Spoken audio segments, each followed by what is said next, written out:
All right. Looks like we're live on YouTube right now. Awesome. Let me get. Uh,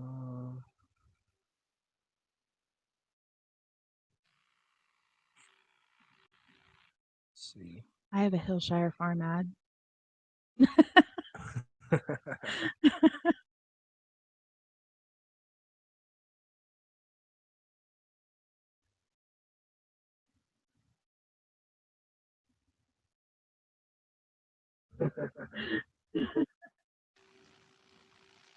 Can you hear us through there? Yep. Okay. All right. Let's see. So, hello everybody. We are about to go live on Facebook. You lucky few people here on YouTube are getting a pretty good look at us behind the scenes. We've been really struggling to get shit set up for today, Yeah. everything researched out and whatnot. So we've got a lot of great stuff to talk about.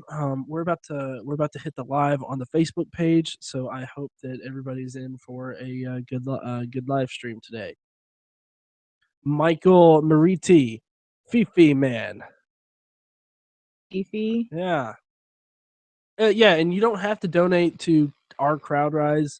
If you can donate other ways, that's awesome too. So yeah, so I'm gonna go ahead, go live on the page, and then we'll explain everything that we're doing today. All right, we are live on Facebook because that's somehow still important. You know, I've always said that being famous on Facebook or even mediocrely,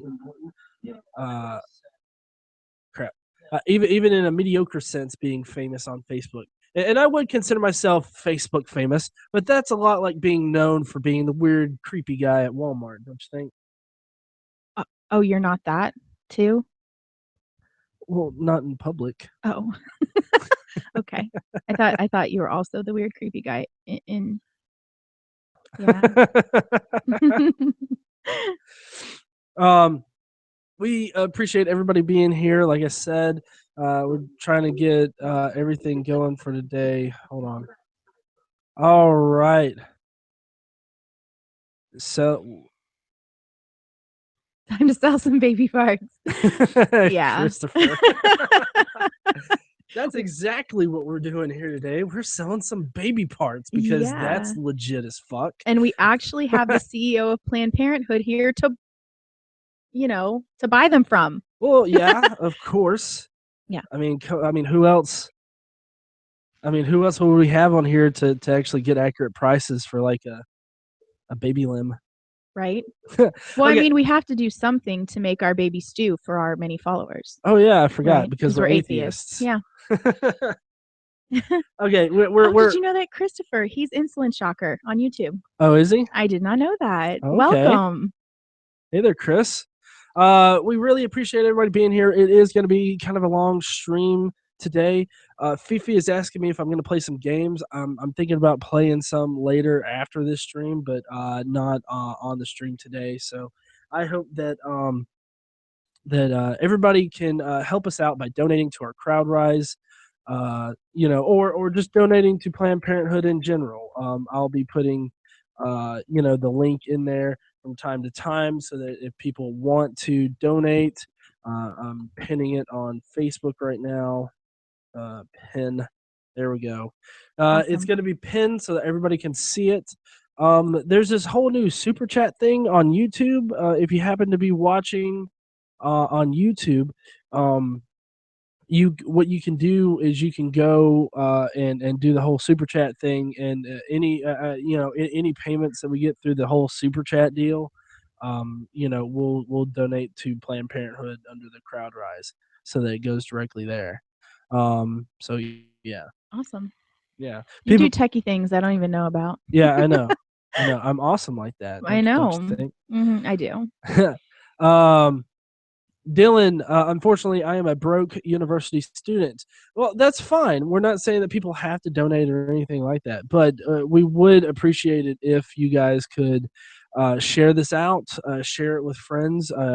Sharing is caring. Yes, definitely. Please share. Please share it out so that maybe if you can't donate, one of your friends will. And so we still, you know, Incredibly. yeah. Okay, so we have a whole list of things that we're going to be talking about today. We're going to be doing. Um, Chris, the donation page will be active for it, the whole year. yeah, the whole year. So Planned Parenthood was supposed to be our fourth quarter charity drive. We chose a charity for each quarter of the year, and Planned Parenthood was our fourth. However, with a lot of the politics going on right now and Planned Parenthood being defunded in Texas, we thought that this was kind of an appropriate time to pull it up and go ahead and have an event raise money because these Planned Parenthood really has a lot of positive impacts on communities and around the world too. So I think it's important that we go ahead and do this. Yeah, I do too. I think that Planned Parenthood is very much something that needs to be funded, and I think it's rather horrible that people are fighting so hard to defund them. And so what does it exactly mean to defund Planned Parenthood? That's going to be one of the biggest topics today. We'll be talking with the Southeast Planned Parenthood CEO. Yes, Stacy Fox. We're going to be talking with Stacy, and she's going to give us kind of a breakdown of how they're funded. And she isn't speaking for Planned Parenthood Federation of America, but she is going to break down how it works in the Southeast area. And we've talked to her a little bit. We're going to get some questions and answers about what they do if they're defunded. Where does the rest of the money come from? Because they don't only get money from the government. So what are the percentages of donations and things like that. So we're going to learn a little bit about how that works. Okay, awesome. And I think the Ron White's why and there's like why defund Planned Parenthood. Well, there's a lot of reasons why people want to defund Planned Parenthood, and most of it stems from misconceptions about where Planned Parenthood gets their funding. And we're going to be discussing that with Stacy. We have some very interesting graphics that we're going to try to bring up. I've got my techie hat on today, as you can tell with the Star Wars. And so we'll be showing you exactly where the money goes for Planned Parenthood, why people are wanting to defund it, and actually another one of those things is that we are going to be looking at various bills, where they want to funnel this money that they're going to be defunding from Planned Parenthood, and why it's important that Planned Parenthood just doesn't need to be defunded. We're going to be discussing that with I believe Matt Dillahunty at Yes. One Central. Yes, and we're going to be talking to Atheist Republic here in just about 20 minutes about what Planned Parenthood does, the different services they provide, the impacts on their communities, and their impacts around the world. So that's going to be awesome. We have Allie Jackson and Jason Rigsby from Atheist Republic joining us, so that'll be great. And we got Randy Hensley in the comments saying we as the public have to fund Planned Parenthood until 2020 by donations. And it really does kind of seem like that. One of the big things is Donald Trump saying that he wants to overturn Roe v. Wade. And actually, there's a really clear path for Donald Trump to do that. One of the ways, or the main path for him to do that, is by his selection for Supreme Court, but not only that, but the future selections that are coming up, where he can put people in there that are going to vote the way he wants them to vote, and all you got to do is get someone to bring the case to the Supreme Court, and then you'll be able to overturn Roe v. Wade because it's a Supreme Court decision. The only way that a Supreme Court decision can be overruled is either by another Supreme Court decision or by an amendment to the Constitution. Yeah. So Randy also said, hope the tide turns, but GOP, well, probably saying that, and GOP decides to care about the impact of their actions, and that's the whole thing. Is I do understand their thoughts on this. I do understand that they're pro-life, that they're against abortion, and that I understand their opinions on the fact that funds the organization, they're indirectly funding abortions, even though technically the money in that line is not going toward abortion. So I do understand their issues. However, their actions have serious impacts and they go well beyond abortion. So I think it's really great that we've got a whole bunch of people together that care about this issue, and I'm excited. Let's see, and then let's see. After Stacy, so first up, we're going to be having Allie and Jason from Atheist Republic. Yes, I'm excited. And then we've got Matt Dillahunty and Beth Presswood. They're going to be coming on. Yes. And then after that, We have Stacy. we have Stacy that's going to be talking about the finer points of Planned Parenthood, where the money goes, how it's funded, and the impacts of defunding Planned Parenthood, what that means for them. Yes. And then after our time with Stacy, we actually have Jake from the Bible Reloaded, as well as the Bible Skeptic, Hymnalysis, and Vadim Newquist, you know, the worthless human slave of Creationist Cat. Yes. You know, since he works tirelessly against Creationist Cat, he's going to be joining us to be all pro-choice and whatnot. Yeah. But fuck CC. Yeah. Fuck that cat.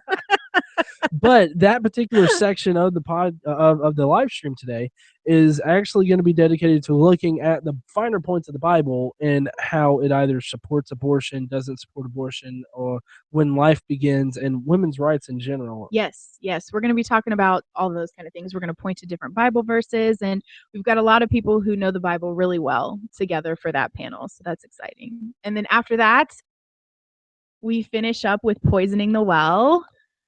Yes, and they're my new faves. You know, I love them. So I'm really excited to have Poisoning the Well on. We're going to do a Mad Lib. Yeah. I don't know if you guys knew about the whole Mad Lib thing that they did with Jake and Hugo on the Bible Reloaded for their cancer stream, for making so many cancer jokes during the year. They did a Mad Lib, and if you've ever done a Mad Lib, you just pick random words and then you put them in there. But they're going to be religious, so we got to come up with like really, I guess, kind of raunchy, maybe. Is that words. what we're doing? Well, we're doing wordy dirties. Yay! I love wordy dirties. Let's be professional when Stacy's on, and the rest of the time we can be fucking all right. Okay. But yeah, so we have all of that going on today. Let's see, we've got the Geek Room on YouTube saying definitely Fifi man. We put so much into war when that money can be used for good. I don't think that we need to pull money from like the defense or anything like that. I think that, you know, the fun, of course, every particular charity or organization that's linked with the government and run off government funds could use more money, but I just don't think that, you know, rerouting funds different places to try to cover up for what Planned Parenthood does, I don't think that's the answer. And plus, with the fact that Donald Trump is costing the taxpayers more to save his ass or to protect his ass. To protect him and his family. I just saw this on The Independent. So apparently the Trump family has costed the government more money almost as much money in 1 month as the Obamas did in an entire year. So a lot of the pissing and moaning that they did about that is just, I don't know. It's the hypocrisy is strong with this one. 11. Turn hypocrisy to 11. Yes, exactly. Take me off this screen. The hypocrisy is definitely real with this. I find it amazing that Donald Trump thinks that he's going to, you know, reduce all of this stuff, and just by his mere presence, it's just going to be better. It's going to be tremendous. It's very sad how the failing New York Times is printing fake news all the goddamn time. You know, they don't even cover terrorist events at all. It's just normal to them. Did you hear what happened in Bowling Green? Oh my God, the Bowling Green thing was so horrible. We're supposed to stay away from politics except for relation to this. What? What? This is about Planned Parenthood. Oh, okay. Yeah. Well, politics is deeply entwined with Planned Parenthood. Right now, Right. there's about 22 bills that have been brought up where they're trying to either make abortion illegal or too hard to actually provide abortions or to outright defund Planned Parenthood. And it's really funny. Mm. The one bill that I saw that's just blatantly labeled defund, like they're not even clever when coming up with fucking names for bills, okay? It's it's just defund Planned Parenthood Act of 2017. Like, could you be any more robotic about your acts? Could we No, not they come don't up care. with I mean, something they cool? they want it to be obvious. Like, I guess if they pass an act like we're dickbags and we just want to control women all the time, and men are superior. Like, I guess that would be a bad act name. Well, I mean, it would be Really long. it would be correct.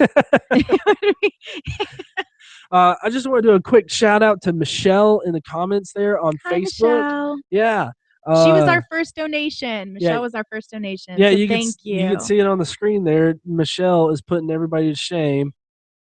Donating $100 there. We really appreciate it, Michelle. Yes, thank you. Just not to sway you guys away from donating, but if you do donate, you do have the option not to have your name put up there. It can Yes, be it can anonymous. be anonymous. Yes. So just in case you're curious, and that may be stopping you from donating.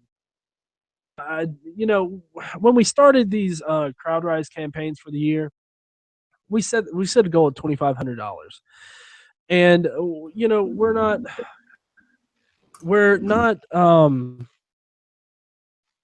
not really expecting to hit the $2,500 mark. We felt that $2,500 was going to end up, Although we hope to hit it. yeah. Well, I mean, we hope to hit it. Absolutely. With them being open all year long, we're hoping to be, going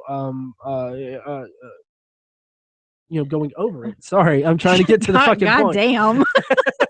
Well, and just so you know, with Crowdrise, it's a little different than GoFundMe's or anything because the money never comes to us. It goes directly to the charity. So anytime you donate through Crowdrise, we never see it. I mean, we see what's on the screen, what you can see for what's there, but nothing ever gets transferred to us. It goes straight to Planned Parenthood Federation of America. Yes, exactly. And I'd like to give a huge shout out to Daryl Manley in the comments there. You should have been aborted, you fat, useless slob. On a Planned Parenthood supporting where I got his tact is spot on, isn't it? Everybody's welcome to their opinion. We've all got them, just like assholes, which we have an abundance of those also.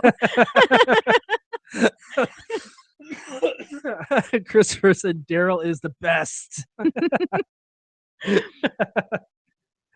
I don't understand like how like I get like the first time that whole well you should have been aborted like was funny, like oh yeah that's funny, but like now it's just kind of lazy. I mean, I think Yeah. I mean, coming from a guy that just spouts motherfucker and cock jokes all the time, I get that I'm rather I'm not exactly the most ingenious motherfucker out here, but I mean, I don't know. Just like maybe you should have been aborted. That just sounds childish.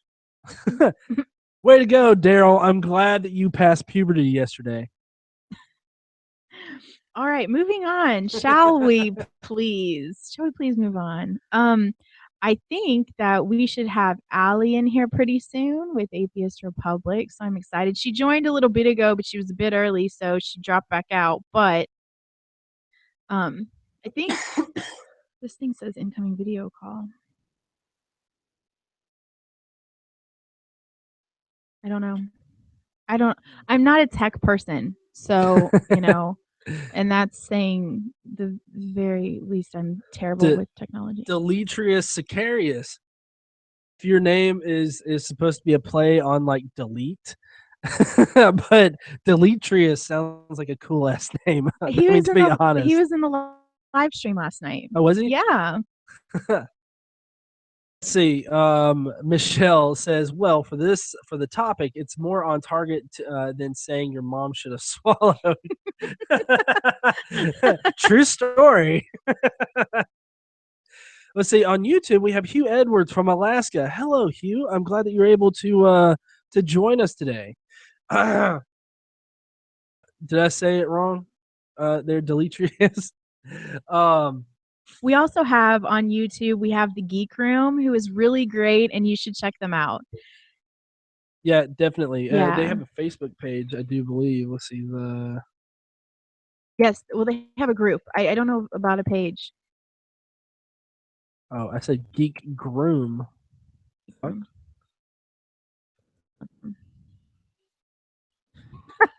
Hey, Geek Room, go to our Facebook stream and tag your page, please. Yeah. We got a few things going on here.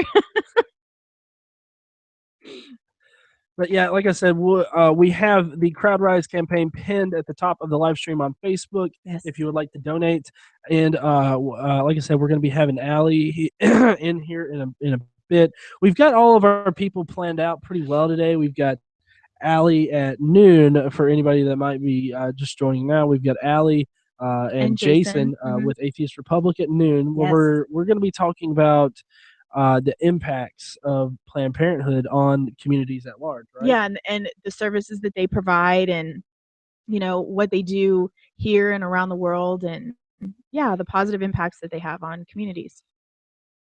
Yeah. And then let's see. At 1, we've got Matt Dillahunty, where we're going to be talking about the actual political landscape of everything that would include that House bill that I mentioned earlier that is just so ridiculous, even in the title of it, just to go ahead and defund Planned Parenthood. It just seems like an ignorant thing to want to do. It's like, I hate this so much, we should defund it. Well, yes, and another interesting thing is in Alabama, the House, the Congress in Alabama, they're proposing a constitutional amendment that will declare the state of Alabama a pro-life state. I'm not really sure what the fuck that actually means, or what that means for anything in particular. Thanks for coughing on me, babe.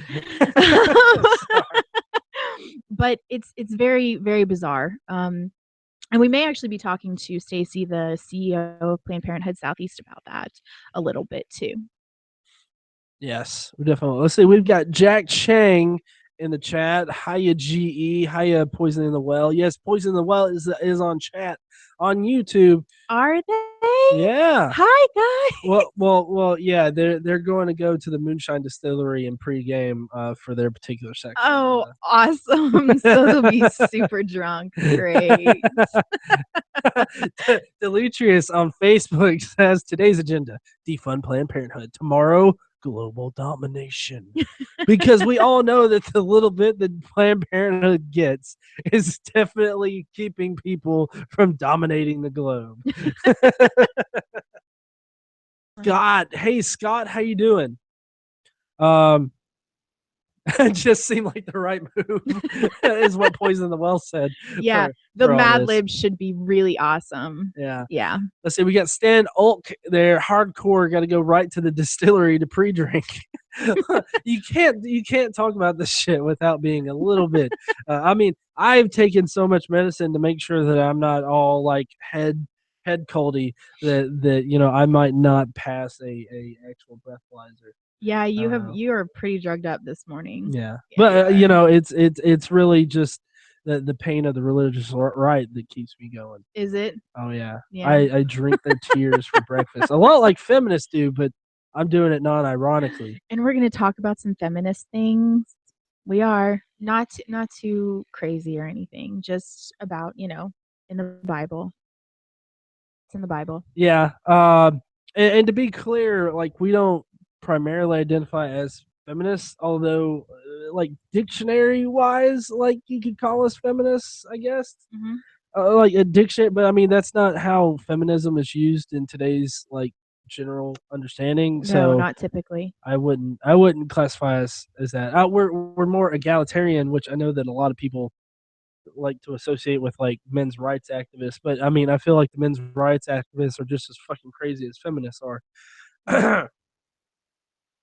Let's see.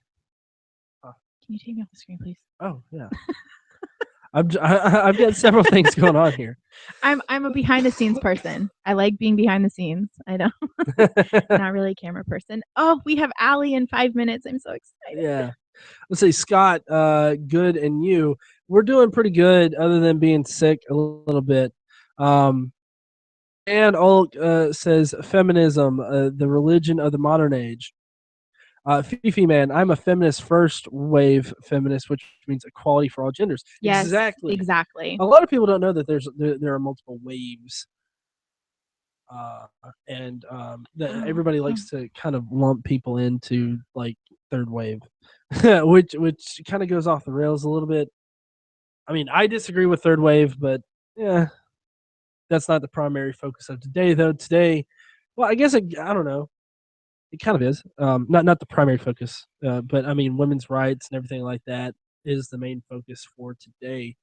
Well, the But main focus is raising money for Planned Parenthood. well, of course, and Yeah. donate. I haven't said that enough yet. If you can, We'll say it. If you can, yeah, please donate. yes, if you can donate, it would be awesome if you could donate. You know, we get that not everybody out there can donate. If you can't donate, share the link out on Twitter, on your social media, anywhere that you can, and get more eyes And on thank it. you to Geek Room for donating. Thank you so much. We appreciate it. Let me update here. I Geek am Room, $25. Geek Room is awesome. Really seriously check them out on YouTube. Their live stream is really funny. They do it on Wednesday. I think it's Tuesdays and Wednesdays? Wednesdays on or Tuesdays and Hey Thursdays. Frankie, when's your stream, man? Yeah, When do you stream on YouTube? well, because I know that like Thursdays you have they like rip on like random YouTube videos, and then like Yeah. I think it's Tuesdays maybe that they talk about like their actual podcast. Fifi says that we should make a donate game, and for every $50, you drink more cough syrup. Tuesdays and Thursdays. Geek Room is on YouTube. Tuesdays and Thursdays. Yeah. Yes. So we should be getting Allie here in a minute. So and hi, Moose Gal. It's good to see you. Yep. Yeah. Hey there, Moose. Okay, so for Planned Parenthood, like the services they provide, a lot of people like to just lump them into just being an abortion mill. And one of the misconceptions, I tried to point that way. I didn't say anything. One of the misconceptions about Planned Parenthood is that they only provide abortions. Like that is their main purpose and everything like that. That that abortions are federal funds are used for abortions and all that kind of crazy stuff, and they're really not. And we're going to be getting to with the actual funding of it later with Stacy from Planned Parenthood. Yes. But for the purposes of our talk with Allie here in just a few minutes, we you have to understand that Planned Parenthood not only does services like abortion and contraception, but they also provide breast cancer screenings. Yeah, we're gonna be talking STD. about all that stuff here in just a minute with Allie. Calling in, so we should have her up here in just a second. You don't want to tell everybody everything. We have a plan, man. Well, I know. I just figured we would kind of pre-game people a little bit. I don't know. They're gonna get sick and tired of hearing us talking. I can guarantee that. There she is. Hey there, Allie. Hey, Allie. Hi. How you doing? Good to see you. Thanks for coming by. Yeah, thanks for having me on. I'm pretty excited about what y'all are doing, so this is great. Yeah. This would be the start of our hour here with Allie, and we're going to be talking about the communal aspects of Planned Parenthood, what service they provide to the community. But I mean, first off, Allie, why don't you tell people, who you are and everything like that? Yeah, so I'm Allie Jackson. I'm the CEO of Atheist Republic. I also have kind of an unusual stance on the topic of abortion and things like that I think that people might find very interesting coming from an atheist. But I am someone who definitely believes in Planned Parenthood and what they do. And I think that a lot of people are very uneducated about what they do internationally. So that's something that I definitely would like to discuss. But Atheist Republic, yeah, so back to that. We are a nonprofit organization, and we actually just started a chapter in America. So we are going to be doing a lot of things with that, some fundraisers, hopefully start setting up our own, I guess, get-togethers and events for Atheist Republic in America. So we're growing, we're doing big things, and I am just so excited to be here again. Thank you. We're really glad to have you. I'm so glad you decided to come. It was awesome. And hopefully Jason will be here soon too. Oh, Yeah. is he here? He's here. Awesome. Hey there, I'm here. Jason. How you doing? Hey, I'm doing pretty good. Awesome. Do you want to let everybody know like who you are, what you do? Sure. I'm pretty much Atheist Republic's resident asshole. I've been blogging with Atheist Republic for about 3 years. The last year or so, I've about a year and a half. I've devoted a lot of my time to writing books.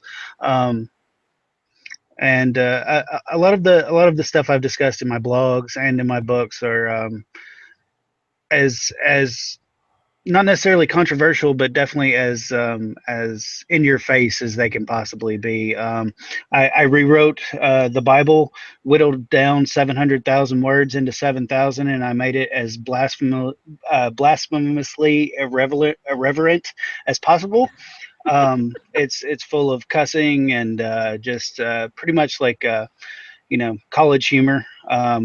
Basically the drunk history version of the Bible, and a lot of people really fucking hate it. A lot of people really like it. So hey, comes and goes. But I also do the publishing work for Atheist Republic. So when somebody wants to publish a book through us, they come to me. I'm the guy that they talk to, and I help them edit the books. I help them get them formatted and get them up on KDP and CreateSpace and get them out there. And we're starting to get more of an ability to market people's books for them and spread the word on them. So that's pretty much all I do. I'm insignificant, but I like to make noises. No, he's not. And actually, just to toot his own horn a little bit, he has worked with authors like David McGaffey, Michael Sherlock. He has done fantastic work. He's our CPO. He runs the show with me, so he's the guy. So He's kind of a big deal. Kind of a big deal. Yeah, he is.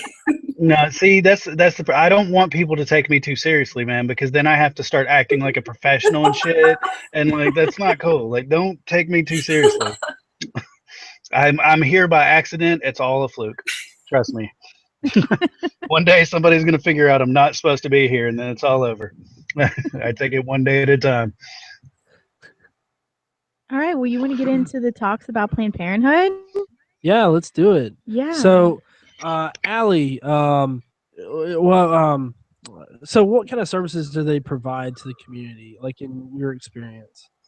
From my general experience, so I kind of want to give a background in case anyone's watching who is very pro-life.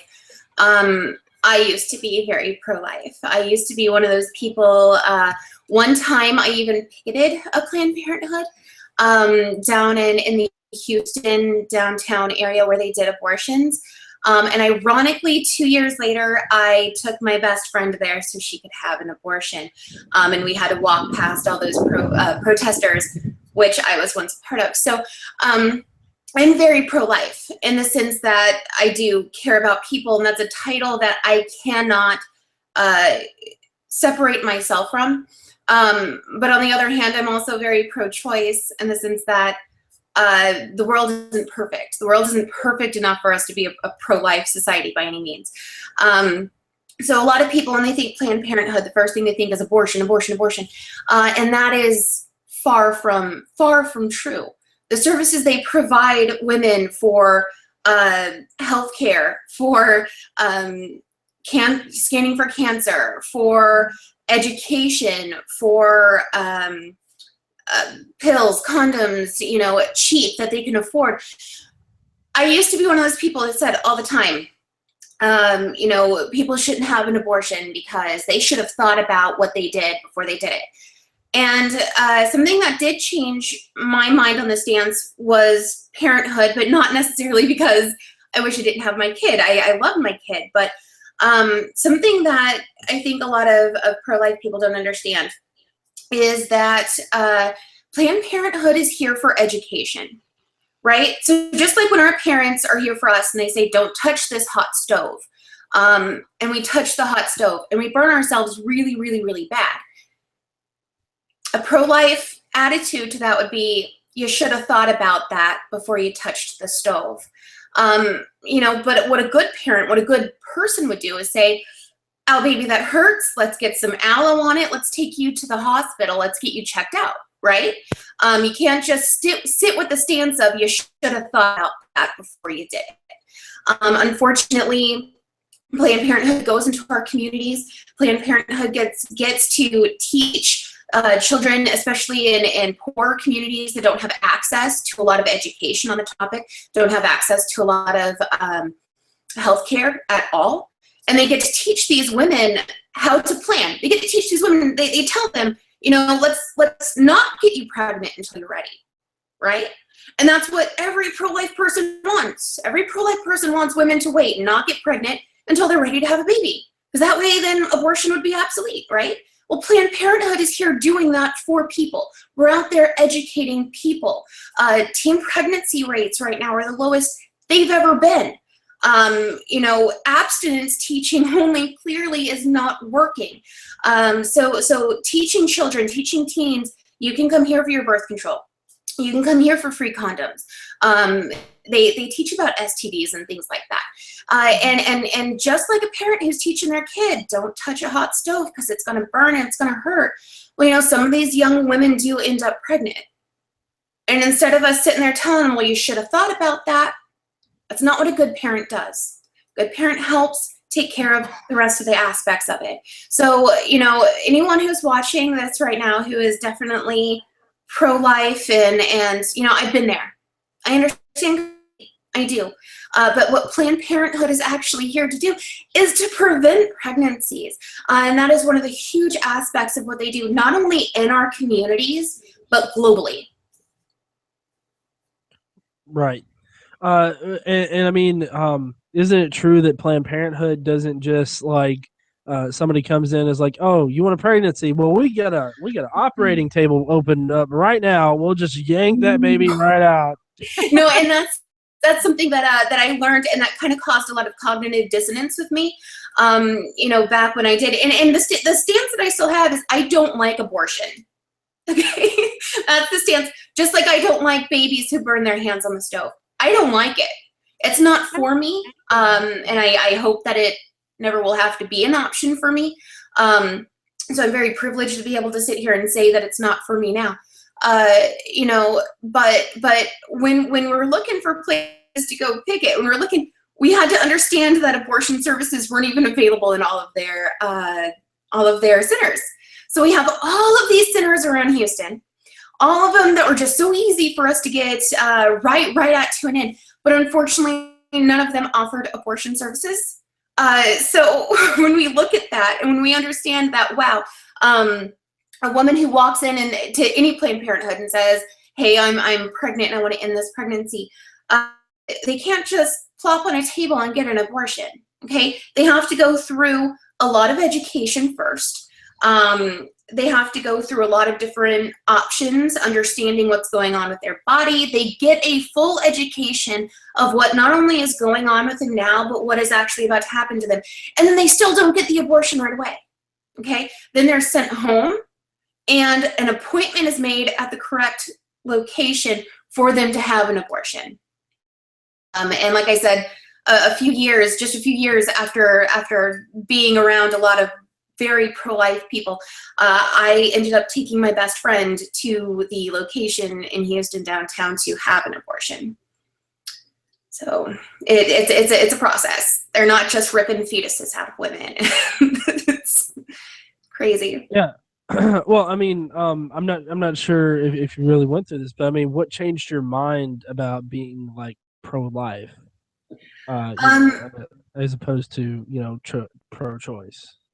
Unfortunately, just being in that situation with my friend, it was really hard for me emotionally to see that here she was about to go to college, right? She had everything laid out for her. Parents were two amazing, loving people. And I know that had she said, "Mom, Dad, I'm pregnant," they would have whipped her up and their arms and just loved her and said, "We're going to help you. We're going to be here for you." I am 100% sure her parents would have been those people. But here she was. She had this huge opportunity. We were in Houston, Texas, and she was going to be going to Chicago for school. And it was just one of those things where it was like, if I have this, if I do this, I won't be able to afford what I want for my child because I'm able to get this education that I want for it right now. And it was just so many aspects. Not only that, but it turns out that she was raped. And that was another kind of hard aspect of it for me, because here she is, she had a boyfriend, and she didn't tell me this at the time that I was considering school. Yeah, but your parents will help you take care of it. She was at a bar, she was drinking, and she woke up in another man's bed with her pants off. She believes that was the time that she got pregnant, but she wasn't sure, right? So what are you going to do in this situation? She's got a loving boyfriend, she's got loving parents, she's got this child that might not be his. And so it was just such a scary situation to kind of be in. You have to think of a lot of aspects before you have a kid. Am I prepared to love this kid like it deserves? Am I prepared to provide for this kid like it deserves? And if any one of those is no, then maybe thinking about, an abortion. But again, people say, well, it's too late. She should have thought about that before. You know what? She should have. But it's just one of those things. Things happen. Life happens. And I think that until we're really in those situations, it's kind of hard to see. Like anyone watching this right now who still holds their opinion strong, I understand. I do. Because sometimes it just takes being in a really terrible situation before you understand that having a choice is such a relief. It's such a good thing. Well, and it's interesting because a lot of people villainize Planned Parenthood so significantly that you don't realize, or a lot of people who aren't educated or informed don't realize that having Planned Parenthood actually prevents far more abortions than they would. They prevent so many more through birth control, through providing birth control and sex education to teenagers and to people in general. They also provide a lot of other things that people don't think about. They provide anemia testing, cholesterol screening. They screen for diabetes. They do physical exams. They do flu vaccinations. They help people quit smoking. They screen for high blood pressure. They do tetanus vaccines and thyroid screenings. They do so much. And it's not just for women either. They do testing for men, colon, prostate, testicular cancer screenings. They do all kinds of, they do vasectomies. They do all kinds of things for a lot of people. And the good of all of those things is so significant to communities. It really is. Yeah. When we have women who don't have access to birth control and men who don't have access to birth control, and you say, Why wouldn't men have an access to birth control? They can just go to the store and buy themselves some condoms. People are poor. It happens. Not only that, but teenagers are having sex and they don't want their parents to know. Because either, their parents are scary, dangerous, whatever. They don't understand. Because they were abstinent when they were young. And that's another thing. I didn't actually even start having sex until I was of a legal age to do so, because that was firmly driven into me that you have sex, you go to hell. And there are a lot of people that live in those communities. So what are their options? What are their options? A 15-year-old can't go to Walmart and pick up birth control pills. We have these problems in our communities that we don't want to talk about. And we have people who are poor, myself included, who don't have the access, and then they're getting pregnant. And then what? Who's helping them? Because then we're saying, oh, you're a terrible mother for being on food stamps. You're a terrible person for needing welfare. And we say all this stuff, but that fetus, man, we needed to know where that fetus is going to live. And Planned Parenthood, like you said, they're there to prevent abortion. Planned Parenthood is the parent telling all the 4-year-old children, do not touch the stove. You should have thought about that. Yes. Right. You should have thought about that. Here's your glove. Both sides of it. Here's what you need. But it's hard for people to disassociate that, because they say, no, they want abortion. Women are just going in to get abortions for their birth control. That is not true. Abortions are freaking expensive. Have you ever looked up how much an abortion is if you don't have health care? This is expensive. I did the math. Okay, I did the math. And anyone watching, please also do the math. Right now, where I'm at in Houston, Texas, I can get a round trip ticket to Mexico, 4 days there. Mexico City, okay? Mexico City, where they're, thanks to Planned Parenthood, they allow abortions up to 12 weeks gestation, okay? So you can get a round trip ticket for $179. You can stay in a very nice hotel for $8 a night. And you can pay $79 to $149 for the abortion and still have money left over for food and travel. So for the price of an abortion here in the United States, you can go get yourself a vacation abortion in Mexico. And this is something that scares me with Planned Parenthood being defunded, is these people back in 2007, Mexico City finally got the rights to an abortion. And a lot of that was very much thanks to Planned Parenthood and their education and their reason and their logic to kind of bust through their very Catholic community there. These people are also, now that we're defunding Planned Parenthood, people in other countries is what I'm worried for. I'm worried for them because, I mean, it's already such a stigma on a woman to need assistance or help or reproductive care. It's here, we have it. But we treat women like they're so evil, they're so disgusting. And it's such just a taboo topic somehow. But in other countries, it's even worse. And it's we have far more access. We have far more access than women in other countries. Absolutely. Mm-hmm. And actually, will you put up that map? Now that we're talking about other countries, the map of the international, the Latin America. Hold on, let me work on getting it. It's a bit tricky for me to get that up. So hold on 1 second. Okay, well, so we can talk about it. Planned Parenthood Global, they're a part of Planned Parenthood Federation of America, and they have partners in 13 different focus countries across Latin America and Africa to provide the same kind of services that they provide here in the United States. They do a lot more in those countries with sexual and reproductive health education and contraceptive. They also provide access to treatment for complications from unsafe abortions, because in those countries, since they don't have access, they're having unsafe abortions, in aren't sterile or not even clinics at all, and not even really acceptable medical procedures. And it's interesting, pregnancy is causes of death for adolescent girls worldwide, with nearly 70,000 killed annually from complications related to pregnancy and childbirth. So, it's really important that that that Planned Parenthood be able to help people, because that's what they're doing. They're helping people. They're not hurting people. No, they're certainly not here to take babies away from loving, nurturing mothers. That's certainly not their goal. Their goal is to help women plan, and help men.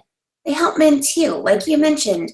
And that's kind of what we're here to do. So they also, interestingly enough, they also help men and women with infertility. Also help create babies.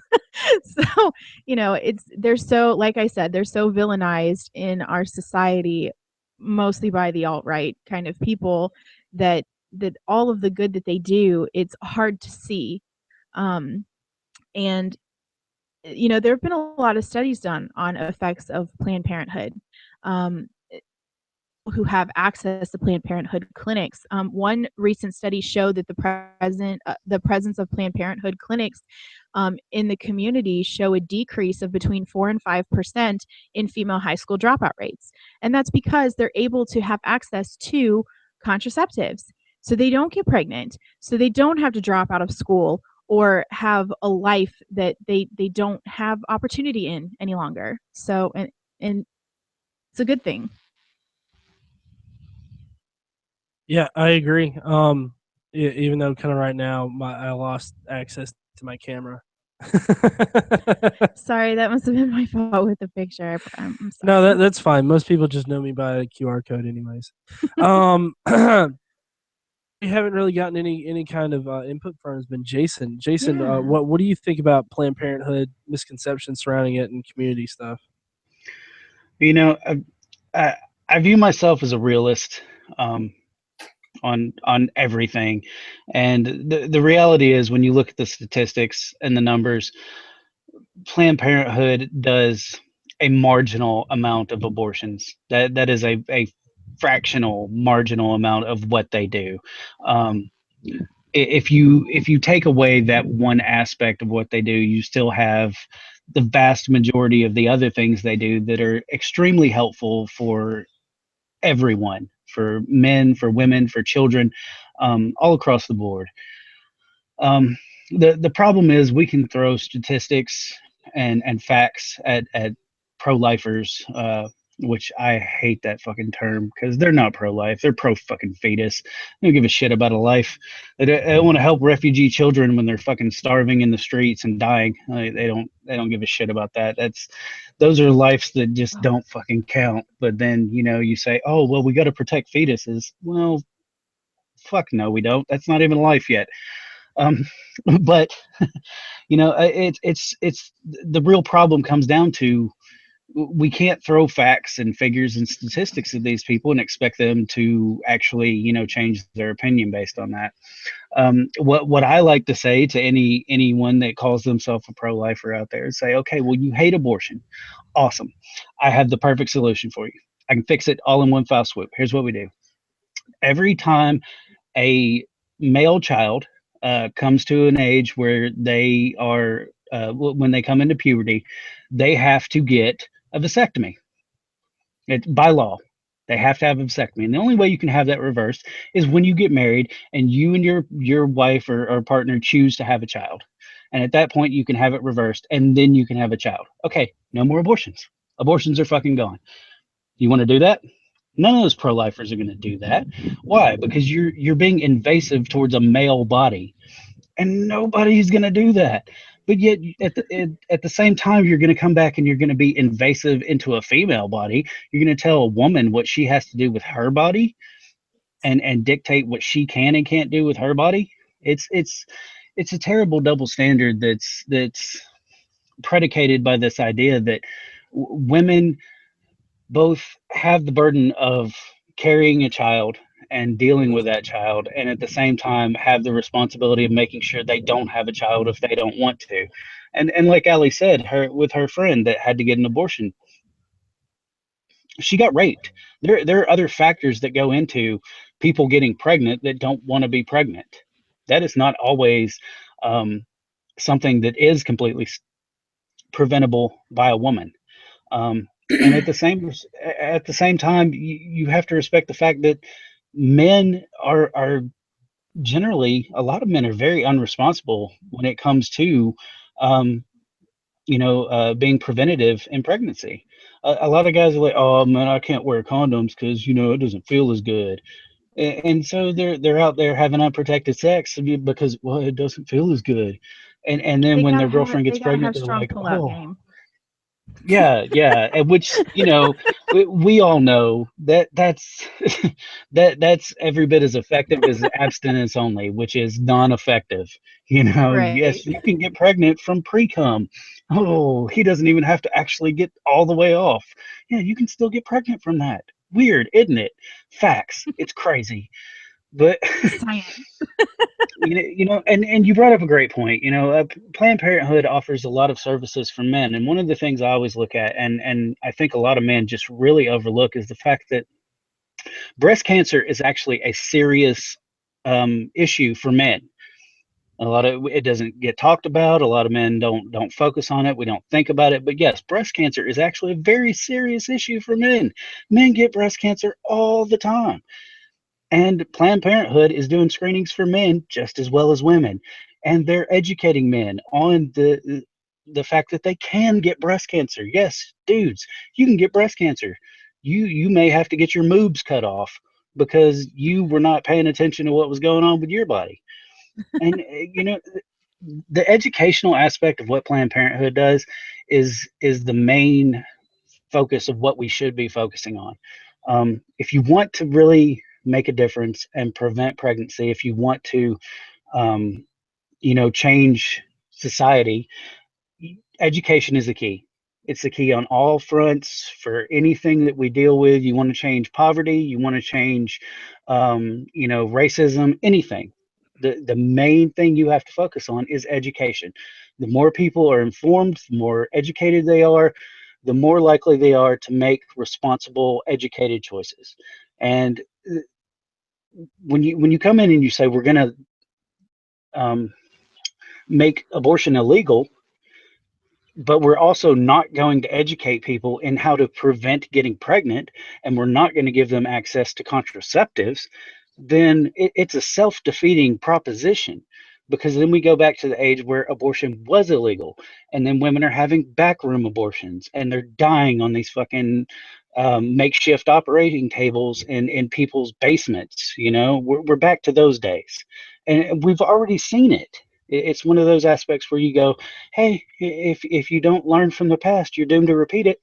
And that's where we're going. We're going right back to the past. But the people that are, the Donald Trumps out there, the Make America Great people, the fucking alt-right, they have no understanding of how to learn from the past. They want to go back to those days because they think it was so wonderful, because it was great for dudes. It was great for fucking straight white dudes. It was good for them, and not so great for everybody else. Not really. That's what we've been trying to progress towards, is making it better for everyone, not great for one specific area of people. And I just think that um, people are ill-informed and very uneducated on what Planned Parenthood does, and they're very ill-informed and uneducated on how important education itself is. Um, and why we need places like Planned Parenthood, why we need sex education in schools. These are important things. They're saying, oh, well, I don't want somebody to give out condoms to my 15, 16-year-old kid. I'd rather have somebody give my 15, 16-year-old boys condoms than to tell them, oh, the only way to prevent pregnancy is abstinence. Well, it's a great way. It's if you can do it, it's 100% foolproof. But most of us can't. Like I have trouble going a couple of days without sex, and I'm married, so it doesn't happen as often as I would like anyway.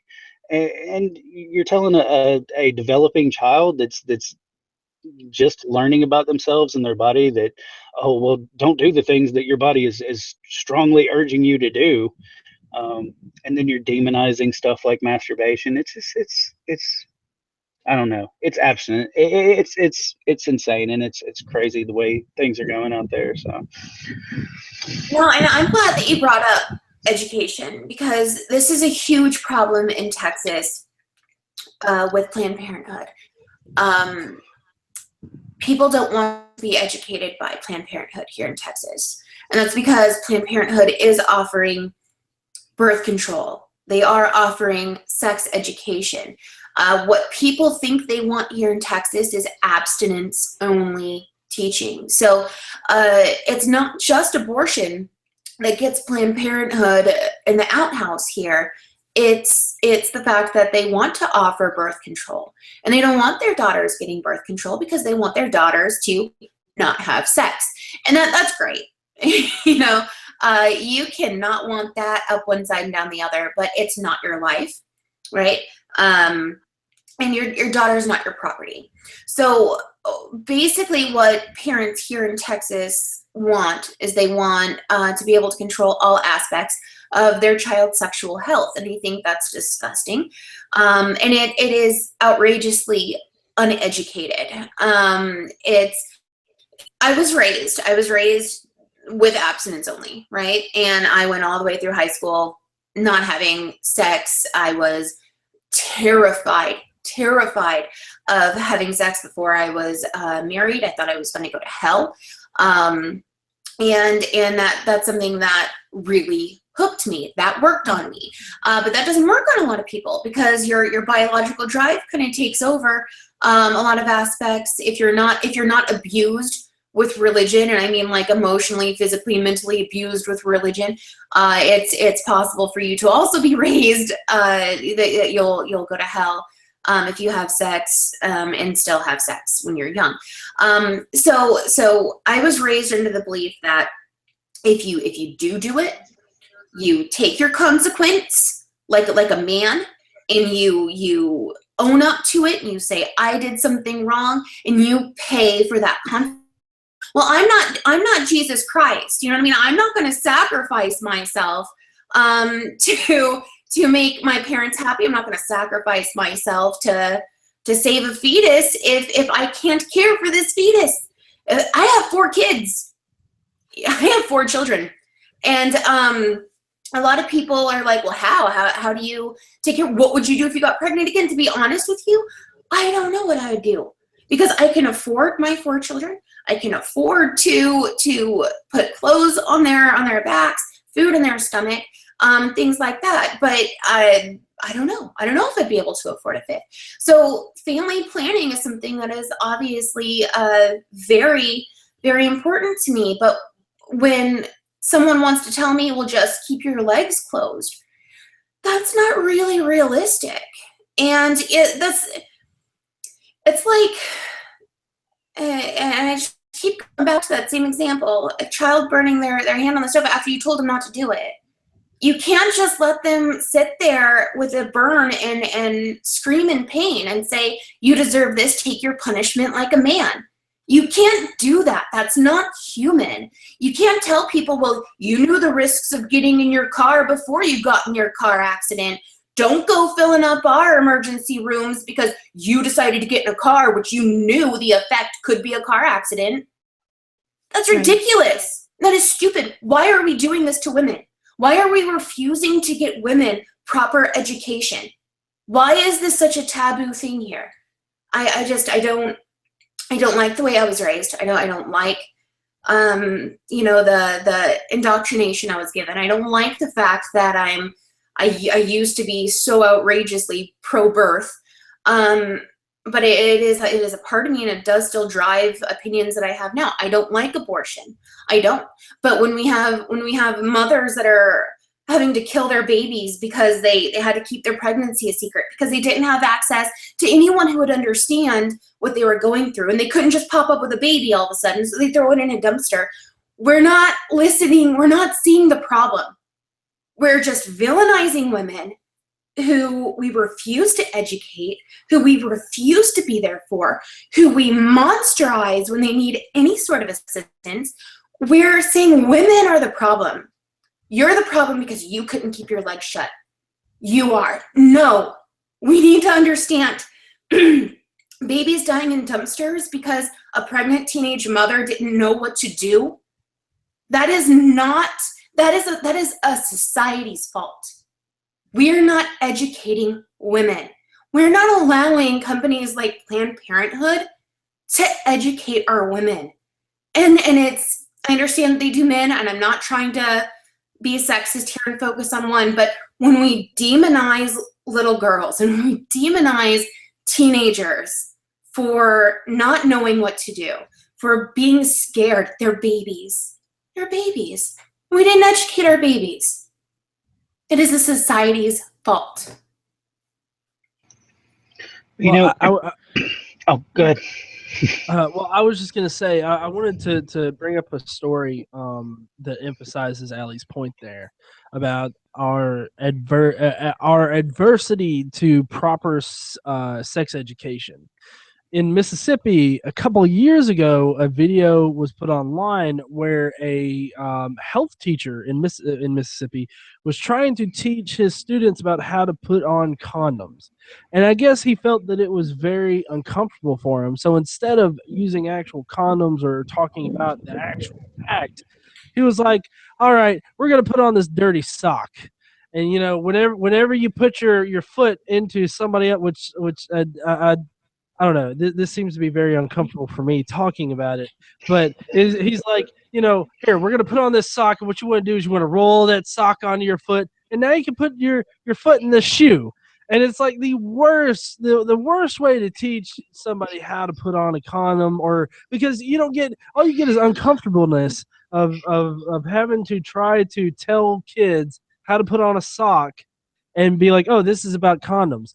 Okay, then just talk about condoms. But you also don't get like the necessity for it. Like, why should you put on a condom? Well, it's not just to prevent pregnancy, but it's also to prevent, you know, catching STDs and all this other stuff. And you know, let's see. There's a one episode of Glee, which I know I've watched Glee, but at the very beginning of Glee, the main actor guy that ends up committing suicide, you know, near the end of the series. But at the very beginning, he thinks that he's gotten a girl pregnant because he prematurely ejaculated in a hot tub, and apparently the semen were like super Aquaman semen, swam through the hot water and impregnated the girl, and like he thought that was legit. Like that's not like an over exaggeration of stuff. No, it's sad. It's really sad. And, Yeah, because it's a reality. Well, for some there's kids. such a lack of sex education, and yeah, it may be uncomfortable, you know, in classrooms, but it's also necessary. You cannot teach students abstinence only. You can't do it. It's not the only option, and they're going to have sex anyway. Not all of them, but a lot of. Absolutely. And speaking of uncomfort, so y'all give great examples of how it's uncomfortable for an adult to stand up in front of a room full of children and explain how to put on a condom. So now can you imagine how uncomfortable it is for a 14-year-old girl to have to stand up in front of a room of adults and say, I'm pregnant? Right. How uncomfortable is that? You know what I mean? If our own adults, if we can't even as adults speak to children about sex properly, how are we villainizing poor girls who don't know what else to do? I mean, it's just sad. It's very sad. It is sad. And the New England Journal of Medicine recently did a study about the removal of funding from Planned Parenthood in Texas. So, you know, that's kind of what you're talking about. Yeah. And after they did that, there was a decrease in the use of effective methods of birth control because, you know, people don't have access to them. And there was an increase in births among women who previously had contraceptives. So, you know, you have a lack of education. When they lose funding, you have a lack of education. You have a lack of access to birth control, a lack of access to condoms. More people get pregnant than want to, and the result is more abortion. So, and difficulty finding safe ways to do that. So they want to say they're pro-life, but if you're pro-life, you need to look at the impacts and understand, yes, this is something that Planned Parenthood does.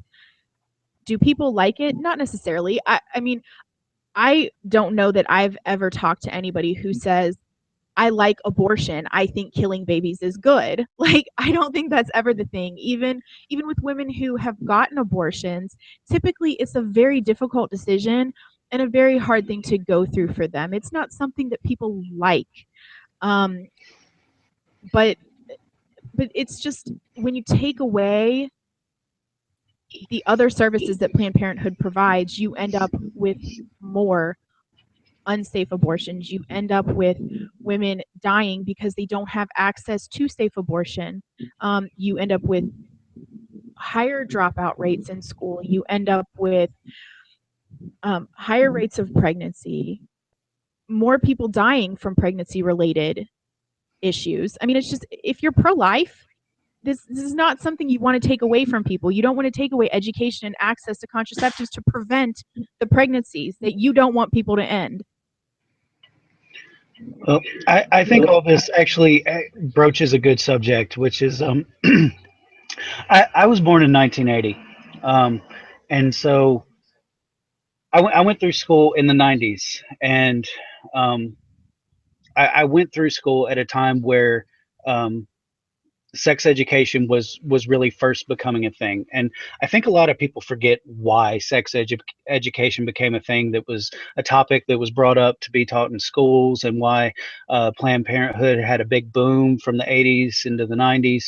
And the reason for that is because during the 80s and the early 90s, we had a terrible AIDS epidemic in this fucking country. One of the biggest reasons we had a terrible AIDS epidemic in this country, besides sharing needles and shit, was unprotected sex.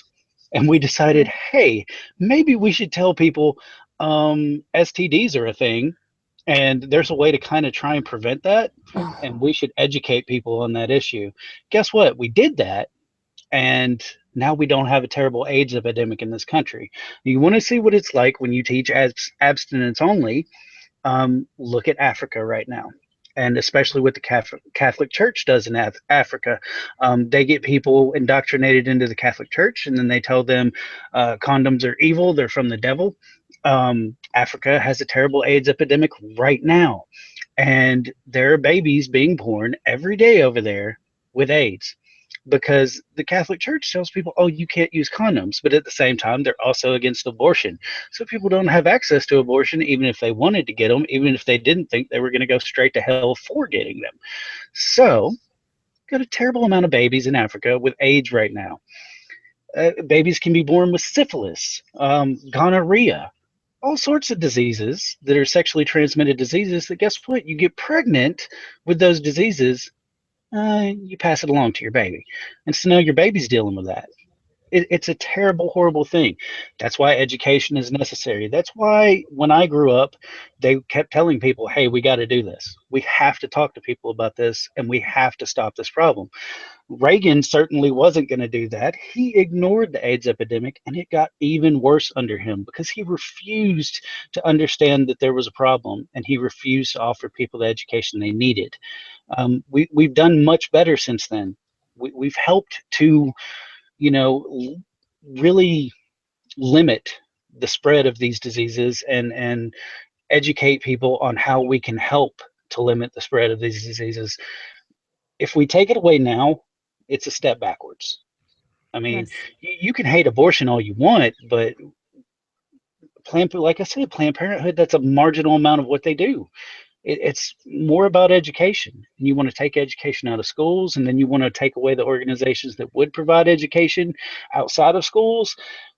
It's a massive step backwards. It's like we're trying to thrust ourselves back into the Stone Age, which is terrible for our species. although granted, 7.5 billion people on this planet, maybe we need a little population control. So, maybe it's the point where we go, let's remove all the warning labels and let stupid fix itself. My kids aren't going to be uneducated. They're not. They're going to get education at home. I'm not going to let them go out into the world, uneducated. That's not going to happen. If some other parents want to do that with their kids, I think that's terrible for those children. But at the same time, hey, you're fixing another problem. So Well, and you bring up a really good point, I think, about parents educating their children as well. One of our followers on YouTube, Stan, he was talking in the chat about personal responsibility, and don't you have to have some amount of personal responsibility for the choices that you make and the things that you do? The answer is absolutely yes, you do. But when there are a lot of children that are brought up in households where they aren't educated, and that's not their fault. Yes, when you get to a certain age, you should educate yourself. And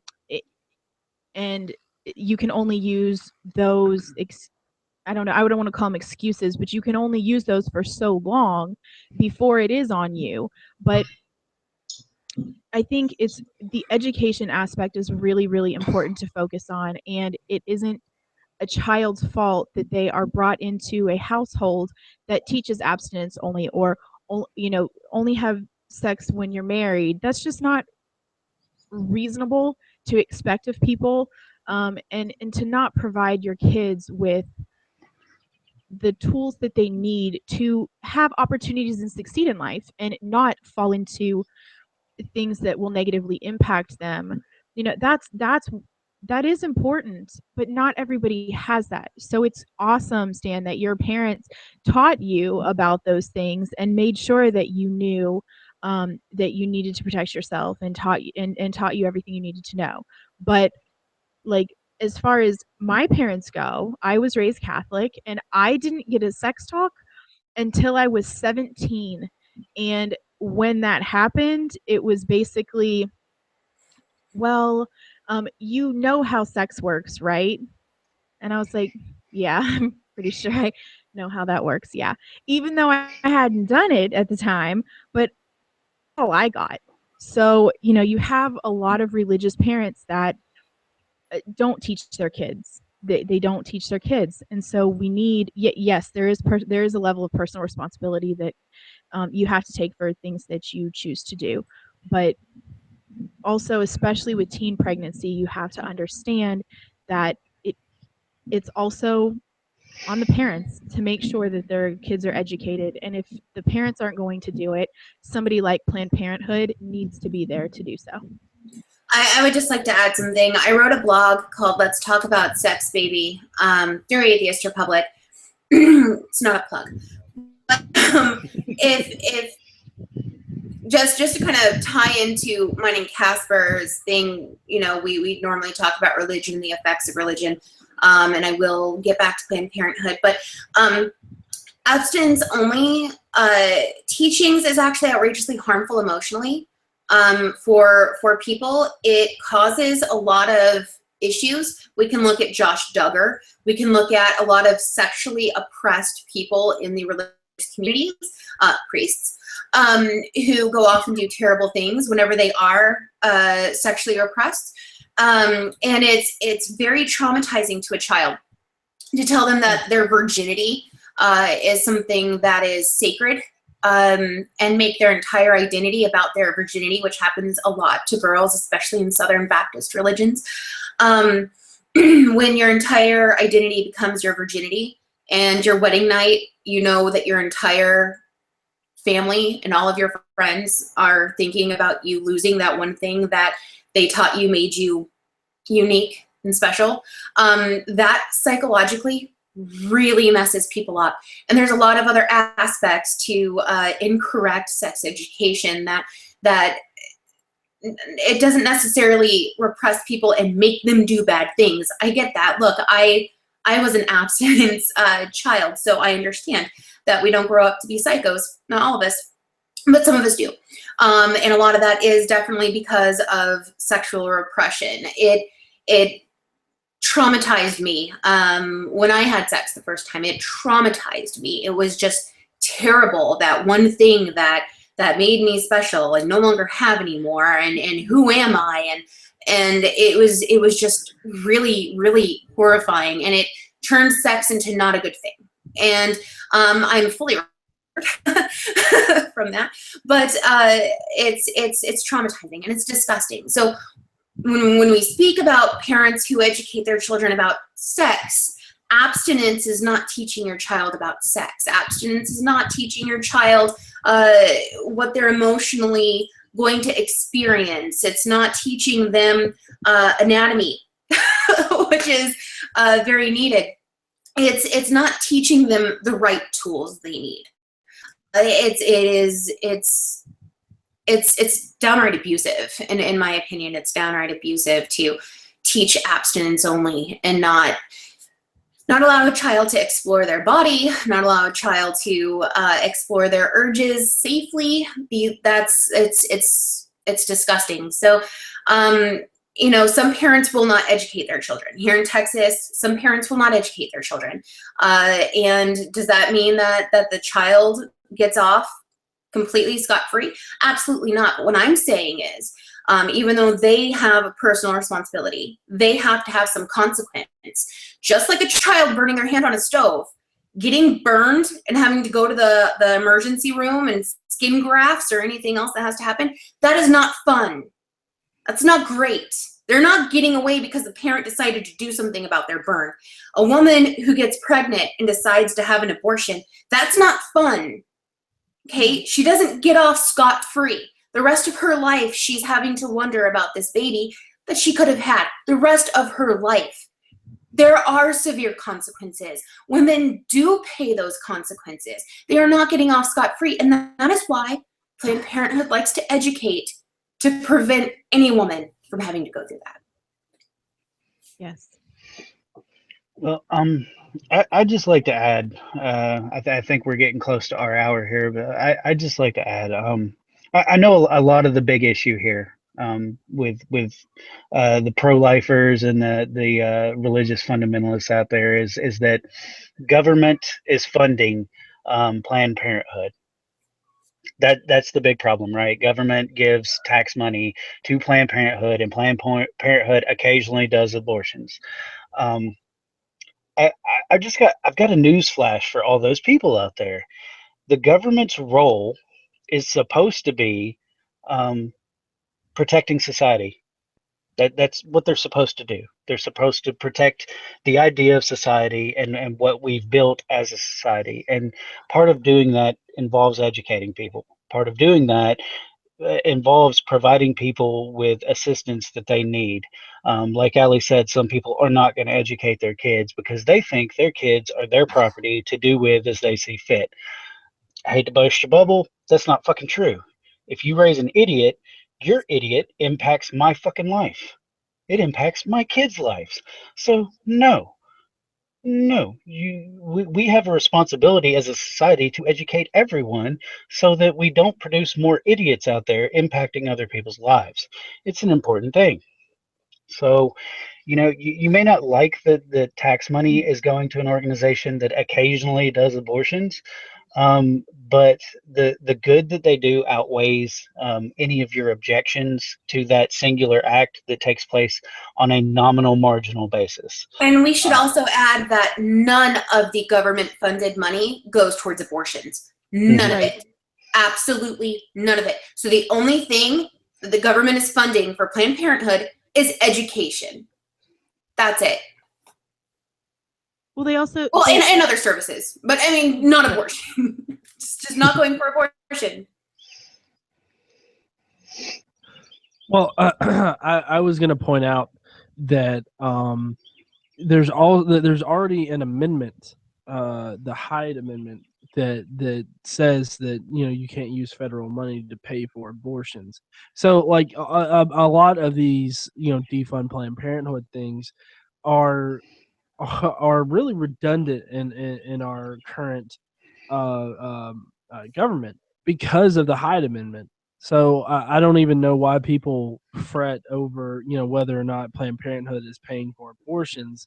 And there's been even some, at least I feel, flawed arguments that say, well, in the government giving them money, that means that Planned Parenthood can perform more abortions or give more abortion services because the government gives them money to cover the other stuff.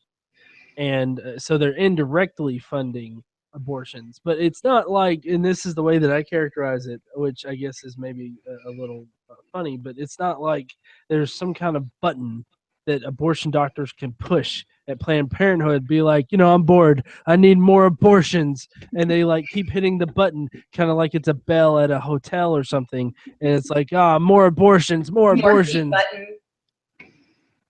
Yeah. Well, Yeah. Performing abortions is expensive for Planned Parenthood and doctors as well. It's an expensive procedure for them as well, and they would prefer not to have to fucking do them. You realize most of these doctors are also Christians. Most of these doctors have their own personal stance on the sanctity of life. Um, I, I know for a fact, having dealt with doctors for a long time, that the majority of the doctors I've ever seen are religious in some way, shape, or form, and they truly believe in the idea of sanctity of life. I think most of them would prefer not to do abortions, and the best way to do that is to educate people. So we have to make sure that the ability to educate people is available to people out there, and I'd rather my tax money go to that than bombing Syria or any other fucking nation. So I'm totally okay with it.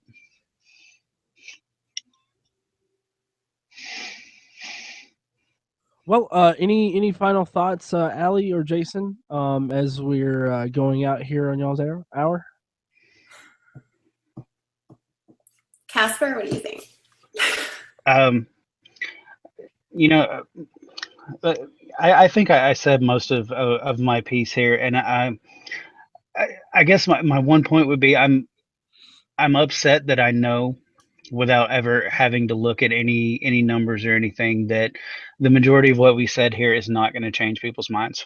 The majority of people that are watching this are already on board and already have an understanding of what we're talking about. It's upsetting that this won't be given a bigger platform to reach people who need to understand these issues. And I think that the more we do this, the more likely we are to be able to reach those people. So I just want to encourage everybody out there watching, get involved, make a difference. Activism is an important thing.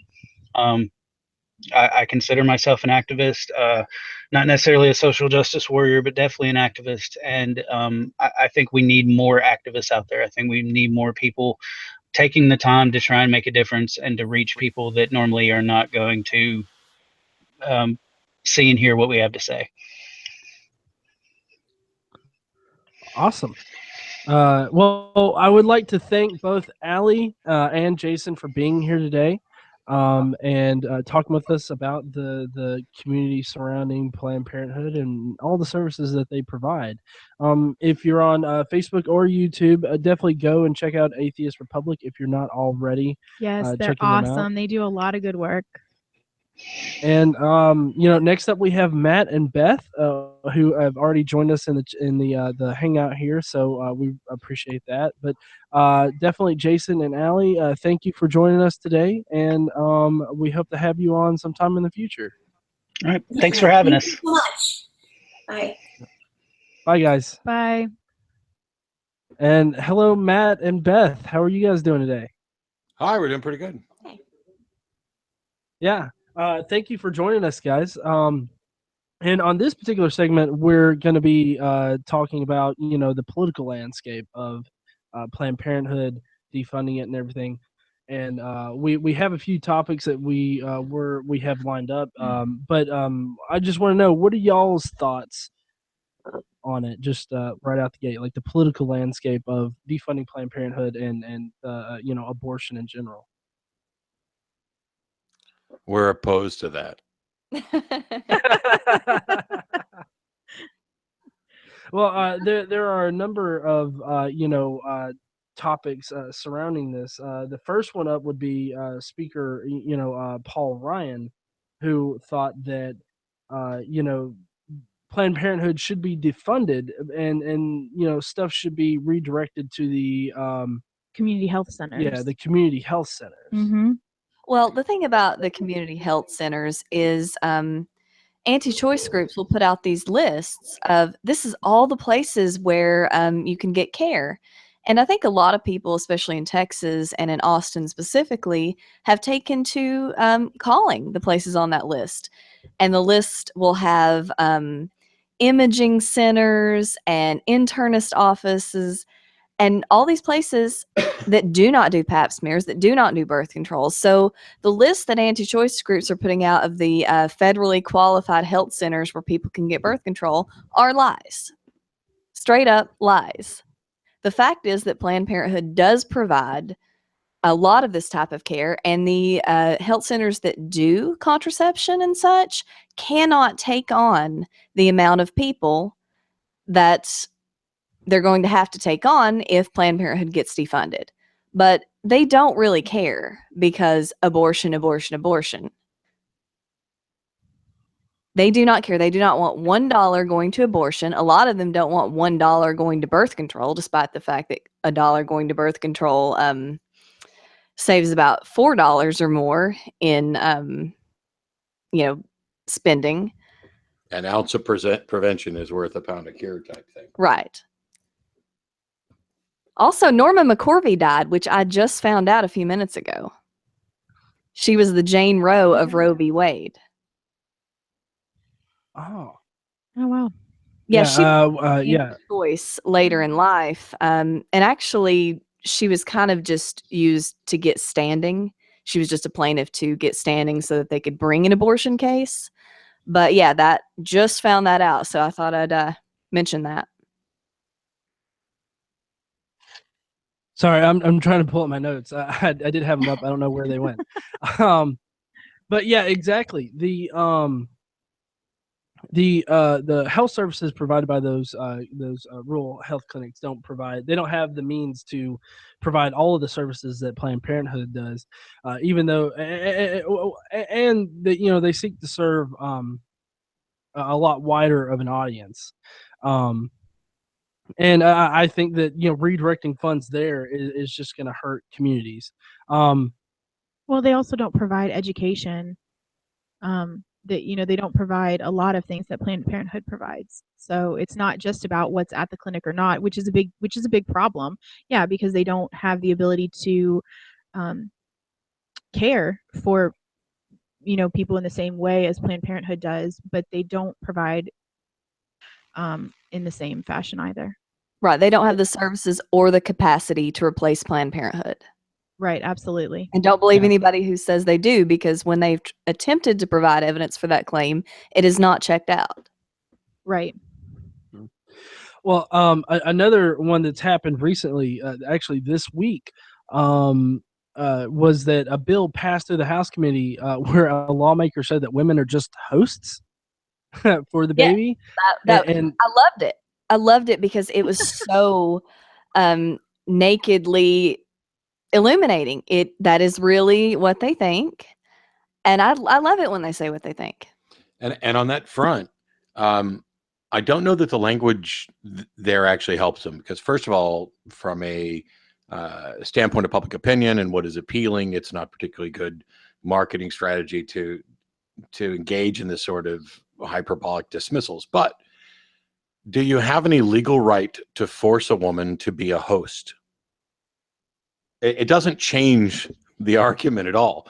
When I debated the secular pro-life group, I was very clear that abortion has a particular definition, that it is the termination of a pregnancy of a non-viable fetus, and we have different procedures for terminating a pregnancy with a viable fetus, and that the core of all this has nothing to do with what somebody's moral opinion is about the subject.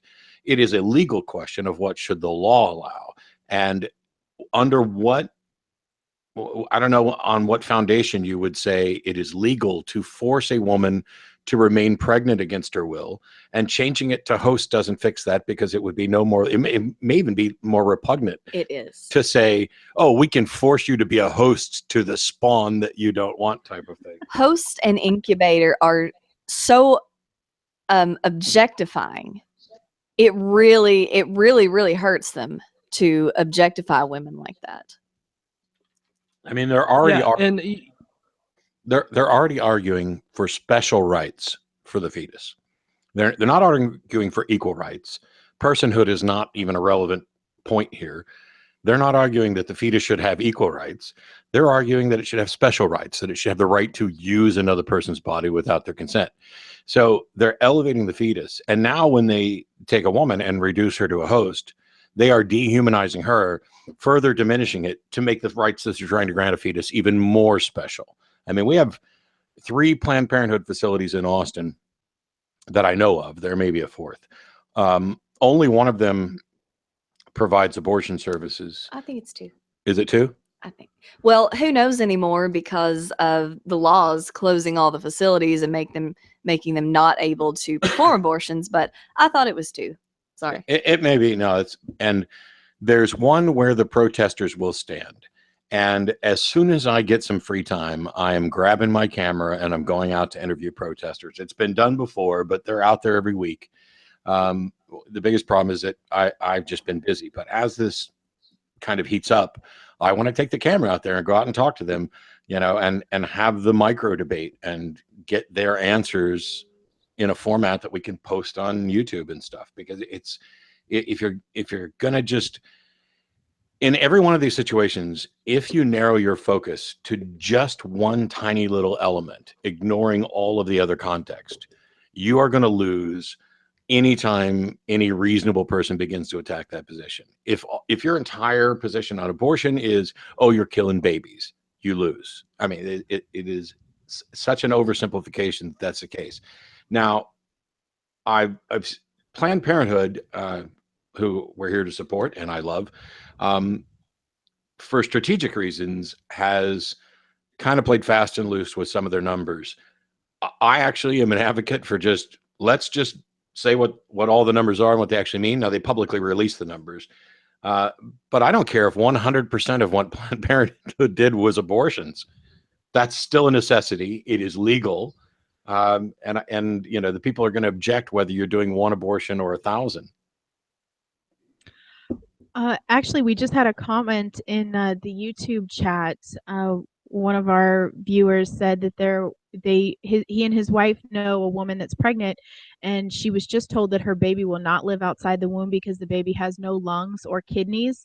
But because they live in South Carolina, and because of the laws there are no abortions past 17 weeks. So she has to carry the fetus to full term, knowing that the child will never live.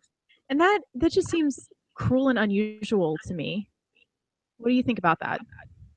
Oh, it is. It is cruel. And those stories actually help preserve, second trimester abortion access when, the public gets wind of them.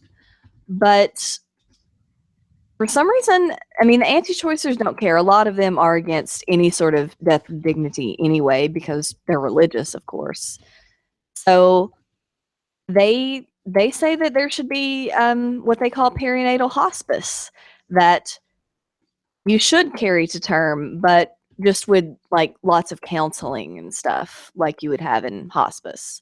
It's really, really awful and ridiculous. And a lot of them will straight up say that, oh, this is not really true. Doctors lie about this sort of thing. Babies have lived when the doctors say they're not going to. They really do exploit that loophole a lot. There's stories all over Lie News and Lie Site News that say, oh, the doctor said this and the baby lived and it was fine. And what if they'd killed it? So but for every one of those, how many are there where the doctor said the baby wasn't going to live and it didn't live? But it's not a story because what happened, what the doctor said was going to happen happened. So how many of those are there? Tons. Tons. versus the more than- ones that, you know.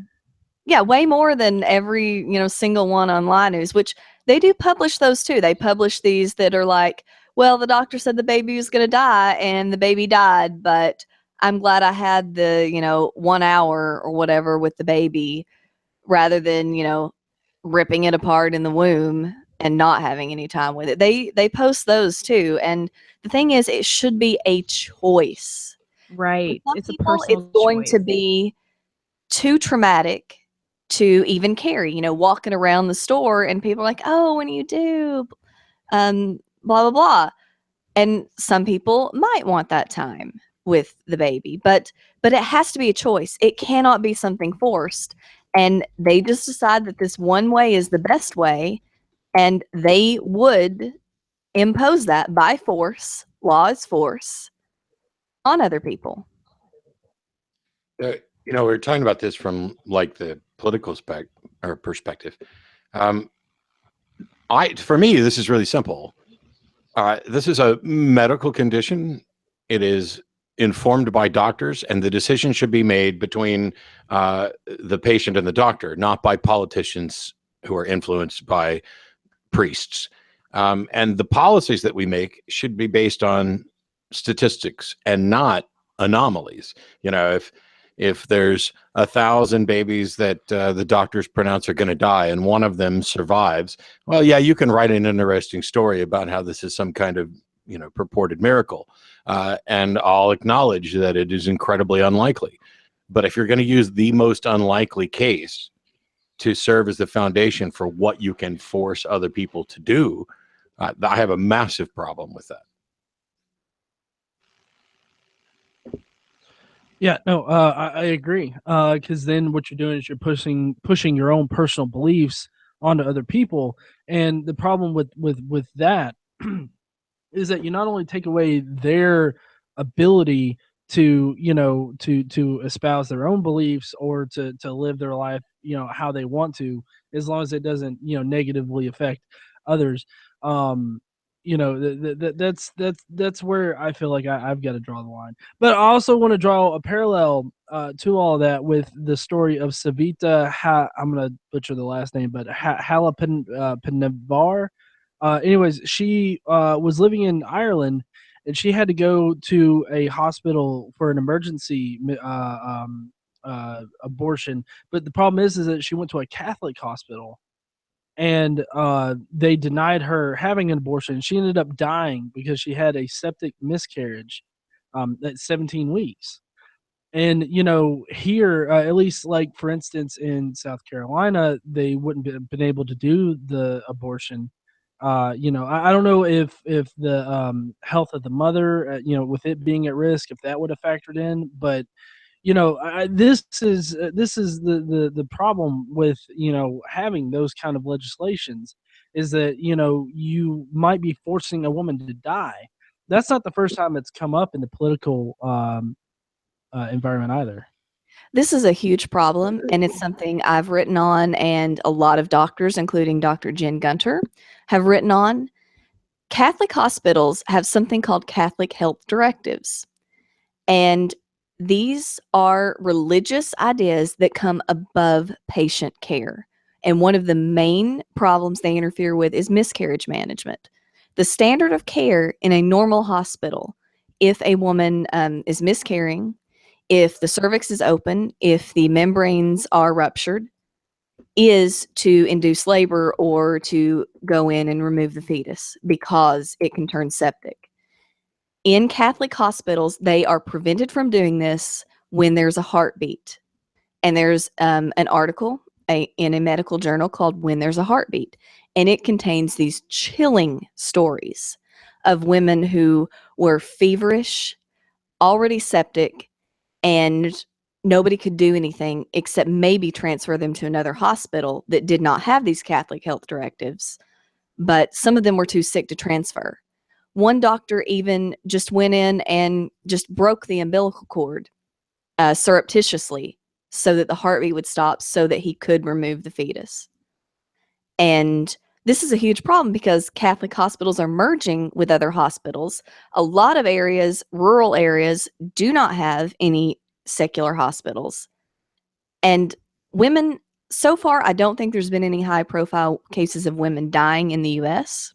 There have been multiple cases like the Tamisha Means case where she had significantly more problems than she would have if the miscarriage had been treated properly first.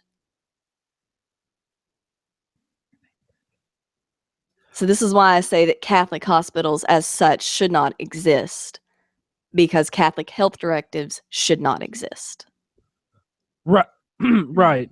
And you know, I don't understand why, like, Catholic hospital, like, if you're going to be a Catholic hospital, shouldn't you be like made to follow like local laws? Like, you can't, like, I just don't think that you should be able to deny, you know, women having, you know, needing to have an abortion, you know, even though you're a Catholic hospital. Like, I don't know. I mean, what do you guys? I mean, do Yes, you they guys should think that they should? absolutely be forced, which in their opinion, in the U.S. Conference of Catholic Bishops, if they're not allowed to deny this sort of care, they're not Catholic hospitals anymore. And hospitals that have approved emergency abortions have been stripped of their Catholic affiliation. So, yes, they should be forced to follow standard of care medical practice, which may mean that they aren't Catholic anymore, which is fine with me. Yeah, so I think they should all. Here's the problem. We have most, I think I'm correct in saying most hospitals in the United States are tied to some religious organization or doctrine of one sort in some way. That's awesome in the sense that people get to say, oh, look, you know, hey, religion isn't all bad. The donations I give to my church go to these hospitals. Religion builds schools. Religion builds hospitals. Yes, they do. But if you have one hospital in your area that you can go to, then, and it's open to the public, then it has to provide a standard of care to every member of the public. Now, I'm going to object all day long to any sort of religious doctrine trumping patient care at all. That said, if someone is Catholic and desperately wants to go to a Catholic hospital where they give up sound medicine in favor of religious doctrine on some occasions, that is their religious freedom in action. But they don't get to impose that on others. You don't get to build a hospital in this area and say, now this entire area, irrespective of their religious beliefs, is going to fall under Catholic doctrine when it comes to their medical care, because we're the only game in town. And this is why, and I don't think that there's ever going to be a good solution to this, or that it's likely to change. But what needs to happen is that there needs to be a law that they cannot use religious doctrine over sound medical opinions when it comes to patient care, irrespective of who the patient is. And I don't know how we get there, because hospitals are expensive and healthcare is expensive. And I honestly, I wouldn't be surprised if one of the biggest objections to universal healthcare is that if you have universal healthcare, that is a state supported thing, that eliminates the ability to impose your religious doctrine on others. Yeah, no, I agree. I think that I don't know the road to get there, or what it would entail, but I think that they should be made to you know, take sound medical advice over religious dogma. But kind of switching gears a little bit here, did you guys hear about the lawmaker that destroyed his table to stop a pro-choice speaker? I briefly saw that. Yeah, and I bring this up because it's kind of indicative of you know, what it's like, you know, at least in the political arena, you know, arguing for pro-choice. And you know, this lawmaker was trying so hard to stop this pro-choice speaker, who was actually a woman named Maggie Hennessy, who was an intern with the narrow pro-choice Texas group. She was getting her master's, but she was talking about, you know, her pro-choice stance, and he hit his desk so hard with the gavel to stop her from talking that he broke it. And it was because she had went over a little bit on her 2-minute time limit with anti-choice arguments. He let them just drone on. And so it kind of seems like, it's very much levied against, the pro-choice right now, with, a mostly Republican held, government. Women What are your owning thoughts their on own that? bodies really, really pisses some people off. It's true, it does. Well, it really is amazing to me, how much they want to control, a woman's body. Like, it really does just baffle me how much control they just need to have over it. I mean, what do you guys think that is? Religious doctrine, sexism. That's what that is. And I will insert my normal line here, which is, I'm always cautious about talking about what somebody else wants or desires, because having been on the other side of this, I had no interest in controlling a woman's body. My motivation, my goal, was to do what I thought God wanted me to do, and protect the babies and blah blah blah. And so when I talk about this, I mean, it could very well be that they want to control women's bodies, that they want to control sex, that they, all these other things. But when I talk about it, instead of phrasing it that way, what is very clear and evident and defensible is that they want to implement policies that have the effect of controlling women's bodies, that have the effect of making women slave to their biologies, that have the effect of controlling sex, and that they care more or care less about the effect on women than they do whatever their motivation is. So they are either explicitly evil in their motivations, or they are implicitly evil in that whatever they care about so much that they don't care about all of the massive damage that they're doing, and the control they're imposing, and the marginalizing of people and rights that they engage in. It almost always, not always, but almost always stems from religious dogma. There are secular individuals that identify as pro-life. I remember when the secular pro-life organization first started tabling, and I went after them just nonstop, and was trying to get Kelsey Hazard, who runs that group, to debate me. And instead she sent Christine Kruzlnicki, and then that debate went horribly. And so they had a big falling out, and Christine went and created her own organization. And now they'll pop up left and right. So there are secularists who are anti-choice. But what I find in almost every case I've investigated is the secularists who are anti-choice are former Catholics who are trying to hang on to some idea that was pumped into their head by religion. And even if that's not the foundation of it, none of them have a satisfactory answer to the problem of bodily rights. Instead, they want to make emotional appeals and show you, oh, this is what happens. So I try not to talk about their motivations. I try not to pretend that I can read minds.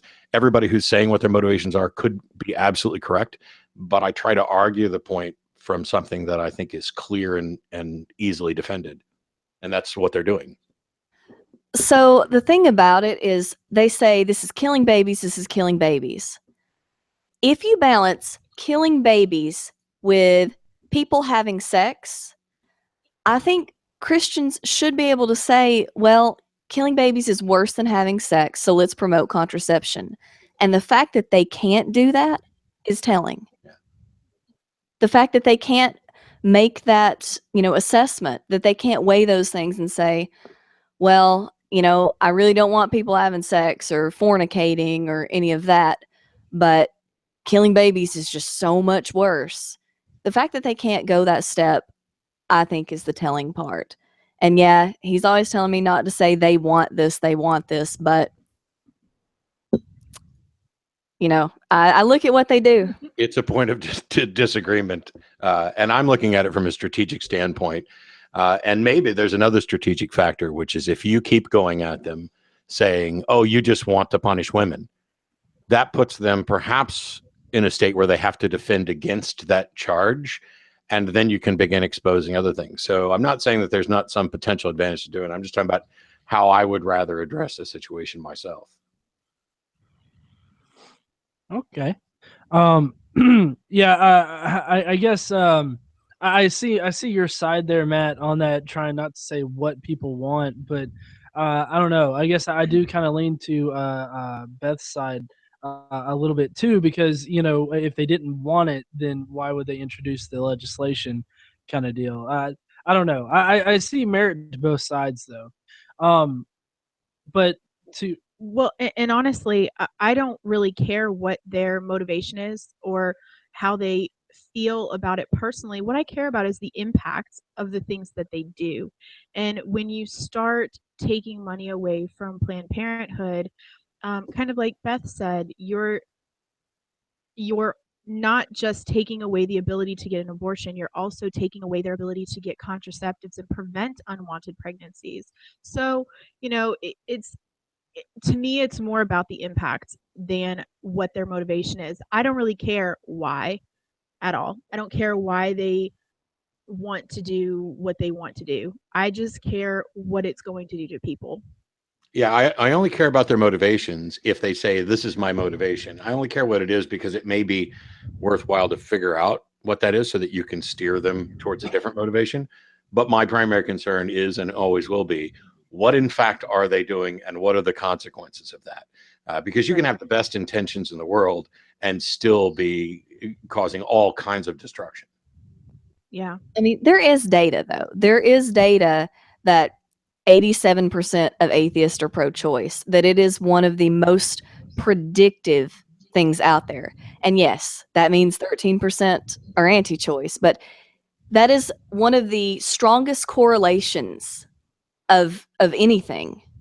And another thing I saw on an anti-choice site was one of the strongest correlations about what you think about abortion is what you think about premarital sex. So we have to, be able to say that these things are related. Of course. Somehow. And we have to fight them, which if we are fighting religion, a lot of the pro-choice stuff will, come along as well. Well, if you set aside the people who do pro-choice kind of like on blogs and for a living and are willing to debate, Beth posts a lot of things from just random anti-choice people. And what shocks me is the propensity with which they will just say, well, you shouldn't have had sex. You were asking, like, they're only going to look at the one situation that they have some sort of argument in their head about. And that is somebody carelessly had unprotected sex and got pregnant, and they should be made to pay for that irresponsibility. They don't that is their argument against the entire realm, instead of addressing that, hey, maybe we did have protected sex. Maybe this wasn't voluntary. Maybe, all the other situations. And, oh, by the way, when you get pregnant, the only responsibility is to remedy it, which is either to carry it to term or to have an abortion. We have an alternate way to deal with this responsibility, whether it was your fault that you became pregnant or not. And people, I've argued with people and they get really, really mad because they say, well, what about the individuals who are using abortion as a means of contraception because they don't use any other? And I was like, I don't care. That's a vanishingly small percentage of people, and they still have that right. And maybe they have some medical reason or psychological reason where they're not engaging in, contraceptives as a form of birth control. But there's still a responsibility. It doesn't bother me. Oh my gosh, you're encouraging them to kill as many babies as possible. No, I'm not. I'm in favor of education more than anything, to educate people on the facts. Get good science-based education with regard to sex and sexuality. But you can educate people on how to drive a car, and that doesn't mean that they're not going to have an accident. It also doesn't mean they're not going to intentionally drive through the front window of some office building or something. And then once that happens, there's a number of different ways to remedy it. They have this simple little black and white single scenario that is entirely about slut shaming and let's try to make these women who don't want to carry a child to term look as bad as possible so that the rest of the people in society who are inflicted with our, puritanical notions about sex, make it easier for them to vilify the woman. Well, and one of the things that we talked about earlier with Atheist Republic is that people are vilified and abortion is so vilified. And I went to Catholic school. I was raised Catholic, and the pro-life game is strong, man. It's strong in Catholicism. And I always thought that I was pro-life, but it's interesting because I guess I didn't really understand what pro-life meant, because to me it was always, I personally could not have an abortion, but I also didn't think that it was my right to tell someone else that they couldn't. But I still thought I was pro-life because I wouldn't have an abortion, but I wasn't. I was pro-choice. And my former sister-in-law actually told me, she's like, no, you're pro-choice. And when she kind of broke it down for me, I was like, well, hot damn, like I sure am. But it's that the Catholic Church teaches their followers is really, I mean, it's indoctrination to the fullest when it comes to pro-life, and there's a lot of hypocrisy there when it comes to what the Catholic Church feels is pro-life. But I mean, I'm kind of with you. It's more anti-choice than pro-life. Right. And I'm a big fan of not playing with the language. Pro-life, or anti-choice as I would call it, means you want abortion or most abortion illegal, generally illegal. Pro-choice means you want it generally legal. Those are the definitions that I think we should use because I think they're the least prone to confusion. And pro-choice doesn't mean you have to have an abortion. Pro-choice doesn't mean that you don't care about the abortion rate. It doesn't mean anything like that. If you want abortion to generally be legal, and people can talk about their cutoffs and things like that, you should say that you're pro-choice. And we shouldn't be playing these games of, oh, you're pro-life. Well, that should mean something about the death penalty, because that's not the general usage.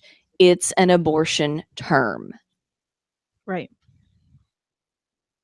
Well, considering that you guys are living in Texas, I thought it would be interesting to get your opinion on Texas defunding Planned Parenthood. I mean, obviously you guys aren't in favor of it, but just what your general thoughts on that happening. Well, and like what's happening? Like what's happening in Texas because of that? Well, I don't have statistics right off the top of my head. I do know that there did seem to be a spike in Medicaid births just a few years ago after there was some defunding. And that will probably continue. We did have a massive shutdown of abortion clinics. We went from 40 to 20 to 8, which I think we are currently still at 8, because even though whole women's health was decided in favor of the pro-choice side, the clinics couldn't reopen. They didn't have the money to do that.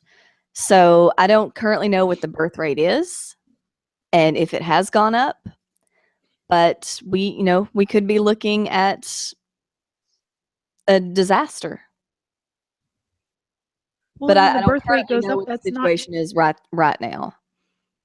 Well, and when the birth rate goes up, that's not always a good thing. I mean, because as government goes and government funding goes, they're so concerned with how much money that they provide. But then you're also providing a lot of patients of Planned Parenthood are lower income people, and so you're going to, have to pay for, food and for housing and for things for these people that otherwise wouldn't be there. And not just because of abortion, also because they had access to contraceptives. So it's not exactly. And right. it's already been proven that $1 spent on family planning saves at least $4. So if you're a fiscal conservative, don't you think you'd be in favor of contraception? And in fact, it used to be that way. The first George Bush, was super pro Planned Parenthood. This did not used to be a thing. This has become a thing as the religious right has grown. Mm-hmm.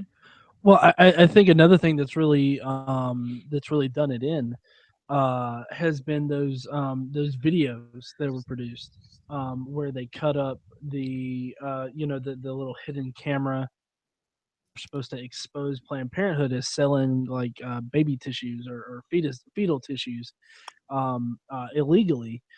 And I know that was one of the big driving forces behind Texas defunding Planned Parenthood. And That even though, go ahead. it had some impact. I've read, what lie news and lie action, which that's what I call them. I read what they've said and polls that they've done. And while Carly Fiorina did say stuff on stage about the videos, the actual impact of the videos was not as much as they hoped. So Planned Parenthood, they've been trying to defund Planned Parenthood forever. And maybe they got a few more legislators based on those videos, which are doctored and BS. I don't know if I can cuss on here, but This is Godless Engineer, yes. but the impact of the videos, I think, was kind of marginal. They didn't really think that it went as well for them as they thought, is basically what the anti-choicers are saying. But yeah, they would defund Planned Parenthood if it was only about contraception. They don't need the aborted fetus brains to do that. Right. Well, especially Catholics, since contraception is apparently like whatever fucking reason. Because it separates the unitive and procreative aspects of the marital act. Well, let's get fancy with it.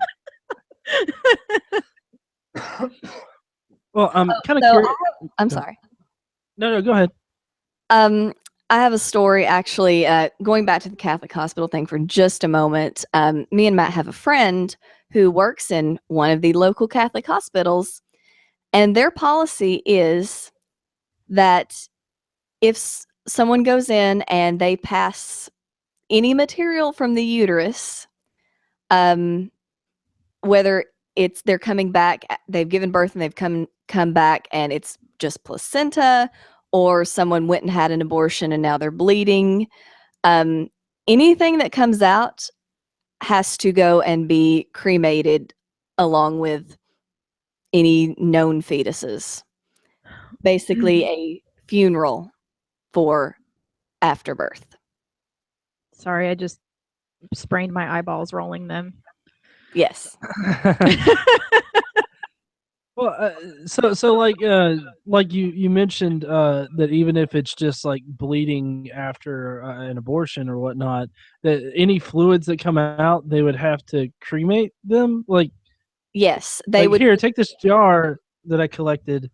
Like, So That's absurd. for me, this exposes one of the big problems, which is for people who are supposed to be, loving and caring and about humanity and blah, blah, blah. There's an incredible lack of empathy. And I see this not just in this issue, but elsewhere. I mean, you look at, I have family members who would watch the show Hoarders and just call them lazy, filthy people, not recognizing that there's actually a psychological issue here.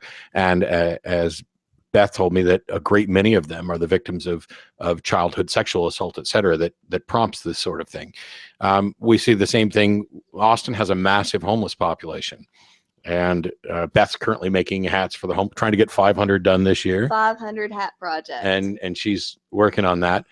But there are people who just, they did this to themselves. It's very much this, I got mine, screw you if you can't get yours situation.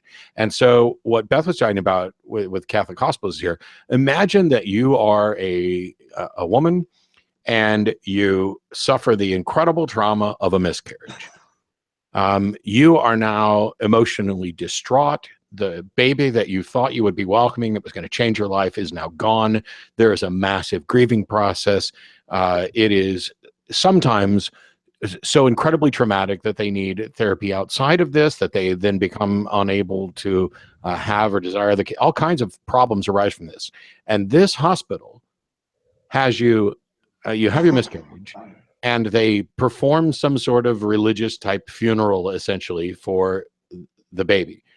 And then if the placenta doesn't come out then, and instead it comes out, a day or so later, you have to go through all of that again, because their religious doctrine treats that as birth matter. And now we need to have a second funeral, essentially, and you have to sign the paperwork for all of this, essentially putting you through your trauma all over again, perhaps just at the moment where you're starting to get a grip on what happened. It is atrocious that the religious doctrine not only trumps sound medical procedures, but it engages in absolutely no empathy for what actual human beings are going through. It is appalling, and I'm shocked that it's not talked about more. Religion lacks empathy in general, I think, and I think it crosses many different religions. I don't think it's just Christianity, but I feel like religion just lacks empathy. And for a group of people, especially with Christianity, who is supposed to, there for each other and take care of each other, they're really generally horrible with things like this. They care about doctrine more than reality, more than people, Yes, more than anything else, do. and they cannot adapt. Well, they got to make that genocidal blood god happy, right? Yep. Well, I'm kind of curious. What do you guys think about like this whole movement to like totally destroy like Roe v. Wade, everything like that? I'm wondering, like, what do you guys think the future holds in that kind of in that fight? Well, you don't have to actually touch Roe to do anything, because abortion access in this country is abominable. There are vast swaths of this country where Roe does not apply because they have outlawed the abortion clinics, trap law by trap law, increment by increment. Here in Texas, we did win Whole Woman's Health. That put a big stop on them. We're still down to 8 abortion clinics. None have reopened. Did we win? I don't really know if we have. I'm not super optimistic about this, really. Well, one of the things is, so the trap laws that essentially, it'd be like saying, yes, everybody's allowed to vote, but in order to vote, you also have to do this and this and this and this, and you jump through so many hoops, and it's like the gerrymandering of districts and the other things that have, diminished the vote among minorities. So if your state doesn't have a single abortion clinic, and how many states are like that? I think there's 3 or 4 right now. Yeah. So if you're in one of those states, your entire state has no abortion clinic, then the explanation is, oh, well, you could drive somewhere else to do it. If you don't have maybe an abortion clinic within, I don't know, a 4-hour drive of you, where do you draw the line? Is it okay to say, oh, well, there's a clinic 4 hours away from you? Well, okay, that's neat for you in your, fantasy land. But first of all, not everybody has access to a car. Not everybody can drive 4 hours. And if you've also made it so that you have to have this waiting period and counseling session, now you've got to take a day off work, drive 4 hours for your counseling session, et cetera, go back home, and then take the next day off work. Now, you're talking about the people who are most likely, and I'm reluctant to say that, but I suspect that many of the people who are most likely to need abortion services at a clinic like that aren't likely to have the financial means to I'm going to take 2 days off work. I'm going to spend essentially 8 hours a day driving, 4 hours there, 4 hours back, whatever. It's bizarre that a medical procedure that is legal requires someone to jump through so many hoops, making it effectively illegal, irrespective of Roe. Now, I think the big question here is we don't know that much about Judge Gorsuch's position on abortion. I disagree with him on the Hobby Lobby position, but having looked at some of his other things, we could have done a lot worse, I think, as far as a Supreme Court appointment. I'm not terrified of him. I don't think he's another, Scalia, even if he may be. I think he's basically an unknown quantity. And so if he is that bad, then okay, Roe may be at risk. But as Beth was pointing out, you don't have to do that. And one of the problems here, I get into a lot of trouble with some of my libertarian friends who want to go states' rights, states' rights. I don't give a rat's ass about states' rights. We're the United States, and I find it appalling that people could have rights in one state and not in another. How if I can't move out of Texas because it's the only state that gives me this particular right, are we really the United States? Now, I appreciate the fact that different communities can set some standards within limits, and they can set their own regulations, they can set their speed limits and whatever else. But when we make it so that, like when marriage equality only existed in a couple places before we, hit the tipping point, that was appalling, and everybody was up in arms about it. And I don't find that the states' right chant manages to supersede that.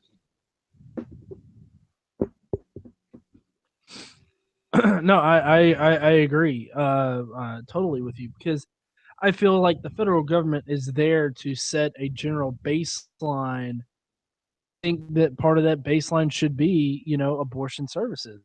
I think that it should be, access to, women's services in general. Yeah, it doesn't even have to be abortion services. Let's just go with the contraception. As soon as we tried to say that contraception should be part of healthcare, the right lost their mind. Oh yeah, because the Catholics and education didn't want to pay for that either. So yeah, education too. Yeah, education is really important in this whole aspect, and Planned Parenthood provides a lot of that. So I think education and access to contraception I think those are two things that they do that are crucial to preventing abortions. So like I can't meet the two in the middle. I don't understand how politicians, kind of like Beth was saying, how did they not see this? I guess they just weren't they weren't raised and taught how rational thinking works and how to follow a logical train of thought. no, that's not really taught in schools either. Well, crap! I had something that I was going to talk about. Oh, the Roe v. Wade. They're using that as kind of like a rally cry for this whole ending abortion thing. So I know that you can effectively make it illegal, at least unattainable, to have an abortion with these trap laws. I know here in North Alabama, they actually had to close a clinic in Huntsville because they redid a law where you had to have a certain amount of like width to the hallway so that like a full-fledged like gurney or whatnot could like be rolled down it or something. And that particular office didn't perform those kind of operations. They didn't do any of that, so they didn't have those hallways, so they had to close down and they couldn't reopen. Well, there was another law, and I can't remember. I thought it was here too, out here in Alabama, where they closed down a clinic because they said that clinics couldn't be within a certain number of, like, a certain distance from a school. Oh, that was good strategy though. They really dug for that. I mean, treating them as sex offenders. I mean, that was a new strategy. The ambulatory surgical center strategy, the admitting privileges strategy, but the not being near a school, that was, whoever thought that up is brilliant in a twisted way. Well, so do you think that they're going to be able to push like more trap laws like that? Well, they got dealt a big blow in whole woman's health because that invalidated ambulatory surgical center and admitting privileges, which was their two big trump cards. And if they can't do that, in any states anymore, really, then they're going to have to be more creative and come up with, things like treating clinics like sex offenders. So And they got slowed. They didn't get stopped. They're going to come up with more stuff, and we're just going to have to keep fighting this forever. yeah, do you think that like Donald Trump's him saying that he's going to repeal Roe v. Wade or make it to where Roe v. Wade is overturned? Do you think that's going to like exacerbate it at all, or do you think that's not going to? Oh yeah, they didn't. A lot of anti-choicers didn't like Trump, but they rationalized voting for him because, hey, anti-choice. And, he basically told them that he would give them everything they wanted in a Supreme Court judge, in-laws.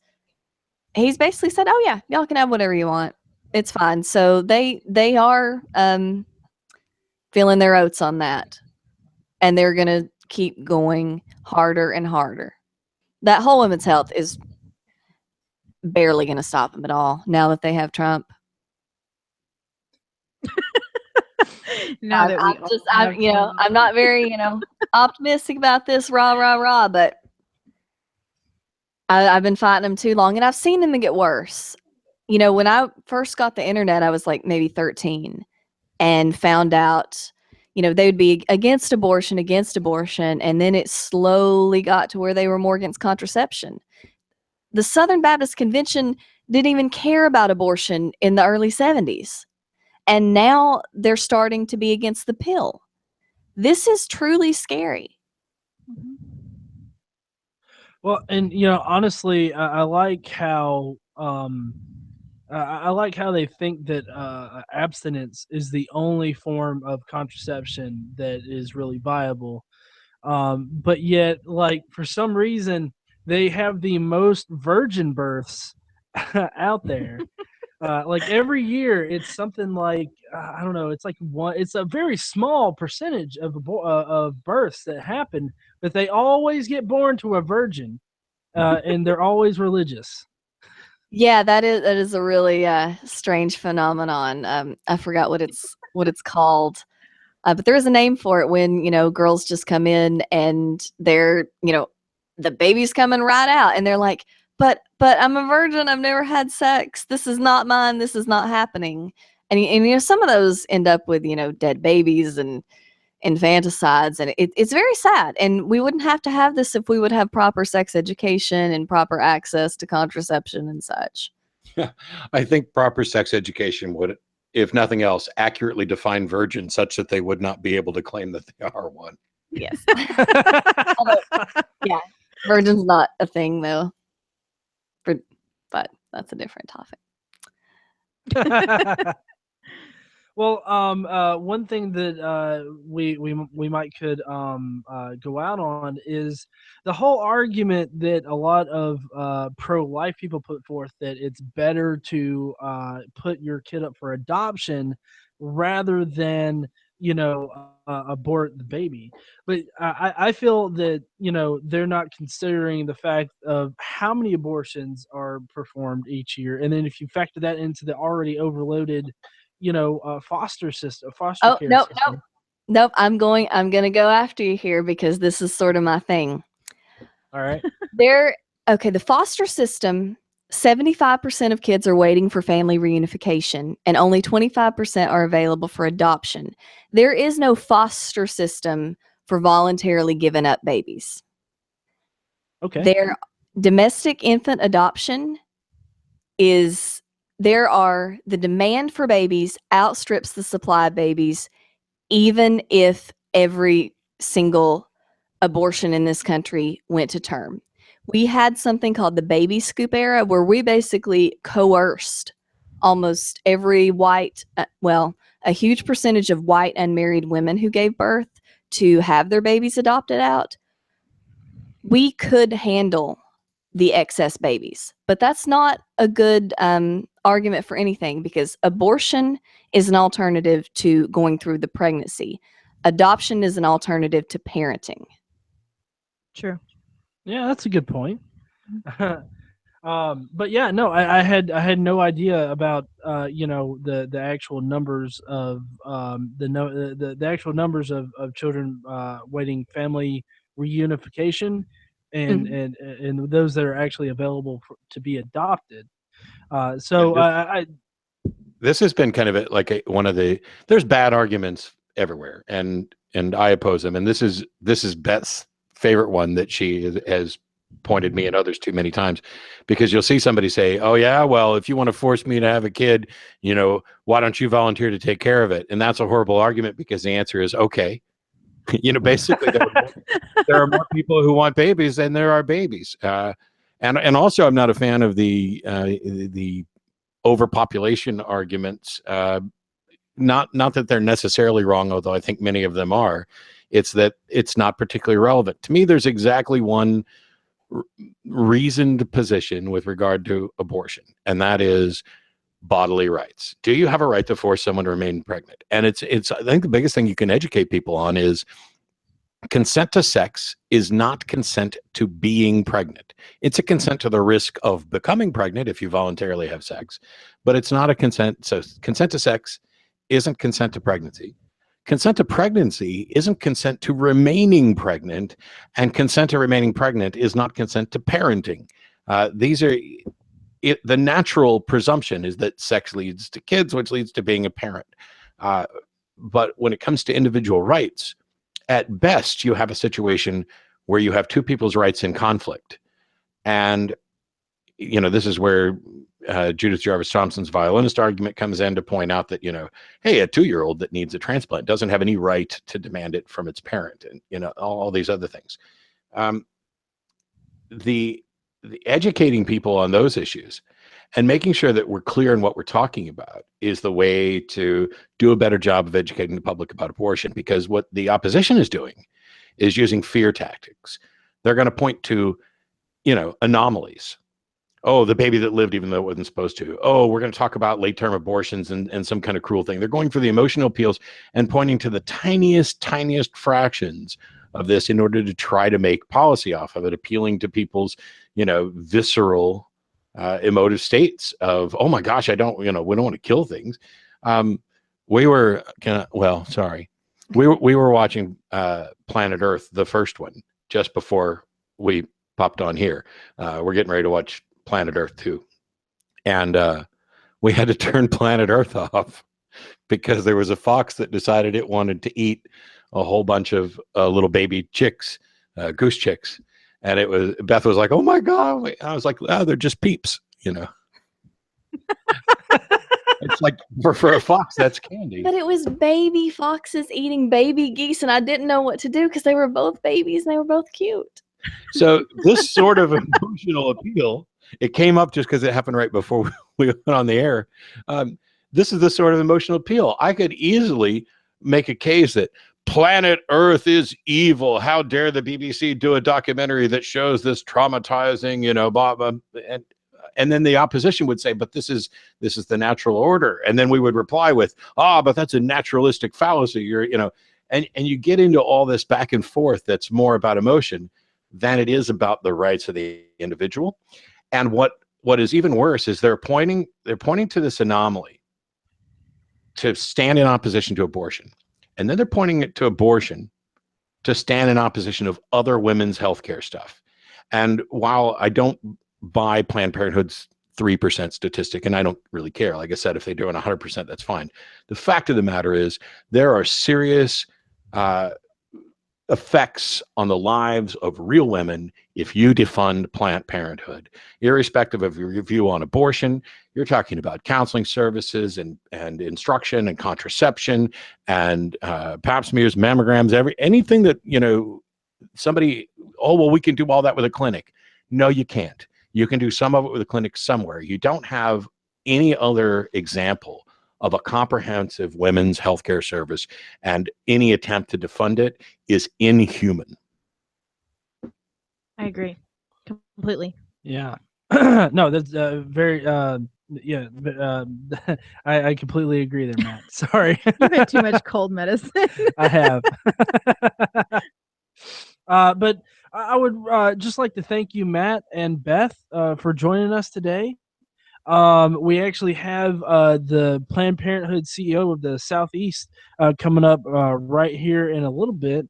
So, I just would like to thank you guys for being on here and talking with us a little bit about all this stuff. And I hope you guys have a great rest of the day. All right. Thanks. It was great. Thanks. Yeah, thank you guys. Bye. Bye. That was good. Yeah, I know, right? Mm-hmm. I liked it a lot. I did I too. always like talking with Matt.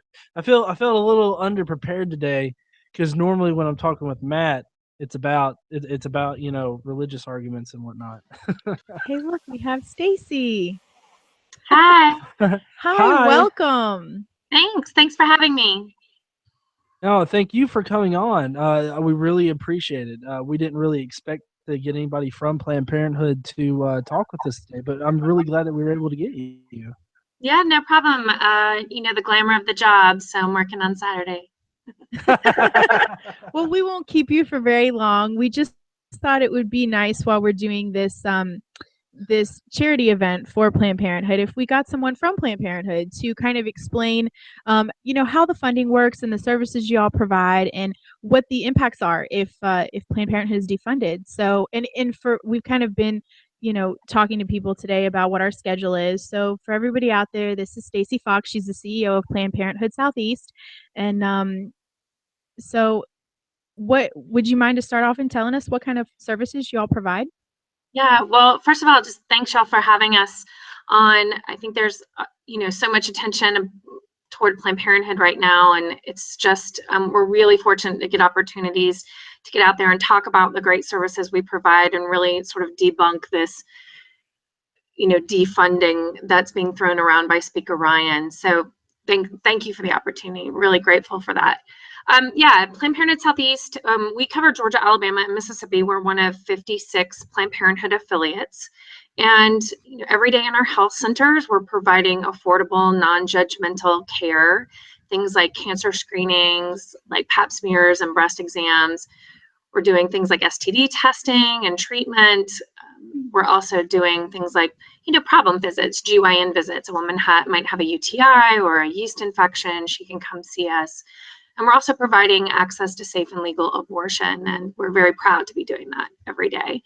We also do things like sex ed, which is what I started doing at Planned Parenthood 20 years ago. We're out in the communities providing comprehensive sex ed, that's age appropriate. So we could be in an elementary school talking about puberty, or we could be in a retirement community talking about STDs, right? Because STD rates are on the rise among our senior population. We're also doing things like implementing evidence-based curriculum. So we do a program called a peer education program where, there's that point in teens' lives where they're really listening to each other the most. They're really looking for information from each other most. And so what research shows is that educating teens to teach other teens is most effective. And so we use curriculum that's been vetted by the CDC for an ongoing program with those peers. And then the third thing we do at Planned Parenthood is advocacy. So I think a lot of people know us for our work in that realm right now. We are working hard across the country to make sure our doors stay open and other providers' doors stay open. It's not just, our work in advocacy is not just about Planned Parenthood, but it is about women's health as a whole. And depending on the state you're in, really sort of depends on the political climate and what the advocacy work looks like.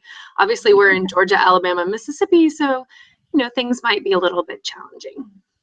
Yeah, you've got your work cut out for you, don't you? Yeah. The really easy progressive states.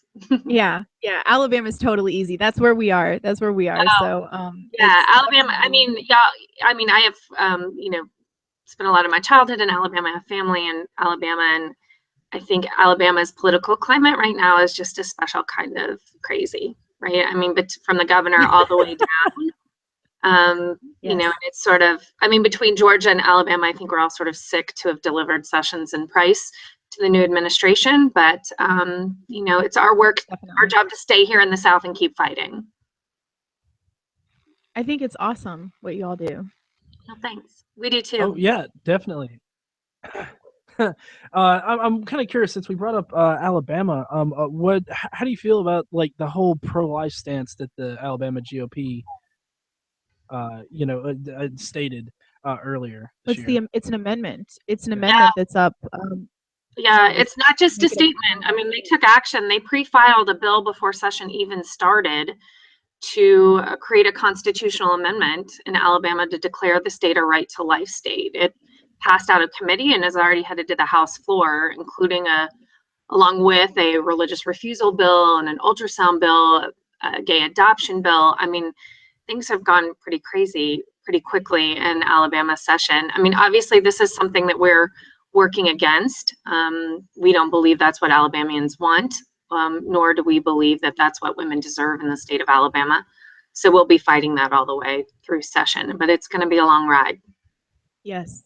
I think one of the interesting things, one of the things I've always found especially interesting about Planned Parenthood, is the education y'all provide. You talked a little bit about that, and I think that has an immense positive impact on communities, because if you provide good sex education for children, for teens, for adults, like you said, any age group, and you provide access to education, access to contraceptives, you're going to, I mean, effectively decrease the birth rate. You're going to decrease unwanted pregnancies, which results in abortions.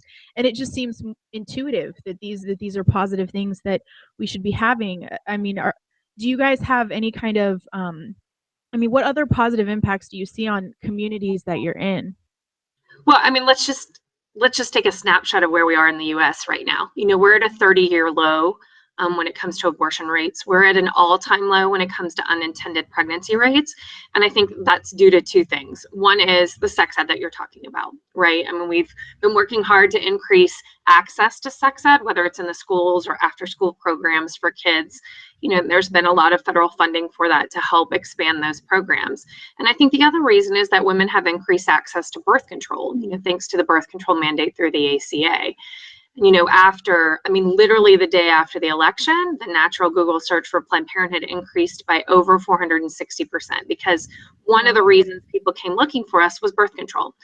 At Planned Parenthood Southeast, in the 7 weeks post-election, compared to the same 7 weeks the year before, we had over a 300% increase in requests for IUDs, because women wanted birth control, and not just any birth control. They wanted long-acting reversible birth control because they were scared they were going to lose access to it. So I think, you know, that education piece, whether it's happening clinically or it's happening within the context of an education program, has proven to have real impacts in our communities. You know, we did a lot of work, for example, in Augusta, Georgia, in concert with a number of other organizations when that county, Richmond County, had a really high teen pregnancy rate, you know, and so we coupled things like peer ed and other education programs with clinical services and had a real impact on the local teen pregnancy rate. So, you know, I mean, I think that I'm not looking forward to looking back to, you know, the next 3-4 years and what happens when healthcare is taken away from women and sex ed diminishes in this country, because if we look right now to what's happening, it's working.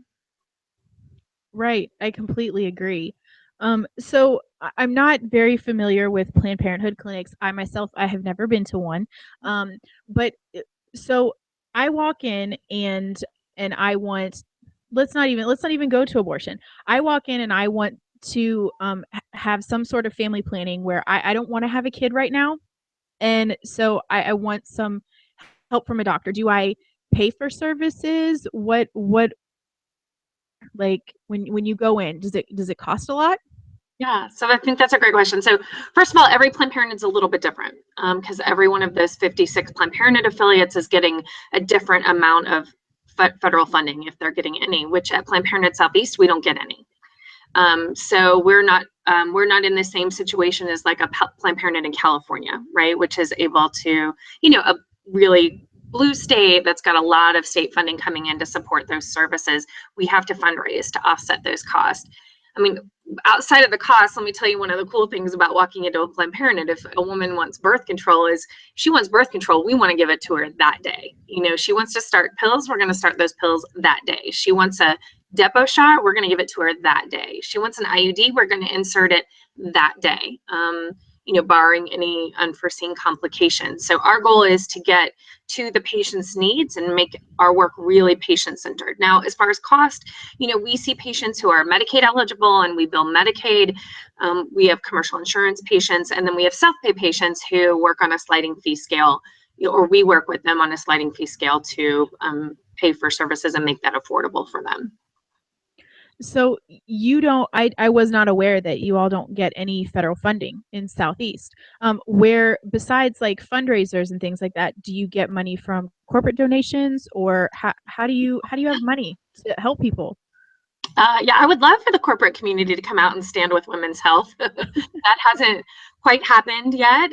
We'll see. I mean, especially in the South, it definitely has not happened.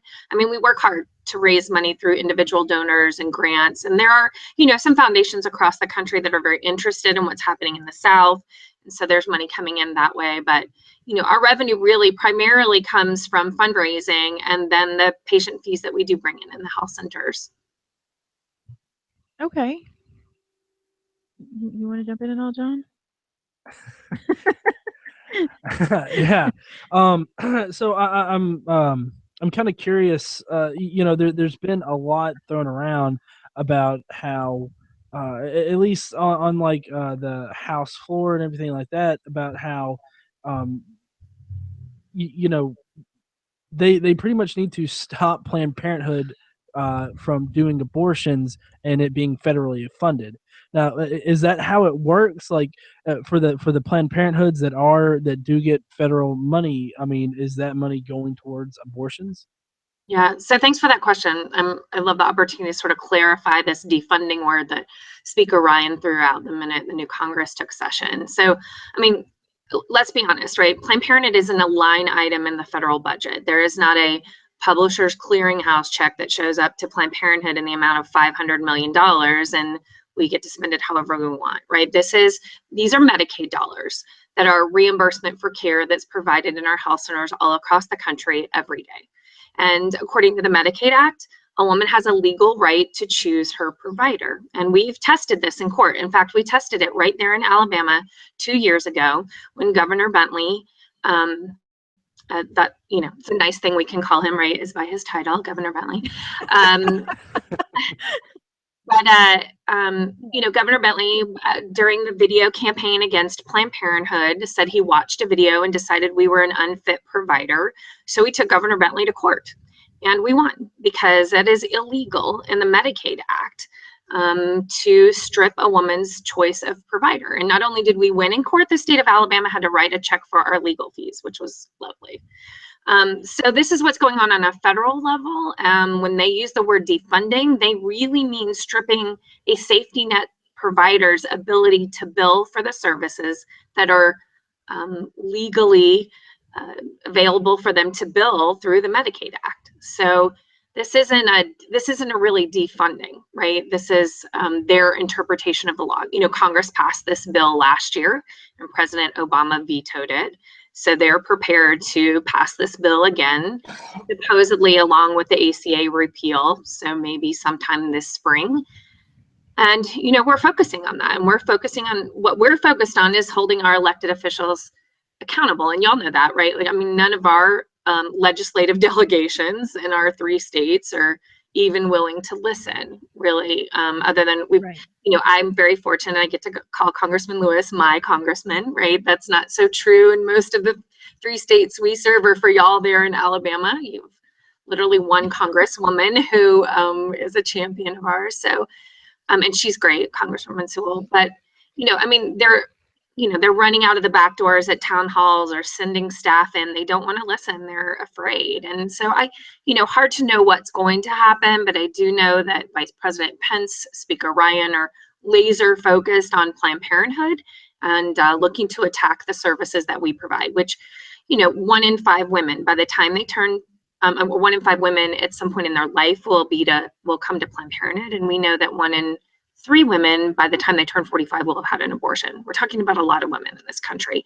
And we know that this is not what Americans want. Poll after poll has shown that, including 48% of Trump voters don't support defunding Planned Parenthood. So we're working hard to make sure the administration and our congressional delegations know that, especially, these couple of weeks while they're on recess.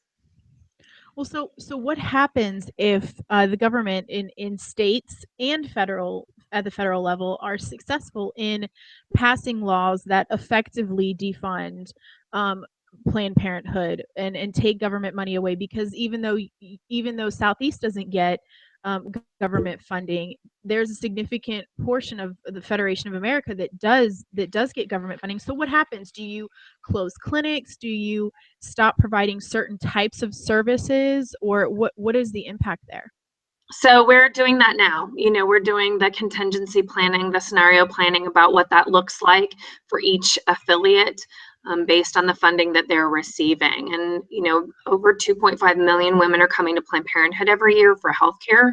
And if Planned Parenthood can't bill for those Medicaid services, if that bill passes in Congress, then obviously we'll look at our other options, whether that be through litigation or other options that we have to fight that. But we're also looking at the mitigation strategies. And yeah, that could mean that Planned Parenthood doors close, which is could really lead to a national health crisis. And we're, at Planned Parenthood, we are not going to stop providing services, and really specifically, we're not going to stop providing abortion care. We're very proud to be providing that to women. And in some places, if we weren't doing that, where else would women go? So we have a health center down in Mobile.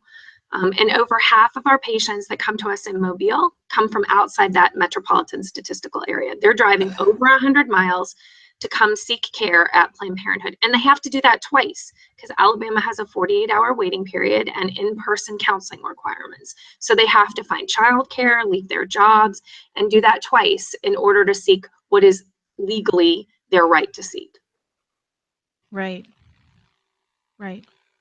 Well, I know we only had you for a little bit here, Stacey. We really appreciate you coming on. Of course. Is there anything that you would like to let people know about Planned Parenthood, either with the current political climate or just Planned Parenthood in general? Yeah, I mean, thanks for the opportunity to be on and join y'all, and thanks for what you're doing. I mean, a few things I would say is that the cool thing is that this kind of stuff is happening all over, right? I've been in countless living rooms in the last few weeks of people organizing, specifically concerned about Planned Parenthood. And when I talk to them, I tell them, the resistance is strong. People care. They're showing up. I mean, y'all had, Alabama showed up in Birmingham on the day of the Women's March. I mean, it happened here in Georgia. It happened in Jackson, Mississippi, in numbers that nobody predicted, right? I mean, people are standing with us, and they're doing it in really cool ways. There's a tattoo parlor in Huntsville that's doing a fundraiser for us. There's a group of 21 badass bakers in Atlanta that are selling cookie boxes to raise money for Planned Parenthood. There was a punk band in Savannah, Georgia doing a fundraiser. So it's really cool the way the community is coming out and supporting us. And, I think a lot of people are asking, what can I do? And there are a couple things I would say. One is my personal ask to folks right now is that I get really neat opportunities like this to interact with our supporters, but our staff that show up to work every day, especially in our health centers, don't. And so I would really ask for people to, and it's on our Facebook page at Planned Parenthood Southeast Advocates, sort of share the love in February, send thank you notes to health centers, just letting our staff know that how much they're supported by the community. Another cool way to support Planned Parenthood is come get your health care at Planned Parenthood. We had literally a 62-year-old woman who showed up at our Savannah clinic and came in, and our nurse practitioner was taking her history, and she had just had her checkup and her thyroid checked and her mammogram. And our nurse practitioner said, "Can I ask you why you're here today?" And the woman started crying, and she said, "I was alive before Roe, and I don't want Planned Parenthood to go anywhere.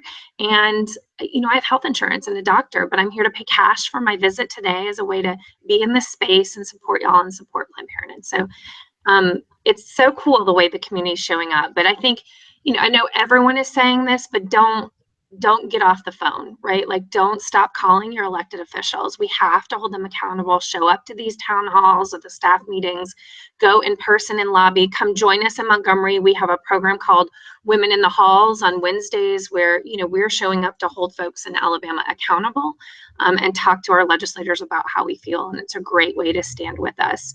So there's lots of ways to plug in with escort programs and other ways to volunteer. So we'd love to have people join us. That's awesome. Yeah, that's really awesome. And like I said, I'm really glad that we were able to have you on today to discuss all this. I mean, you know, honestly, I didn't even think about you know, going to Planned Parenthood, you know, just for your general your general care. I think that that's a really good. Jake, I can't with that smile. And you can get care at Planned Parenthood too. It's not just about women. There are services for men too, and we talked a lot about that earlier with one of our earlier guests. Services that y'all provide to men as well, because it is kind of focused in a lot in the conversation about women, but there are a lot of services for men also. Yeah, great services for men and great men that support us.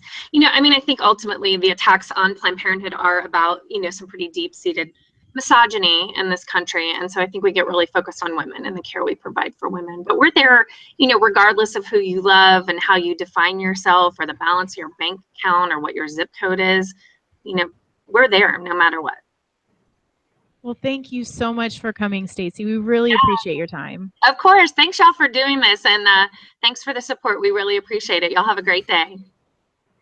You too. You too. And yeah, we've only raised about $325 today, but I mean, I figure every little bit counts, right? Yeah, every penny counts. And you know, the big thing is just getting the word out, right, and getting the facts out there, and that's what I think is most important right now. Yeah. Well, again, thank you, Stacey. I know that you're busy, and we'll let you go. No problem. Thanks, y'all. Bye. Bye. All right. So now we've got Jake here. Hi. Joining in with that smile. I was trying so hard not to laugh. Yeah, I'm not gonna make it easy for you. Yeah. Thanks, Jake. I'm trying to pimp it out though.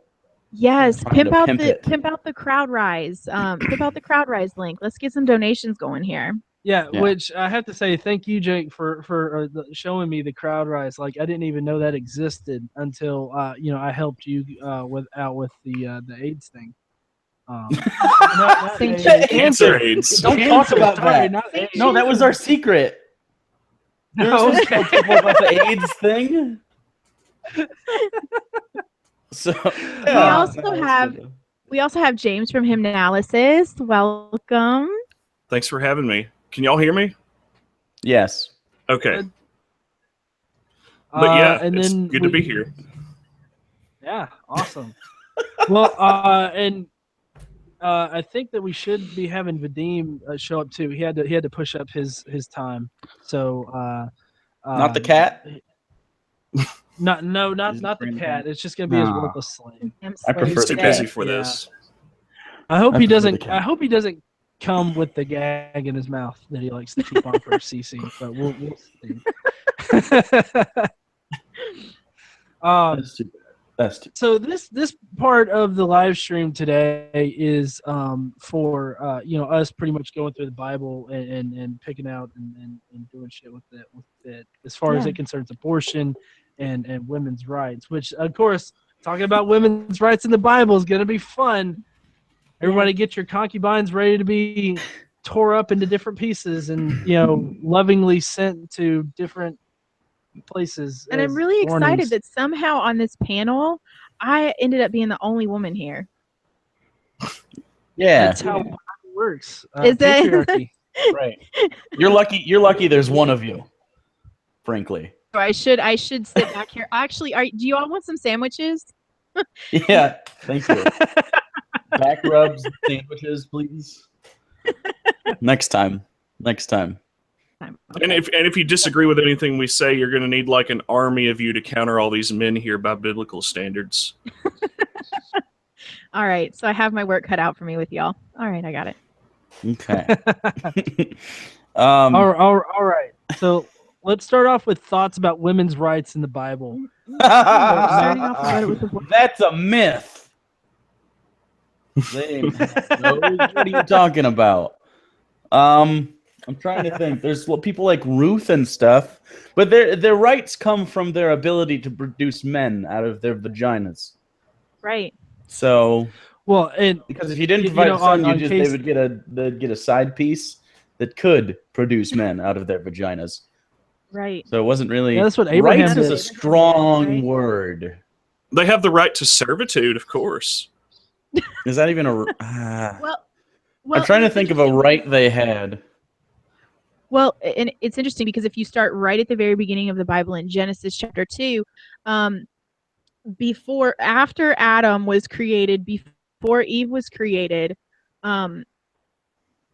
God said, "It's not good for man to be alone. I will make a helper suitable for him." So right from the very beginning, women were made as secondary helpers and made to service or serve.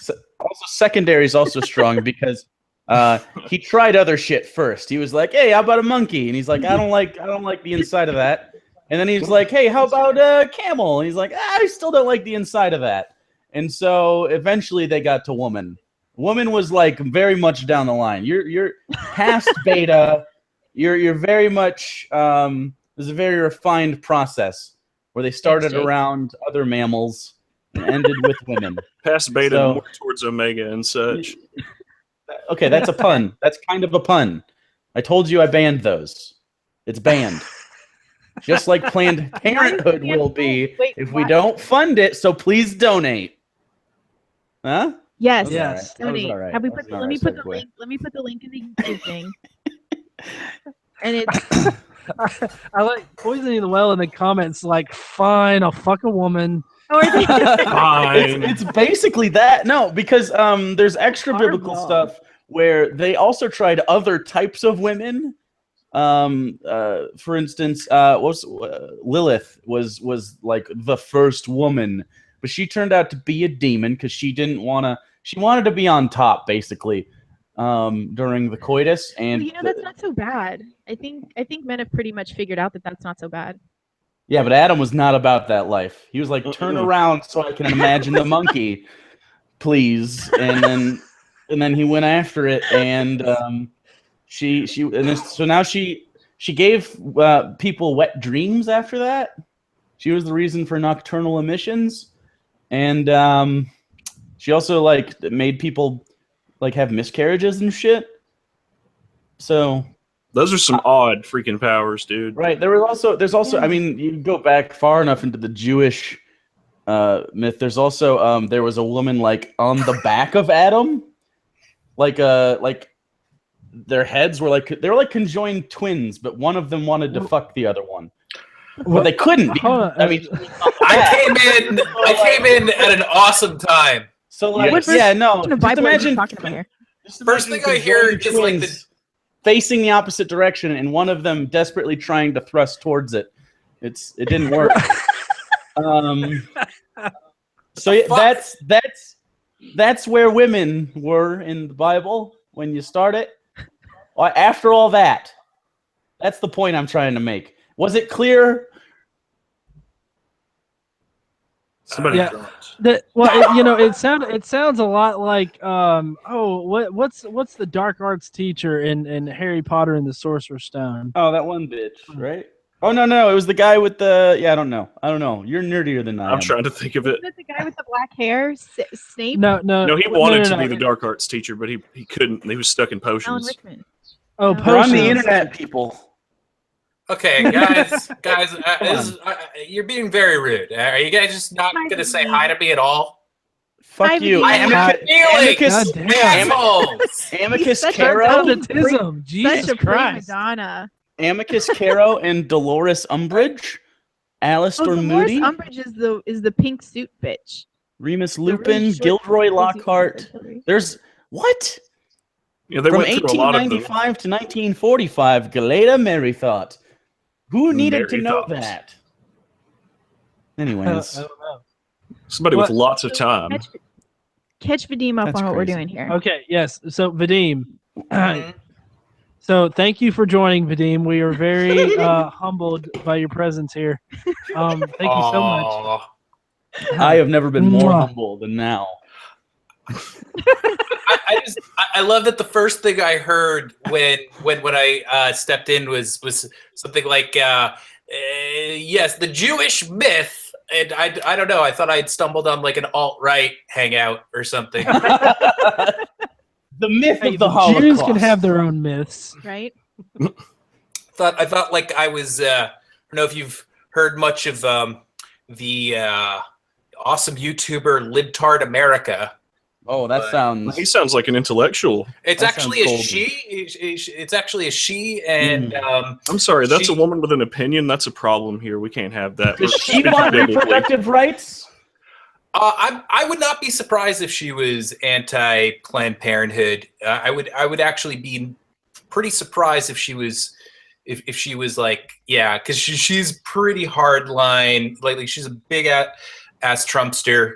I mean, not a big. She's actually a very slender woman, but she's just very into that. And she just, I don't know, like she says a lot of crazy shit. Like she thinks that women should be removed from political office, and a patriarchy should be reestablished in all governments across the world because women are a corrupting influence. And she also thinks. Yeah, no, she's 100% for real. Like I thought she was possibly a troll when I first heard the stupid shit that she said. I mean, like honestly, like if you could weaponize stupidity, she'd be a nuclear bomb. She sounds like every. Oh, go ahead. Oh no, that's really all I have to say. I'm trying to remember. There was one quote that she had recently that was pretty crazy. I mean, there's lots of them, but anyhow, yeah. So you guys are gonna just tell me what's going on here? By the way, I was going to add, she sounds like every Pentecostal church I've ever been to. Like that's so normal around where I live. The one thing that I will say is that I don't think that she's highly. Maybe she is very Christian. Maybe she is very religious. But it's kind of like she has all of the stupid beliefs that just a fucking hardline Christian would have without kind of talking about Jesus very much, as far as I can see. Well, her stance is quite biblical. I mean, not wanting to have women in public office. Frankly, according to the Bible, women shouldn't be teachers either. That's true. So, I mean, her position on these things is quite biblical. That are just a result of internalized misogyny, of course. But yeah, Vadim, we're talking about the Bible and how it pertains to abortion and women's rights. Right. On women's rights right now. Right. Did you guys talk about that whole passage where the woman drinks the bitter water and you guys know what I'm talking about? It can all be found in Atheist Bible Study number 28. Jake knows that shit off the top of his head. Yeah, man. I can't. I just had to look it up. I don't remember what we were. Yeah, there's this passage that is something to the effect of, if a woman is pregnant and she's suspected of conceiving that child through adultery, you give her this what they call bitter water, which is this like mixture that basically got women so fucking sick that they would either die or have like a spontaneous abortion, or maybe they'd survive it if they were lucky. So it was sort of like akin to that like, you know how they used to like throw witches off of cliffs, and they'd say like, hey, if she doesn't fly, then she just goes to heaven, and she wasn't a witch. It's sort of like the same thing, if you follow me. And so basically, like, yeah, it's basically a situation where God is commanding people to perform abortions more or less in the Bible. But only when it suits his needs. Yeah. You gotta put the needs of God first. You know, the umbrella with Christ at the top and the husband below and all that stupid shit. The whole thing that's so crazy to me about like Christians and abortion is the fact that, I mean, and you guys have probably already brought this up, but it's like, wouldn't the baby's souls just go straight to heaven? Like, isn't that like a good thing? It's a discount coupon on life. Well, hold on. Now you got like a baby version of Lord of the Flies going on up there, though. And like, so how does that work? Do they turn into like adult people, or are they still babies for eternity? And they just have like heaven teats that drop down and feed them every once in a while. I've heard it said by pastors. Oh, go ahead. I think they become cherubs, and those little baby angels. Those are all aborted fetuses. There's a lot of cherubs. There's like an overwhelming number. Is there a cherub colony all by itself, or do they live? What about like the miscarriages? Does that apply too, or are they just like, well, you miscarried? To hell with you. I think they go straight to heaven, but the women go to hell. Oh, of course. Yeah, because it's their fault. Yeah. They didn't pray hard enough. Duh. No, it was they didn't do the Kegel exercises, and thus had a weak vajayjay. What if like the aborted fetuses or the miscarried fetuses, like what if they're just like kind of like ornaments that are hung from the ceilings of heaven? Wow, that's really dark, bro. That's super dark. They have to also light up though, so what's the logistics there? Nah, you just shovel dump truck situation. Just kind of pitchfork seems more appropriate. Then you'd but pop whatever. some of the things, and it would be a cleanup nightmare, The dude. stem cells get everywhere, and then that's why everyone lives forever in heaven. That's the real tree. That adds up. Anyways, we actually had not talked about that, Vadim, so thank you. Appreciate it. Well, there you go. What things do they do for men though? Is it vasectomies? You guys were talking about that when I joined, and no one ever said anything specific. Well, we were talking with the Planned Parenthood representative, right? And how they, how they provide those services. Right. Men, what services do they provide? Can we get snipped? Oh yeah, I'm sure we can. There's also breast exams, which Jake, if you need one, just all of us here have ample breasts, so it's fine. Oh, and for your St. Jude's thing, I'm glad that Hugo was finally able to lick his teeth. Yeah, man, he got that butter going, awesome. and then just like it was easy after that. Yeah. Butter seems to make things easy. By the way, I looked up, they have a lot of services like checkups for sexual health and reproductive problems, colon prostate screenings, all that stuff. It's crazy. You wouldn't think it just by the name alone. It's weird that Christians don't like Planned Parenthood then, because it's the only place you can go get a finger popped in your butthole where no one will judge you. And you can act out your fantasies without actually going full gay. not full gay, just a little bit gay. Sometimes you want a finger in your butt, and if you're a Christian, like, unless that's for a medical procedure, it's probably a no-go. But like, there's nothing in the scriptures that says thou shalt not enjoy a prostate exam. This should all be a part of like a Planned Parenthood Christian outreach program. Just record that and just send it out to churches, and hey, we know you secretly enjoy Planned Parenthood side in no time. What? We know you secretly enjoy a finger in your butt. Come on, man. We know you're out there. Come on secretly. in. I'll let everybody know. But yeah. So what exactly can you tell me? Like what the actual like this is going directly to Planned Parenthood, or is this going to like a charity that helps Planned Parenthood? No, we're raising money directly for Planned Parenthood.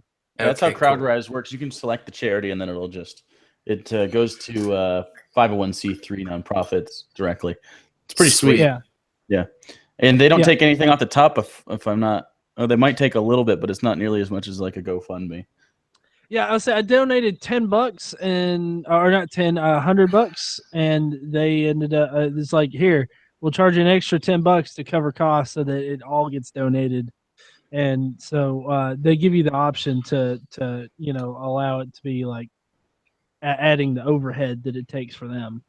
Um, but yeah, no, that's what we're doing here because Republicans want to defund Planned Parenthood across the board for some reason. I don't know why. Because all they had to do hate. was see that stupid video that was obviously made up, and they just had their minds made up. Well, they had it before then, but they were like, "Oh, we got ammo. Let's do this shit." Now people are going to get mad and get on our side. Yeah, I don't know. It's just been kind of a thing that they've been. They think their constituents want it, and so many of them do. A lot of them also don't. But it's just kind of been, the right has had this sort of like, oh, we're very, very Christian for a while now. And I thought maybe the Trump thing would change that. It hasn't. They just sort of, absorbed him in. And he's like, yeah, I know the Bible. I'm the best with the Bible. And then he like didn't know anything about it. So that was fun. Come on, his favorite Bible verse is 2 Corinthians. Yeah, 2 Corinthians is the best. Hey, 2 Corinthians. Hey. Yeah. He's got the best verse. Did any of you guys actually like watch any of the inauguration? There were like 50. There were like seriously, okay, maybe not seriously 50, but at least 20, 25 different pastors and priests and fucking just dipshits of God, giving like sermons and shit. It was, I mean, I'm pretty sure that it like vast outnumbers any other like number of, he's really trying to appeal to the religious right. I think Obama was non-religious, but Trump definitely is. And it's so weird that they're rallying behind a guy and they're like lying to themselves about his religiosity. Mm-hmm. Like just because he got Pence, who is extremely religious, they're like, oh, this is fine. That's fine. They're thinking Pence will rein him in or something. It's like Christian guys who are still attracted to Blair White. They're like, she passes, I suppose. I mean, if I showed my friend a picture, they'd be like, yeah, she's hot as long as I don't tell them about any aspects of her. Right. Well, I'm really glad the Planned Parenthood lady's not on still.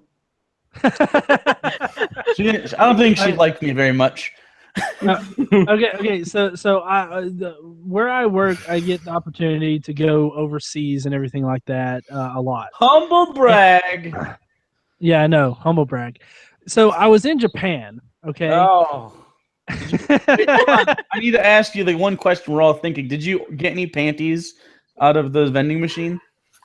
Well, no, I didn't see any of those, but Tommy Lee Jones is a popular motherfucker over there. What? Like Tommy Lee Jones, the guy that Tommy had second billing in Men in Black 3. Yes. Okay. Tommy Lee Jones. He was on every fucking vending machine out there. He's on vending machines? He's on vending machines in Japan. Crazy. Okay. I went to Okinawa. Like, yes, please enjoy these chips. Tommy Lee Jones very much likes these chips. Oh, and he stares at you like, he stares at you on the vending machine. He's staring at you like, why did you take my candies? Like, those are Tommy Lee Jones candies.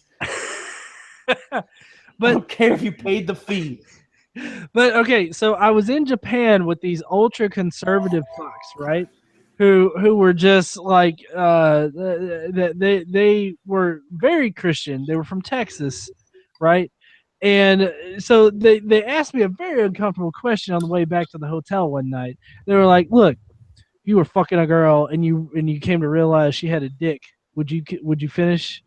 And I was just sitting there like, yeah, I don't really know. There was like Reddit post, dude. Is it? They just talked about traps, man. Yeah. They were like, I'd finish. What you telling me you wouldn't finish? I was like, fuck, I don't even know what this is right now. Is this a ride home from work, or is this just a very uncomfortable like frat thing? I mean, like, I would finish. I mean, we're already here. I didn't intend to not finish before. But no, that's supposed to pair well with the Blair White thing, and I just kind of fell on my face. So the Bible talking about abortion. I can sympathize. Wait. It's all How did good. that tie into the Blair White thing? I missed that. It was a trap Blair- thing. Huh? It was a trap thing. Like Blair White, she's trans, but Yeah. she looks hot, but she still has a dick. That's how that's supposed to tie in. I disagree with that notion, but I'm fine with you liking that. I think. Never mind. No, I don't want to. Never mind. I'm going to get myself in trouble. Let's get professional for a minute. All Okay, right. pro face. Why did you invite me? What? Okay. Okay, So, professional. So Christians typically, a lot of people, they'll use the Bible to support their pro-life stance. But the Bible actually doesn't even talk about abortion at all. But it does talk about when a human being's life begins, which is kind of contrary to what most Christians would argue. It's when they start breathing. Yes, in Breath of life Genesis, in the nostrils, it says the first human became a living being when God blew into his nostrils and he started to breathe. So to me, that would say that people are considered humans. Not humans because they're human fetuses, but people are considered people when they start to breathe, which would be when they're born. By that logic, they'd be okay with third trimester abortions because, it's not even a person at that point. But maybe God is like inside like men's sperm and breathes life into the egg the second of fertilization. How does God's sperm respirate? That's what I would say if I was what? This is why I invited you. How does God's sperm respirate? I don't know. It's very he has works in mysterious ways. It works in mysterious ways. Yeah. That's all you need to know. Snorkels. That's the like explain all. You can always just say that it works in mysterious ways. Yeah, I'm gonna go with like the U2 song. Sperm snorkels are funnier. Yes, I agree. I like that much But better. where do they come up for air, though? Have you guys ever seen uterus? Have you guys ever seen Yes. the Woody Allen film Everything You Always Wanted to Know About Sex But Were Afraid to Ask? Yes. It's one of my favorite like screwball comedies. And there's this amazing sequence, well, just because everybody else probably hasn't seen it, where this guy is having sex with this woman, and like you see all of these parts of the body, like they're like personified, like they're in like a kind of like a headquarters, and there's and basically like they go to like where the sperm is, and there are all these like dudes in like white outfits with like tails, and one of them says like, "Oh man, I'm really nervous. What if he's masturbating and I just end up on the wall?" And then there's also like one black guy there who's like looking around, and he says, "What am I doing here?" But anyway, I don't know what. Were they wearing snorkels? They're not wearing snorkels, so obviously your This whole theory bit is incorrect. just ran into the ground. Well, so a lot of Christians will use different Bible verses to argue, that you're a person at conception. One of them is in Jeremiah. Before I formed you in the womb, I knew you. Before you were born, I set you apart and appointed you as a prophet to the nations. That's one that they use. That doesn't have anything to do with life, though. That has to do with like predestination and predetermination. And so of course, if he made someone to be a prophet of God, they would live into adulthood and not be aborted. Wait, did you just use that's out of context? I'm just asking for a friend. Maybe. like I mean, it's like if you're God and you're like, "Oh, I knew you before you were born," you don't know a lot about people that you plan on having aborted when you make them, because there's not a lot to know. Like, what kind of conversation could you have with an aborted fetus in heaven? Like, how was life? Meh. Don't know. Placentas No. are cool though. Placentas You would have are cool. commentary there. Dude, Tom Cruise ate a placenta once. If he was aborted, he would have had the most to talk about as far as aborted fetuses are concerned. I don't think you can eat Katie Holmes's placenta and have a career afterwards, but he did it, damn it. Yeah, he did it forcefully too. Yeah, Can I add something on to what Beth was saying earlier about foster care? I wanted to say that, yeah, foster care doesn't have, she's right that it doesn't have any avenues for giving up children. But, like, one of the reasons I'm passionate about Planned Parenthood remaining funded is because I was in foster care and that shit fucking sucks. And the more unwanted babies we can prevent, the more lifestyles that wouldn't be built that would breed more of these problems. Broken homes tend to beget broken homes. You get what I'm saying? Are you guys? Oh, go ahead. Go on. That's pretty much it. Well, just like building on that, are you guys familiar with the case that the book Freakonomics puts forward about abortion? I think that shit is really fascinating. Basically, what it says is that, like, you know, there was a huge reduction in crime. I think it was somewhere in like the after Roe v. Wade. Yeah, it was after Roe v. Wade, but it was something. It started happening like in the late '80s and the '90s. It really started getting better and better, and it's because that was like the generation that was benefiting from the reversal of Roe v. Wade. So you had less people who, you know, couldn't really be taken care of very well, and therefore didn't turn to a life of crime. And isn't it interesting that the rates dropped, even though when we look at, like, what's the height of American greatness, air quotes, and it's post World War II until about the race issues of the 60s. We had about a 10, 15-year span there. And that they didn't have any abortion, but the crime was, you know, the rates were much higher. Although I will say that the 60s certainly probably hurt their case as far as low crime is concerned. But that's a history thing. But yeah, no, the Freakonomics thing was really interesting. And I think there is credence to it, though, because poor people are more likely to have like a bunch of kids. And more likely to not be able to access these services. Like in my city, we used to have a Planned Parenthood in the late 90s. And I know through 2 degrees of separation, the guy who actually got it to be closed. And the guy that I know him through is a pastor, and he said, "Oh, we were having a dinner one time making jokes about how great it is that we got Planned Parenthood shut down around here, and now in its place is a crisis pregnancy center whose sole job it is to convince people to not go like 2 hours away and get an abortion. That's all they do."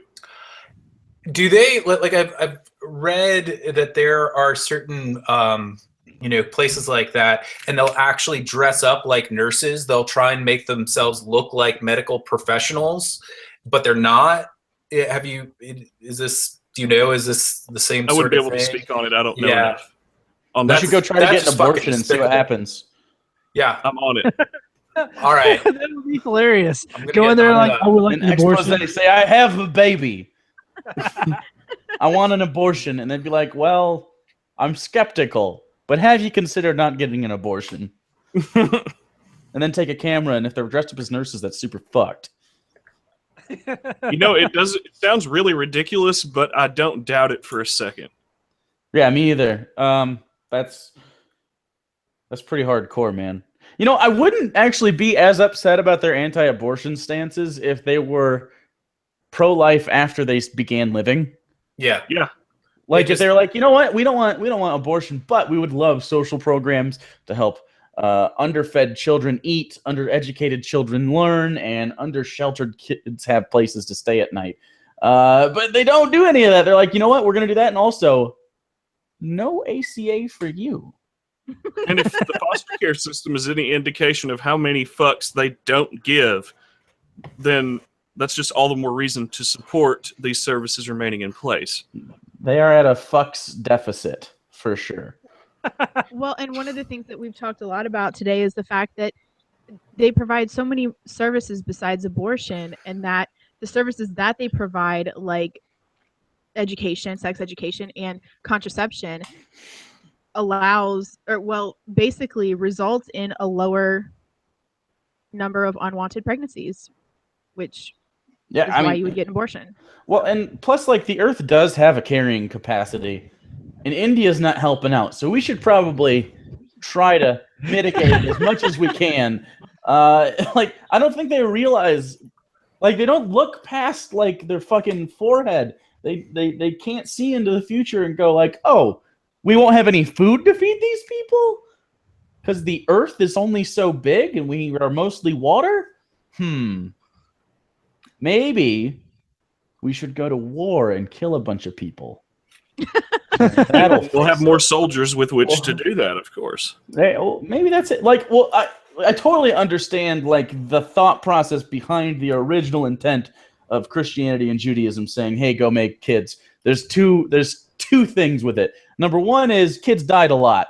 There was a huge mortality rate, so you wanted kids because you were agrarian for the most part. You needed people to work on the farm, and the more successful you were, usually depended on the amount of labor you could have, and children are labor eventually, and stuff like that. But the other facet of it is kind of the you outbreed the competition and then become dominant. You see this in like think Game of Thrones-ish, like the line of succession, or medieval times, where if you had a bunch of kids, your family would keep the crown. And this is basically the same thing. Like Muslims did the same. It's basically quiverful, where you just the more people you make to believe the same thing you believe, the more likely you are to be able to spread it and make it more powerful. Like an STD. Now, I don't think that most Christian people are like, if we have kids, Jesus will come back. But I do think that part of the culture of having a shit ton of kids is way in the background and lies in that sort of foundation. I just said something smart. Someone make a dick joke. Oh, GE can do that. Oh, man. Dick joke on the fly.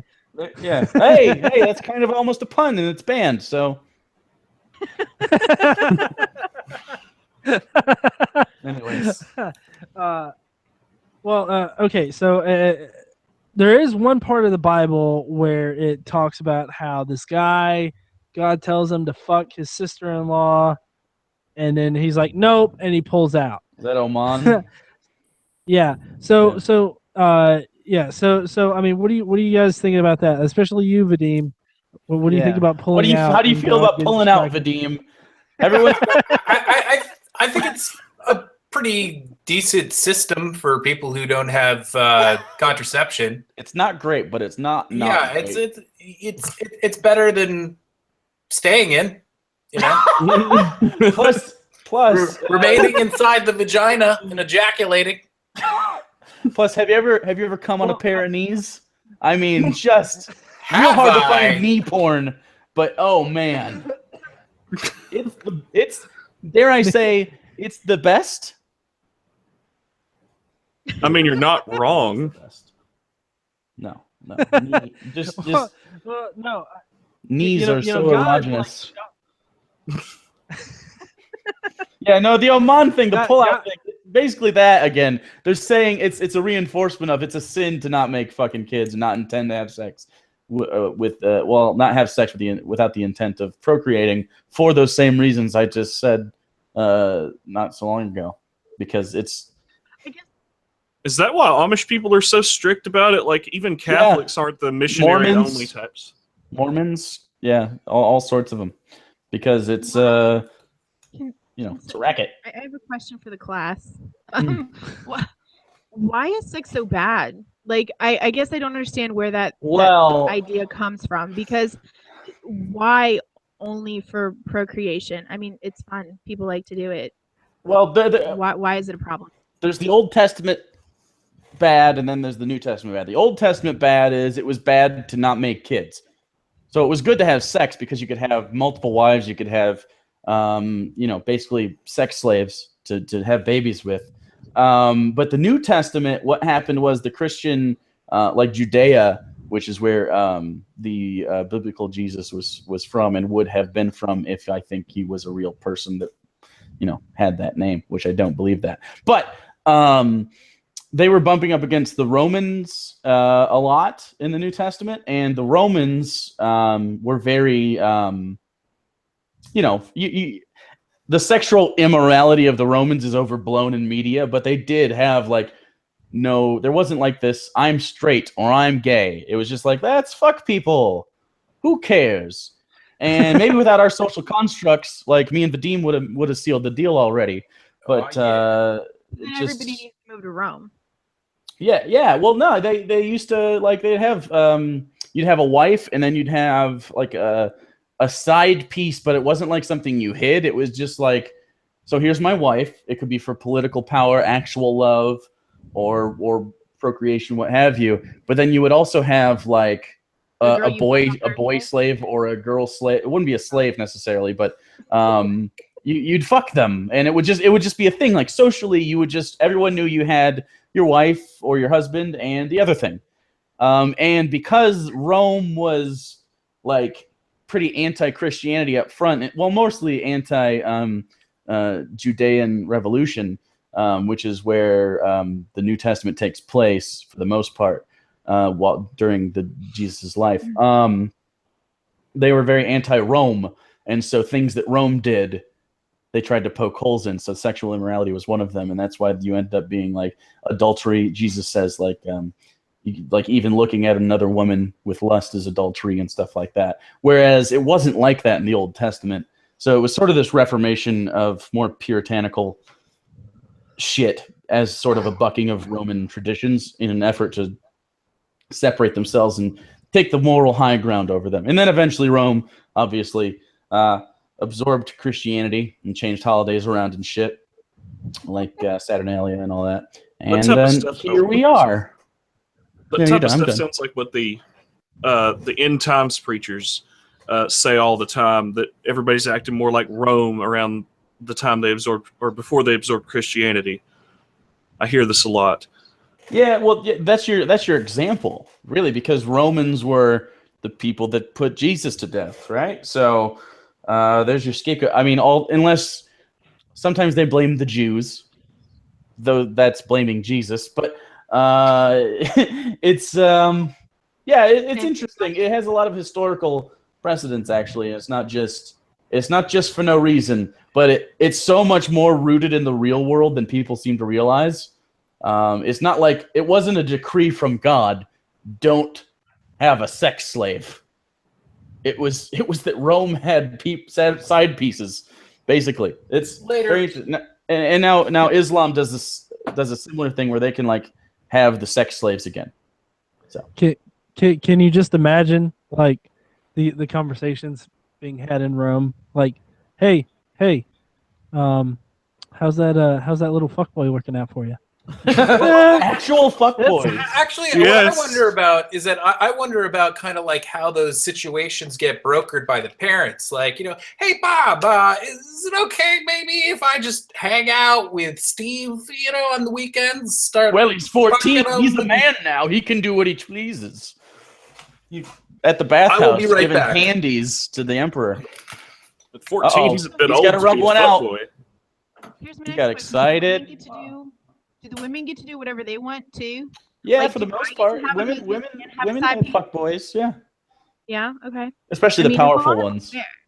I'm all about equality. It wasn't necessarily equal. I will never say that Rome had equal or equality in terms of men to women, but women did have plenty of freedoms they wouldn't otherwise have in some other parts. It was how do I describe this? It was very early America was very similar in the amount of rights women had, as far as property ownership, where some women did own property, but it was more because it was passed from a man, or they didn't really have voting rights, but they could have a fuckboy. So I mean, toss up. Voting rights, fuckboy. Yeah. Yeah, man. You know, Beth, I cannot vote for shit, but at least I got that boy on the corner. Right. At least I got that boy. Yeah. And also, fun fact unrelated to any of this, Romans were typically more clean than us because of the way they cleaned their bodies. They would go into a series of progressively hotter steam rooms, and they would use these. They're called strigils. They're basically a squeegee for your body. They're usually made out of ivory, and you would have a buddy system. So like me and James would go into the tub together, and we'd be all naked and stuff, and he'd scrape the goop off my back as my pores progressively opened, and then we'd rub each other down with oil. But it wasn't a gay thing. There was no... it was just two friends. It was just two friends cleaning each other. Just got back. He's like, what the fuck is going on? Vadim, you were gone, so James had to be my bath boy. Sorry, I let you down, man. Okay, real quick, I got to get going, but I actually have a little more extra time than I thought, so I'll be back maybe in like 20, 30 minutes for a while. Is that cool? Yeah, that'll be Poison in the Well. So yeah, you can hang with us in Poison in the Well. Oh, cool. Yeah, that sounds good. All right, so I'll see you guys in a bit. Good talking with all you, and I'll see you soon, Godless Engineer. Later. All right. I love you dearly. See you, man. Let's be Beth boys together. But I like how you characterize it there, Jake. It's like, oh, you go into the bath and then you scrape the goop off of each other, as if like somehow goop accumulated as you were taking the bath. Like No, I just don't see you going in with like goop. Like I got this goop on me. Sweaty, Could you man. help You me? get sweaty. You gotta scrape your balls clean, man. Scrape them clean. Was the result of the goop result from an earlier stage in those progressively hotter You know, rooms? the goop may be fuckboy related. Yeah, that happened in the first room, and the other rooms are to clean That up. happened in the first room. The first room is the Yeah. fuck room. Then you go to the clean rooms. I could talk about Rome forever. It was super interesting. But I won't. Wait, Okay. is that because you're technically trained as a history teacher? Yeah. So, and I was the best, god damn it. I called a kid a douchebag once. It was great. Yeah.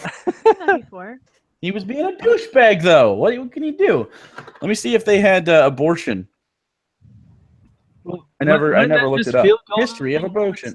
I know that they had medical procedures for like C-section. Obviously, cesarean section comes from that. So, Greco-Roman. They had gynecological. Yeah, I know all this stuff, but I don't know if they actually had like I don't want a baby abortions. Not like, oops, I fucked up abortions.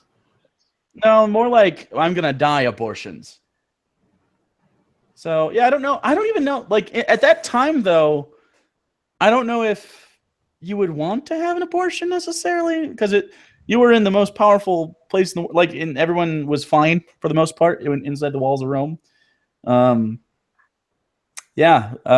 mean, abortions have been things for a long time, but I don't know about the way we treat abortion as like Christians today would think it's a form of contraception, where most liberal people or pro-choice people are like, no, it's not contraception. It's just sort of like we don't want to have a fucking kid, and contraception didn't work out.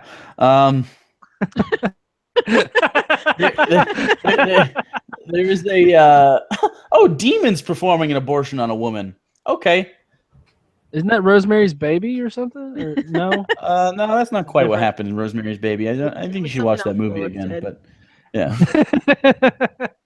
Attitudes towards abortion. Yeah, they found it at the same. As far as Genesis is concerned, apparently they found humans to be alive at their first breath. They did have abortion. It looks like they had social abortion. That's interesting. Okay. Wow. 40 days and 90 days. 40 days of life for a male before it gains a human soul. 90 days for a female, according to Aristotle. Yep. Wait, what? It looks like... Oh, no. Embryo. 40 days. 40 days a man... If it would have a human soul for a man, and 90 days of embryonic time would give a female a soul. Oh wait, so I gotta wait 50 extra days for a fucking soul? Yeah, but you're an embryo. You don't really care. And before that, it had vegetable or animal souls. Aristotle, not okay. He had all right ideas sometimes. Not great on the whole when life happens situation. Vegetable souls. So before that 50-day interim, you were a turnip. Yeah. Holding back on the vegetable jokes. Yes. Hey, we got Fat Pat from Poison in the Well here. There he is. You got nice hair. Yes. Whoa, fucking a loud ass mic. Wow. Working on it. Not that much better. The nice hair does not lower your volume. And then there's okay. The glasses I have to ask about. How many pairs of sunglasses do you have? 40? Wow. 40, 50? Something like that. And do you get Something them like all that. at Hot Topic? Like, do you have a guy there, or? You're hurting me. You're hurting. We start this off with hurting. God. No, you guys are great. I love you both, and you're undersubscribed. We'll be on soon. I have a vegetable soul. Nah, man. You're more of a plankton. Hey, you know what? Plankton. That sounds about right. That makes sense. Single plankton. It's okay. I'm a blobfish. So, it's fine. Actually, no. Hugo Shaven Hugo is more of a blobfish. I was about to bring up Hugo, but I love him. What is So going I just on with didn't the wanna- sex lighting with Pat over here? Jesus. What? It's like a blacklight room at the I'm fucking with this camera settings. I can't stand it. the VIP room at a gay club. Oh, it's a comedy club. That's pretty close. Yeah. I actually didn't go to the comic club. I decided to stay at the condo. I didn't want You to get didn't up. go? I saw you tweet about it. I have 2 shows tomorrow or tonight, so as soon as this thing's over, I gotta go to the club. My buddy's doing an atheist show here, actually. Where's here? Boise. Boise. You're in Boise? Yeah, you guys want to come visit from Atlanta, and we could, Actually, we're gonna be going up towards Seattle and stuff, and we might actually end up. Are in you Boise. driving? I'm only like 6 hours away from Seattle. Driving. Pat, are you guys gonna be traveling up there so you can do your one-on-one video with Leafy? Oh, that's right. He is there. We're gonna go track Leafy down. He would like that. Drink He would with like to Leafy. hear from Is us. he legal to drink with? I don't know. I don't think he's legal to hang out with. I'm gonna put my fingers in that little dude. Hey, I need to check you for prostate cancer. I mean, that's what Planned Parenthood does. It's okay here. Oh yeah, donate to Planned Parenthood. Oh yeah. Have we donated yet? We have not donated yet. I just got back from Stop Old drinking. Smoky. Stop drinking that moonshine, dude. What is that? I got that. This is the new Old Smoky. Oh, dude, that shit's Snow good. It's from Gatlinburg, Tennessee, right? Yeah, that's where I am right now. Does Sweet. that fucking jar have a straw?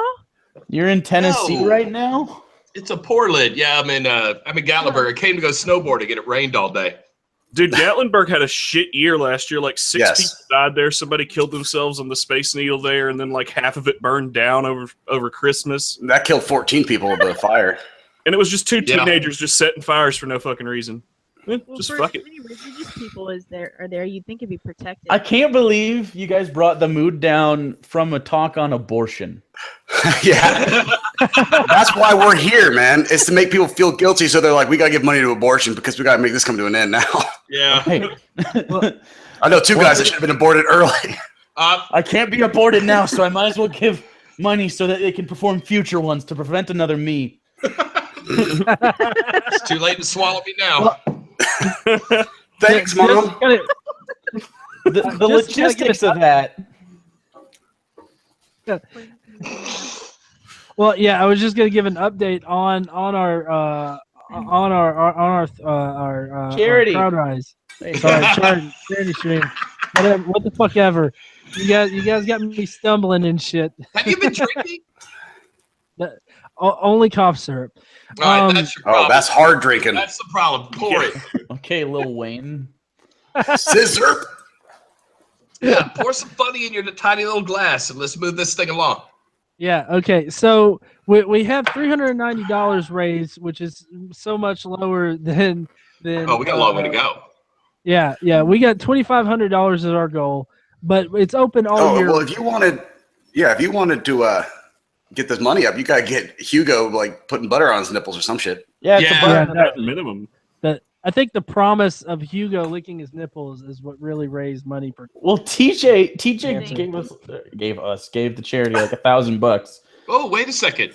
What was that? Well, it was Crowdrise. Start that I shit couldn't right now. scalop off the top.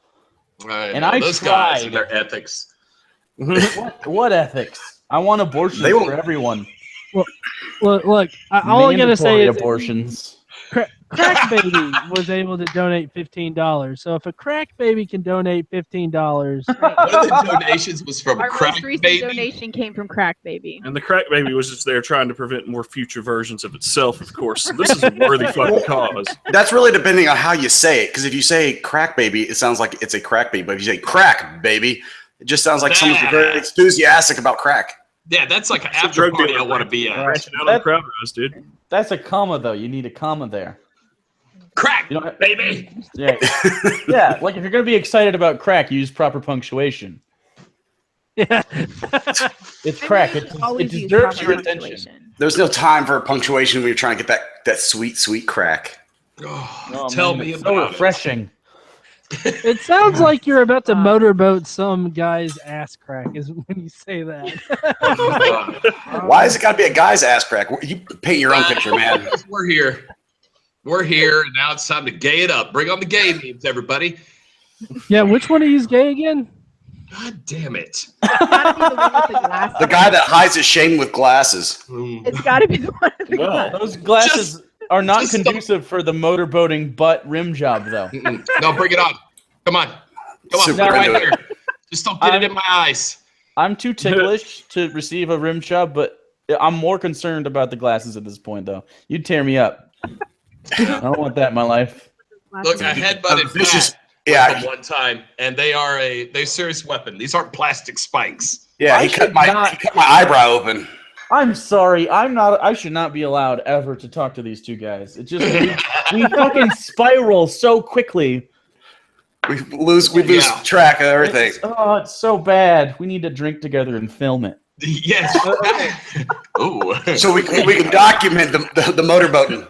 No, we turned the camera off at the motorboat, but it's like a we'll tease that it happened. Oh, so we just edge everybody. Just get everyone edging. Right. We'll do it before and after. That's unkind. Oh, this is why when you listen to that whole charity stream on your channel, there was 1 hour that was sexier than the others. That's a good way to put it. Yeah. Honestly, if you watched all those individual hours, there was 1 hour that didn't fit with the rest of them. One of these things is not like the others. Yeah, 1 hour was more moist than the others. Should I say goop? Was it goopy? Smile. Goopy. Oh God. Anyways, Okay. I would really appreciate it if everyone watching donated to Planned Parenthood so that you can prevent people like us from existing. Yeah, we could have been presented. Yeah, y'all need to cut out the middlemen. God. So, look, okay. So here's a good commercial for Planned Parenthood. Don't go out there and kick pregnant women in the stomach. Donate to Planned Parenthood. No, it should be a 30-second. It's a 30-second TV spot of just me sitting here, and then at the very end it goes, "Do you really want another one?" Planned Parenthood. Yes. But you have to sit there with the smile. You have to have the Right, smile, like or else it's not okay. Like he's got nice teeth, but nothing else is working. You could have Fane and I sitting there and just like winking at the camera, going, "Always have a backup plan if these guys fuck you." Oh God. Plan B is not that bad of an idea. You need Planned Parenthood. Yeah. Got drunk with these guys? You need Planned Parenthood. Trust me. And an That or STD me check. Talk with these guys. Some old guy walks on camera and he goes, "For just pennies a day, you can prevent these things from occurring. Call now." Not willing not to fuck these guys. Not willing not to. Not willing not to fuck them. I don't have the strength. I think the roofies are kicking in. Oh no. Hey, date rape is a good reason for Planned Parenthood to be around because you never know, and it could get rid of a thing you didn't want to happen. A thing you didn't want to happen. That's what the categorize it. Right. Do you want two things you didn't want to happen, or just one? Well, We can solve that for you. It only does one of the things. Okay, is so let's get back bad. on track for this particular. Sorry. Wait. stream. Okay, one thing I want to bring back in this hour is puns. They're totally legal now. All right, Yes. I'm leaving. Can I stick around? Because puns are fair game over here. Okay. Highest so form of we- humor is puns. Well met. Well, okay, so we're gonna be doing a Bible story Mad Lib with Poison in the Well because I really like that idea that when you guys did it for. Don't like that idea. When we threw it together quickly for the Bible Reloaded stream, we were just like, well, do something. I'm like, Mad Libs are hilarious. And Faye's like, what are you talking about? What are you, a kid? I'm like, everyone. Mad Libs are always hilarious because we could say like noun, dick. Yes, and when they're biblical, you just screw up their whole message. Right. All right, that's a good point. Like all you did was say noun, dick, and I laughed. I couldn't help it. Yeah, it's not even placed in context. He just said I know, dick. and- like that's all you need to Right. say. Dick. Because you're like, haha, dick is a noun. Hard wiener. That's And funny. if you try hard enough, dick could be a verb. It can be a verb. Dicking is a verb. Deep dicking. deep dicking. Gotta give it Okay. a good That would be a dick. verb. Yeah. Or unless you're giving a deep dicking, which it becomes a noun again. You know, if your deep dicking goes too far, you can get a prostate exam at Planned Parenthood. Is that They're true? for men too. No, that's a women-only service, sir. I'm Oh, sure come you're on, mistaken. Mike. What's the difference between a woman's asshole and mine? Yours has No, a deep spot. Besides the hair. And the balls keep hitting me in the balls. Which, if that causes infertility, you can get that checked out at Planned Parenthood. There we go. It's true. They do provide services for men. It's. I think we did can get a not know that, vasectomy to prevent. Casey. Hey, actually, Planned Parenthood should just give out free vasectomies because if they don't want us to have abortions, then they should prevent us from being able to impregnate women. Which Huh? is the point of contraception. Yeah. I'm gonna need someone to help me paint Planned Parenthood on the side of my van. Oh God. Okay. You talking Okay, I'm spray gonna- paint or custom wrap? There's a whole lot of rapping going on inside the van. Stay on the plastic. That, Stay that on the makes you, plastic. that makes you kind of polite, actually, if you wrap it up. Yeah. So. My van is Okay, wrapped, I'm and so gonna- is my wiener. You have no control. No, I don't. There's no control. Okay, Trying so hard. I'm sorry. I'll leave. Sorry. I'll leave. I'm leaving. This is what we do. Go to Sorry, Planned we just- Parenthood and go to the link. Hold on. Dude, Let me- all the CEO of Planned Parenthood that was on earlier, all They're she gonna- wants is for us to shut the fuck up and Yeah, stop just- helping. You're like, shut down the stream. Shut it down. They're Shut just it all down. losing funding, people. God Where's- damn it. Where's the link? God damn it. What link? In the description. Link- I almost accidentally sent out the link for the hangout. Oh, Is did it- you? Could have just had everyone jumping in. Come on, guys. Hop I, on in. s- I see no link in the description. You're lying to me. Wait. It's not in the Donating description. to our Crowdrise I sent you campaign. the Crowdrise link on Twitter there. On Twitter, how are they supposed to do it while they're Why is watching? it not in the link, the description here? He's What been are you, posting idiot, the dude? chat for What are you, man. noob? How far are you? You're several hours into the stream. You just realized you don't have it in the description. Come on. Come on, guy. Like, I That's don't know new why- shit. Hello? Where is We it? didn't tell So any- how we didn't many give of anybody you- the link. How many of you think that I need to fire my tech guy? 100% of Damn. us. Okay, I updated the description. Yeah, Well- I got it there. It's on the description on Facebook, but like There it nobody's is. watching on Facebook. Yeah. I know he's been hired for one of these once before. 430. Yeah. We're up to 430. We almost made $100. Nice. Yeah. Hey, see? do These it, people people. didn't understand their services, and we just needed to explain it to them better. Just people really Thanks. hate us. They're like, look, as soon as I donate money, I can stop watching this crap, right? Yeah, just here's $50, and I'm just gonna go be by myself for a while. Right. What do you need time for, buddy? Okay, I'm gonna regret asking this, but I need an object. Oh, God. It Oh. can't be dick. Uterus. No. Oh, not that kind of object. Okay. Uterus? Okay. The lady's dick. Lady The most feminine dick. I thought that was Chick- the. Chickwood. Okay, Chickwood. so uterus. Is that what we're going with here? Uterus. Sure. Yep. We have a theme to this whole thing. It should all be abortion I'm related. not Just even saying. gonna lie. It's Okay. not. All right. So we Winners. need another object. Clothes hanger. Yes. Which is what you would have to use if we don't fund Planned Parenthood. Right? You must prevent this. Donate. Or a vacuum cleaner. I think that would work. I heard just you shake up a bottle of Coke. I You think have you have to to get use one a with the shop stick. vac. Yeah, something that can handle liquid. Yeah, it needs power. Oh, no. Baby, grab the headboard. Grab the headboard and bite down on something. Here comes Junior. Oh my God. People are fucking twisted. I'm only an Okay. atheist because I don't want to believe in hell. If there is a hell, I'm going there and I'm sitting on the throne made of dicks. No. That's my Uh, throne. Excuse me, that's my real. throne. That would be sounds my like it throne. just like Can have it. those things called a Sibian. Okay. Now I need a number. 69, dude. Oh, come on.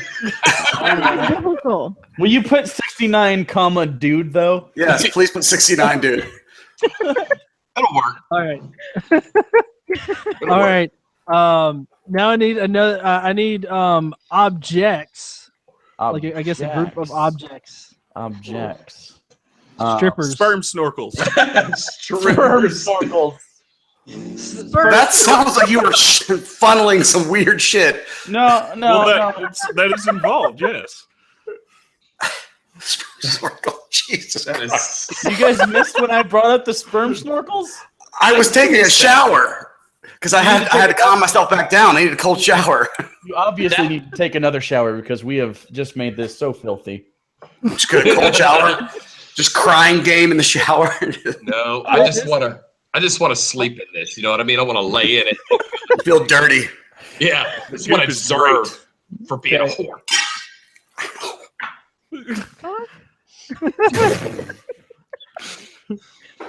Cut off. Okay. Okay. So next, what we need is an animal. Goat. A goat. Obvious Biblical goat. goats. There's Yes. already so many goats in the Bible, though. All Wait, right. Cornish game hen. Oh, those are delicious. You can fuck them and then eat them. It's delicious. You add your own special sauce. Yeah, it's salty in the middle. Man. Okay. We need another number now. 13. Ah. Okay. 13. We should have used the number of the demons. 666. That's the mark of the beast. Yeah, Whatever. noob. Did you hear what all Jake was talking about, man? Don't try to bring facts into it. He was a history teacher. Okay. Probably Okay. got kicked out. Now we need an action. Oh. So what action? Hammer fist. Hammer Ooh, that's fisting. Fisting. I like Susie, how you had a Susie- noun and then you turned it over. I like that. Hammer fisting, yeah.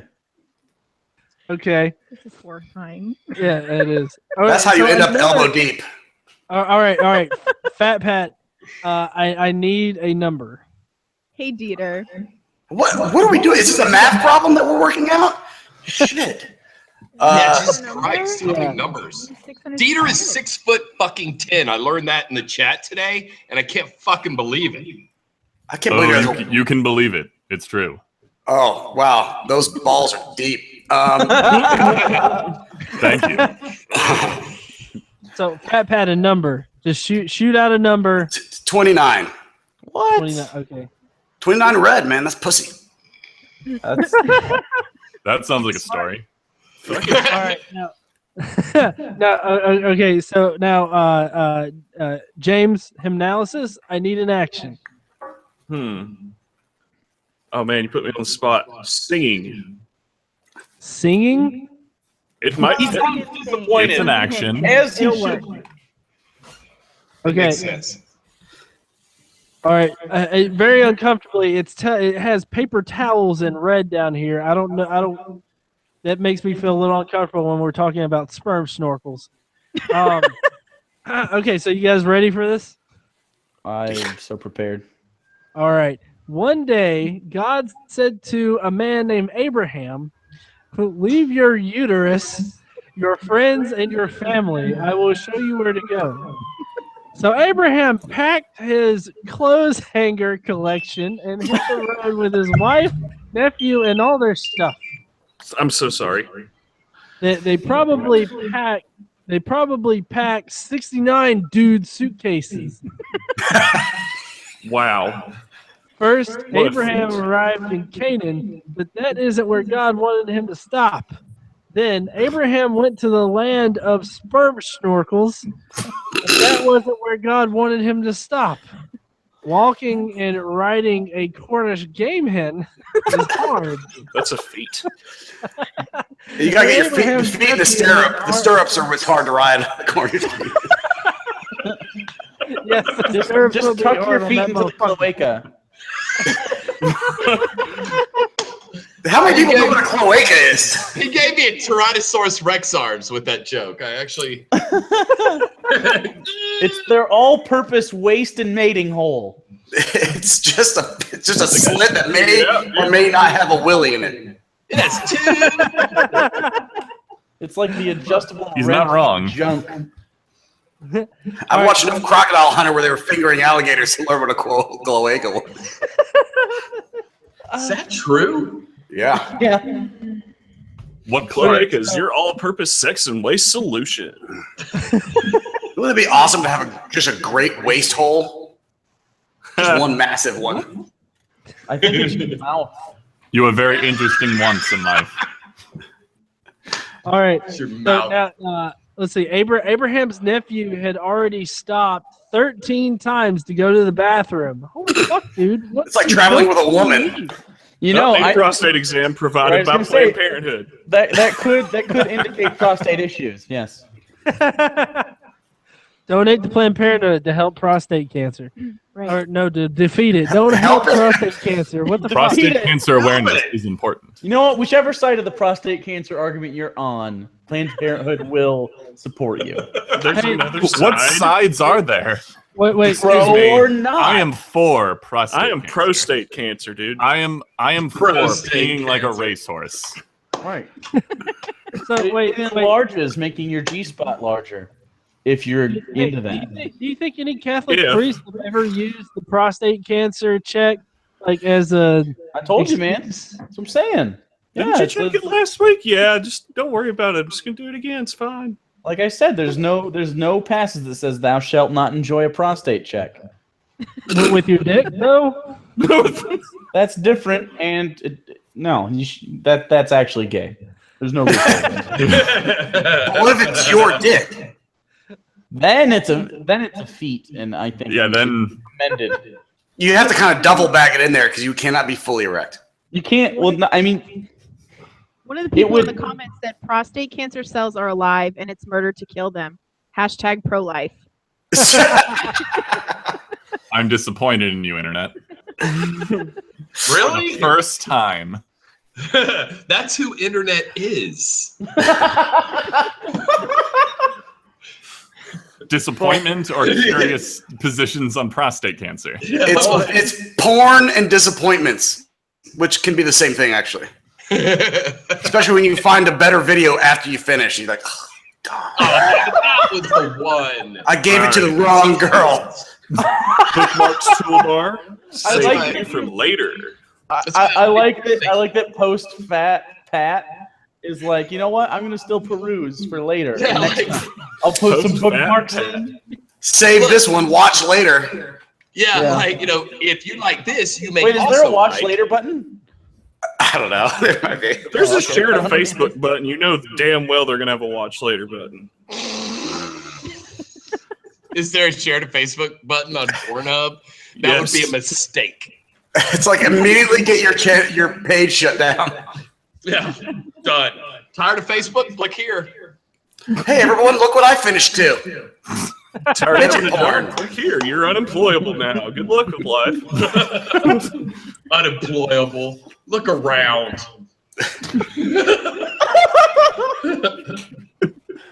I'm so disappointed in us. And I didn't have any expectations. I've never been prouder. Prevented all of this. What's Yeah. more upsetting for me personally is that I'm not the only person in this room, but I'm the only person that can hear the rest of the conversation. Yes, I had the other comedian. He just went into his room and locked the door. And he's like, I don't know what they're shouting about in there, but he seems very enthusiastic, and it's all over the maps. Yeah. Did we finish the Mad Lib? No. Sorry, the Cornish game hen threw me off. Go on. Poor G. Okay. So, let's see. Abraham was kind with everyone traveling with him. Abraham kept hammer fisting to the Negev desert, then to Egypt, then to But Bethel. was he hammer fisting Negev? Yeah. No, Oh, Okay, go poor on. Negev. That's a place. That's a place. So Can you Wait, hammer he was- fist a place? You Yeah. can if you try hard enough. You did. Where do start to believe in where do you yourself, enter, man. and how do you know if they finish? Sometimes you just dig a hole. Yeah, just find a hole and hammer fist that shit. Yep. Look for a gopher's house. A gopher's house? Look for a gopher That's a hole. and hammer fist In it. your head, you're like, what's a hole? What's a hole? Manhole? No. Well, no. Just a fucking hole in the ground. No. Gopher house. To be fair, he just watched Caddyshack. Oh. I'm the only one here doing shots. I'm drinking. Are we drinking? Is this? I didn't know this was a drinking thing. Poisoning the wells You here. need to inform me of these things. We're reminiscing on how Planned Parenthood could have solved all these issues right now. You got It's some on of the that old map, smoky you can hammer moonshine, fist dude. it. Correct. Old Smoky brand. Have you had their whiskey? It's fucking awesome. I don't want to get into that topic. We drink. Hold. No, don't want Wait, to this get. guy got a 3D printer back there? Who, Dieter? Does he Yeah, have a that- He does. Oh, this is the fun part. I fixed my glasses. With the What? Yeah, that's the kind of shit that I use it for. What a nerd. He didn't even make a dildo. He went straight to fixing You it. could have gone to Pearl Vision, but you decided to buy a 3D printer instead. And you didn't make a dildo. I as did. pointed out earlier. It was one of the things. Oh, you guys. You might need his glasses fixing expertise at some point. So I wouldn't knock him. Hey, any man that could make a mold of his penis on the fly is a friend of mine. I had a clone of Willie. I don't know when I implied this. Well, I mean, look at it It's though. not either. We are projecting. Don't you understand? Oh, I sorry. have no need. No, I'm I would do it. No, I'm very used to people projecting onto me. It's understandable. Yeah. Oh, that sounds what? Why did Luke? I don't know if I don't know if I'm complimenting or insulting myself. So I'll just be That's I'll not just- helping. It depends a on general what box you smolder there on my projecting. face and stare at Get- the camera. Let's get him some hot projecting all over his smoldering face. Projecting so We hard, need a right? different kind of Mad Lib. It's my throbbing projections. Okay. I take responsibility for this, YouTube. This is a CNN official projection. Wait, CNN? That's fake news. Wrong. If we were on Twitch, this would be nothing but static for the last 30 minutes. Oh yeah, this would be turned off by now. We should probably finish the Oh yeah. So let's see, even though Abraham had to walk 29 different places, walk to 29 different places, he waited with. Doesn't seem like he was with like a really indecisive woman. I mean, that's what Sarah was. Or Sarai. She was pretty indecisive. It's like, hey, here, I want you to fuck Hagar, my slave girl, but then I'm gonna be pissy about it. Gee, if you're wandering through the desert, hammer fisting various pieces of land, you gotta cover. It takes a while. Right. Yeah. You don't half-ass a hammer fisting. Okay. 29 different places. It's like you're trying to make it through the desert, but she's like, wait, there's a TJ Maxx. We should stop.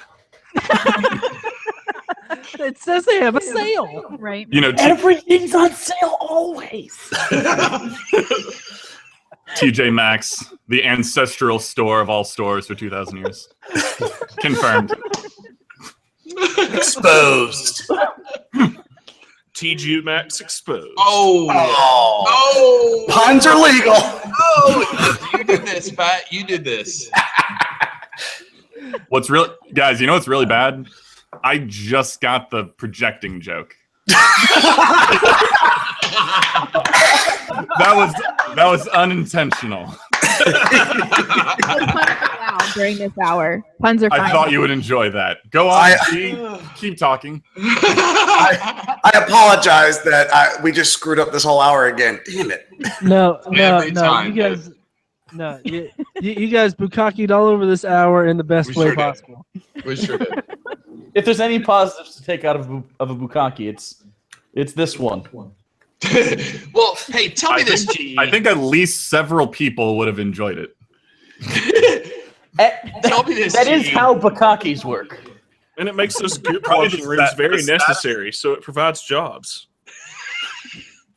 The saddest possible situation would be an unhappy bukkake. I like the bukkake. Make it fancy. Like, God damn it!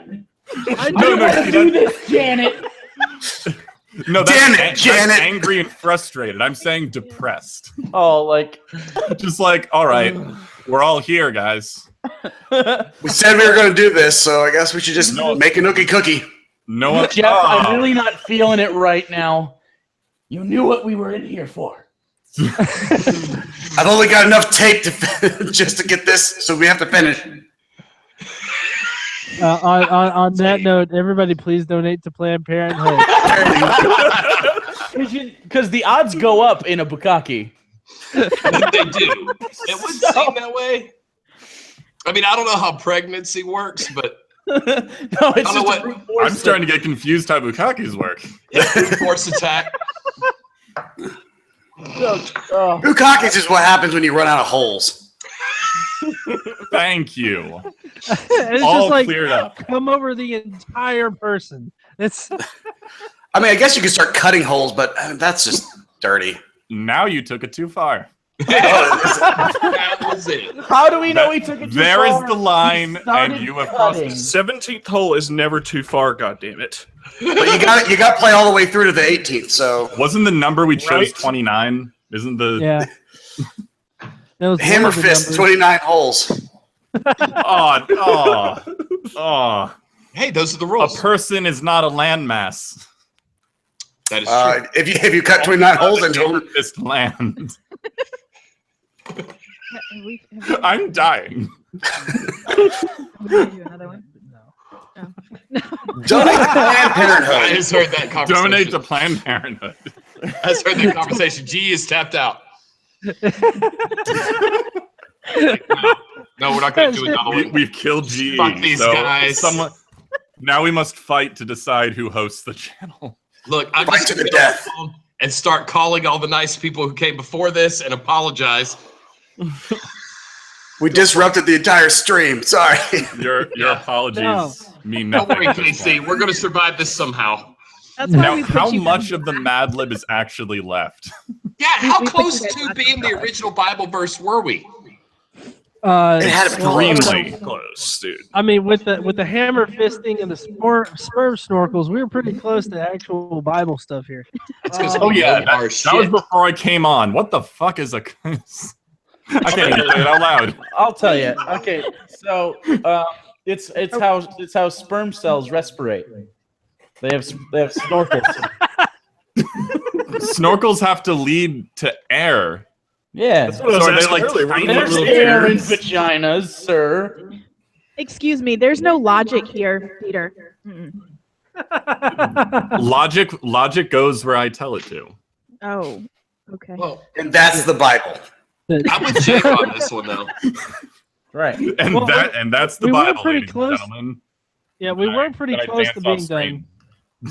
done. He went to 29 different places. He waited with a happy heart for God to tell him where to sing. Abraham showed love to God and his family for being patient and kind. It just seems like it really petered out. Yeah, no. It sounds almost pleasant. Yeah, because by the end, after 29 fistings or hammer fisting, you want to sing about it. You want to cut an album. Yeah. Or is it Drop implying that that the shit. entire purpose of this mission was to find some place to sing? So is he like a wandering minstrel? If so, he has plenty of fucking material, though. Well, here's a good question. Minstrel.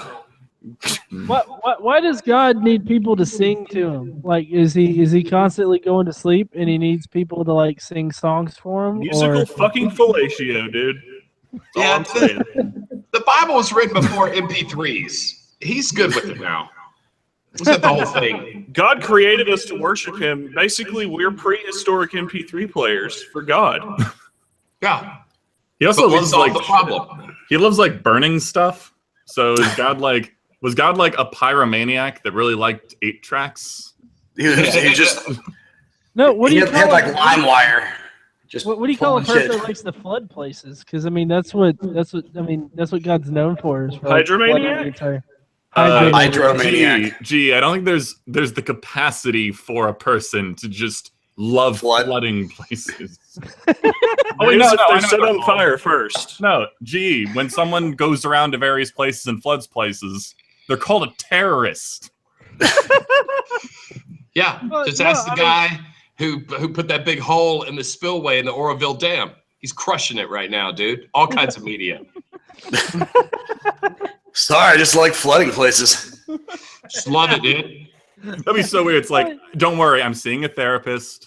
Not flooding. I haven't flooded any cities. Yeah, sorry Taking about the flood Oregon conversion therapy, it's gonna be okay. I mean, that's like having a problem. Like, oh yeah, I'm sorry, I just really have this insatiable need to do upper deckers in every bathroom I use. It's like the water bandits from Home Alone 2. Like, Casey, Wet do you know what bandits. an upper decker is? No, I don't think I want to know. Tell Casey what an upper decker is. Oh God, it's No, really uncomfortable was it- being the only female. Oh, was it the first one? Yeah, it was the first one. That's right. The first one, they were It was the only Wetmans. one worth watching. Well, the second one had Tim Curry, though. Did it? Pre-stroke Curry too. Yeah. Yeah. Yeah, there's nothing worse than seeing Tim Curry after Curry. the stroke? Oh, Hey, see, now I'm really curious, but I also really don't want to watch them. The first Home Alone's actually really good, but No, it's the second and third ones. well, the third one doesn't even have Culkin. It Yeah. has, Okay. Now I know what they are. All right. now you know each one's benefits.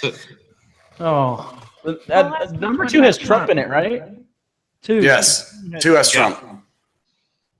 So you're saying it's the most American of the trilogy? Clearly, absolutely. Most patriotic.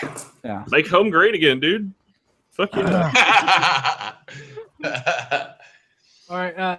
I would like to give a little bit of a shout out for people that have donated so far. Yeah, do that. Yeah. So that'll be a good little bit of a We'll time. make fun of their names.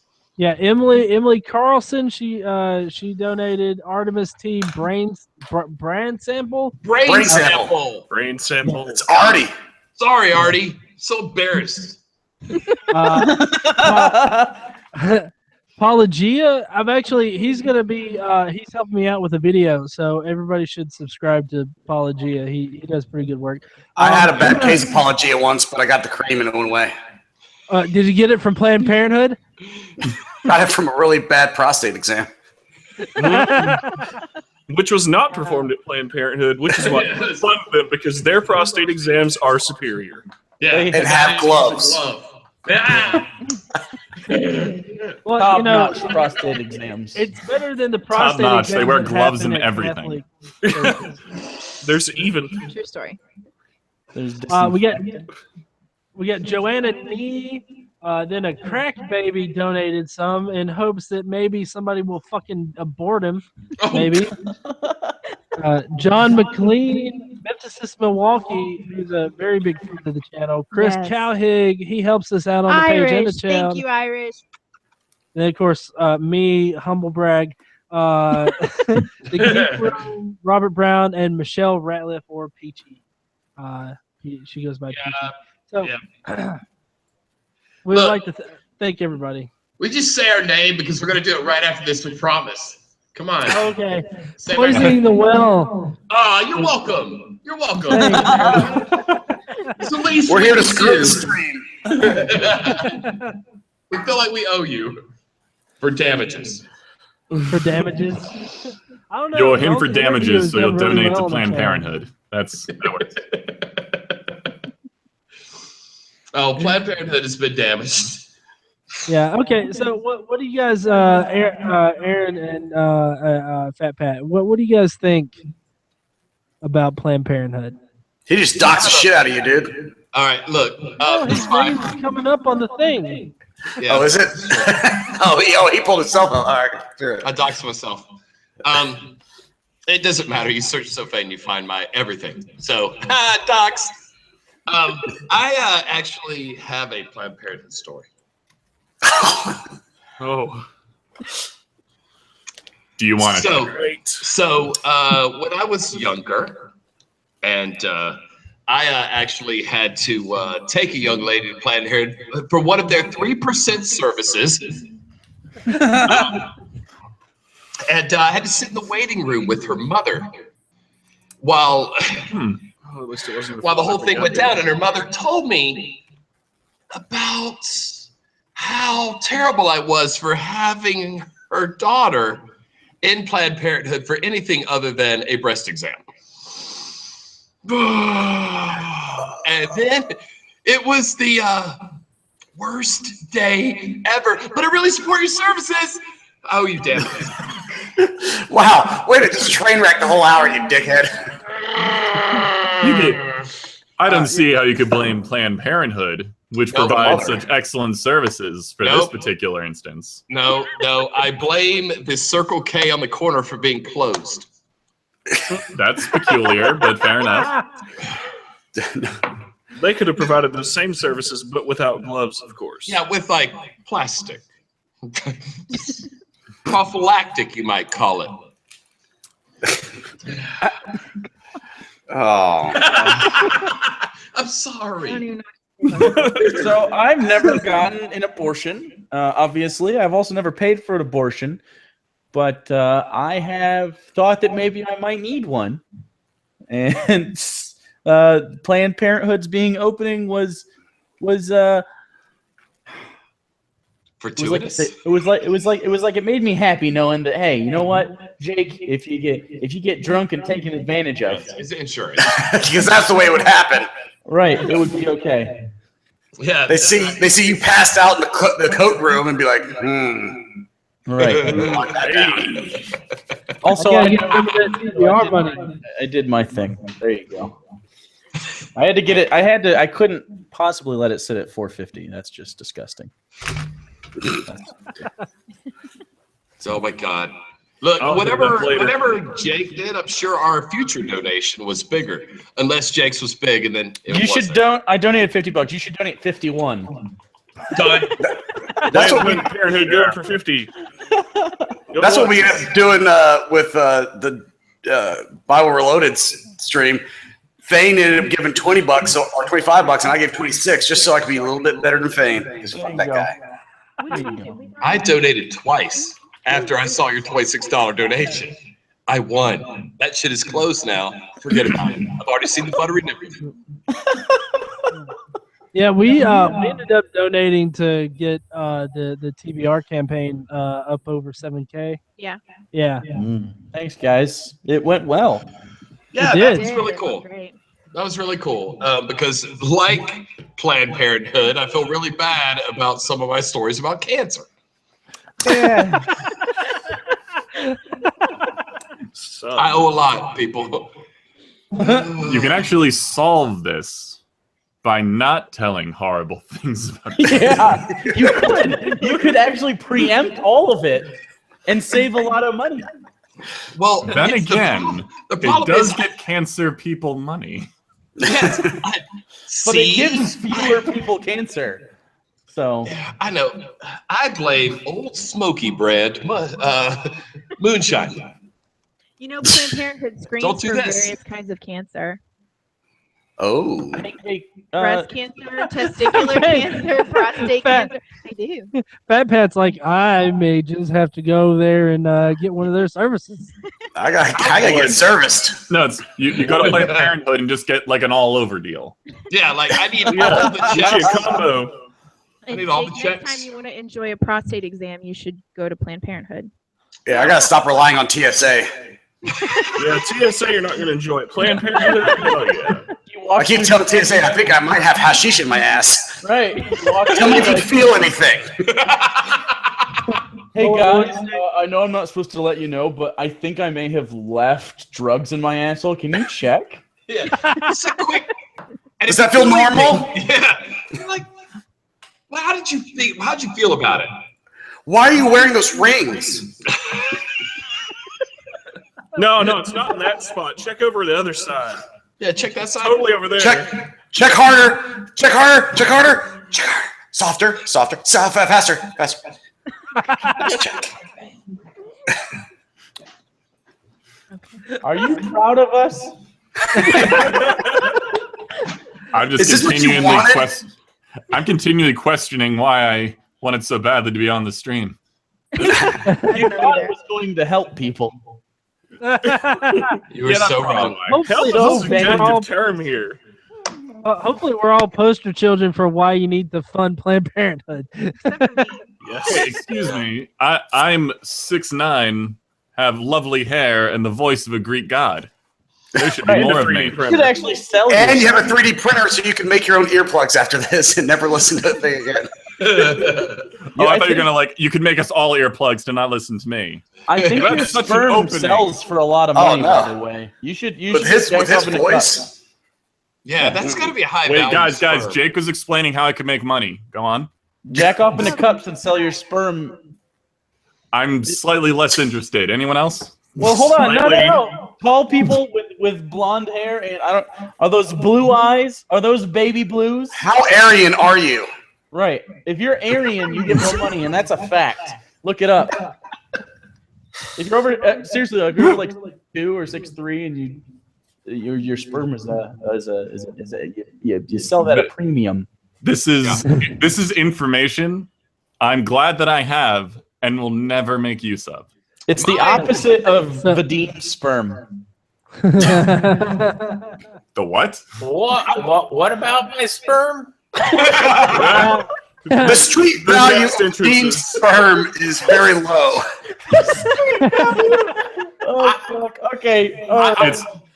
What we learned today is apparently my sperm is really valuable because Jake told me so. It's like white gold, dude. Yeah. Jake, you telling me how valuable my sperm is And I'm we've not also sure learned that the Dean has the best entrances to situations. Yeah. Dieter can make himself a 3D print himself a spunk cup. It's been a while since I've tried. I could do so many more useful things. No, spunk cup. Tank. Spunk tank. I love the priorities in this group. Yeah. All right. Well, I'm gonna head out. Yeah.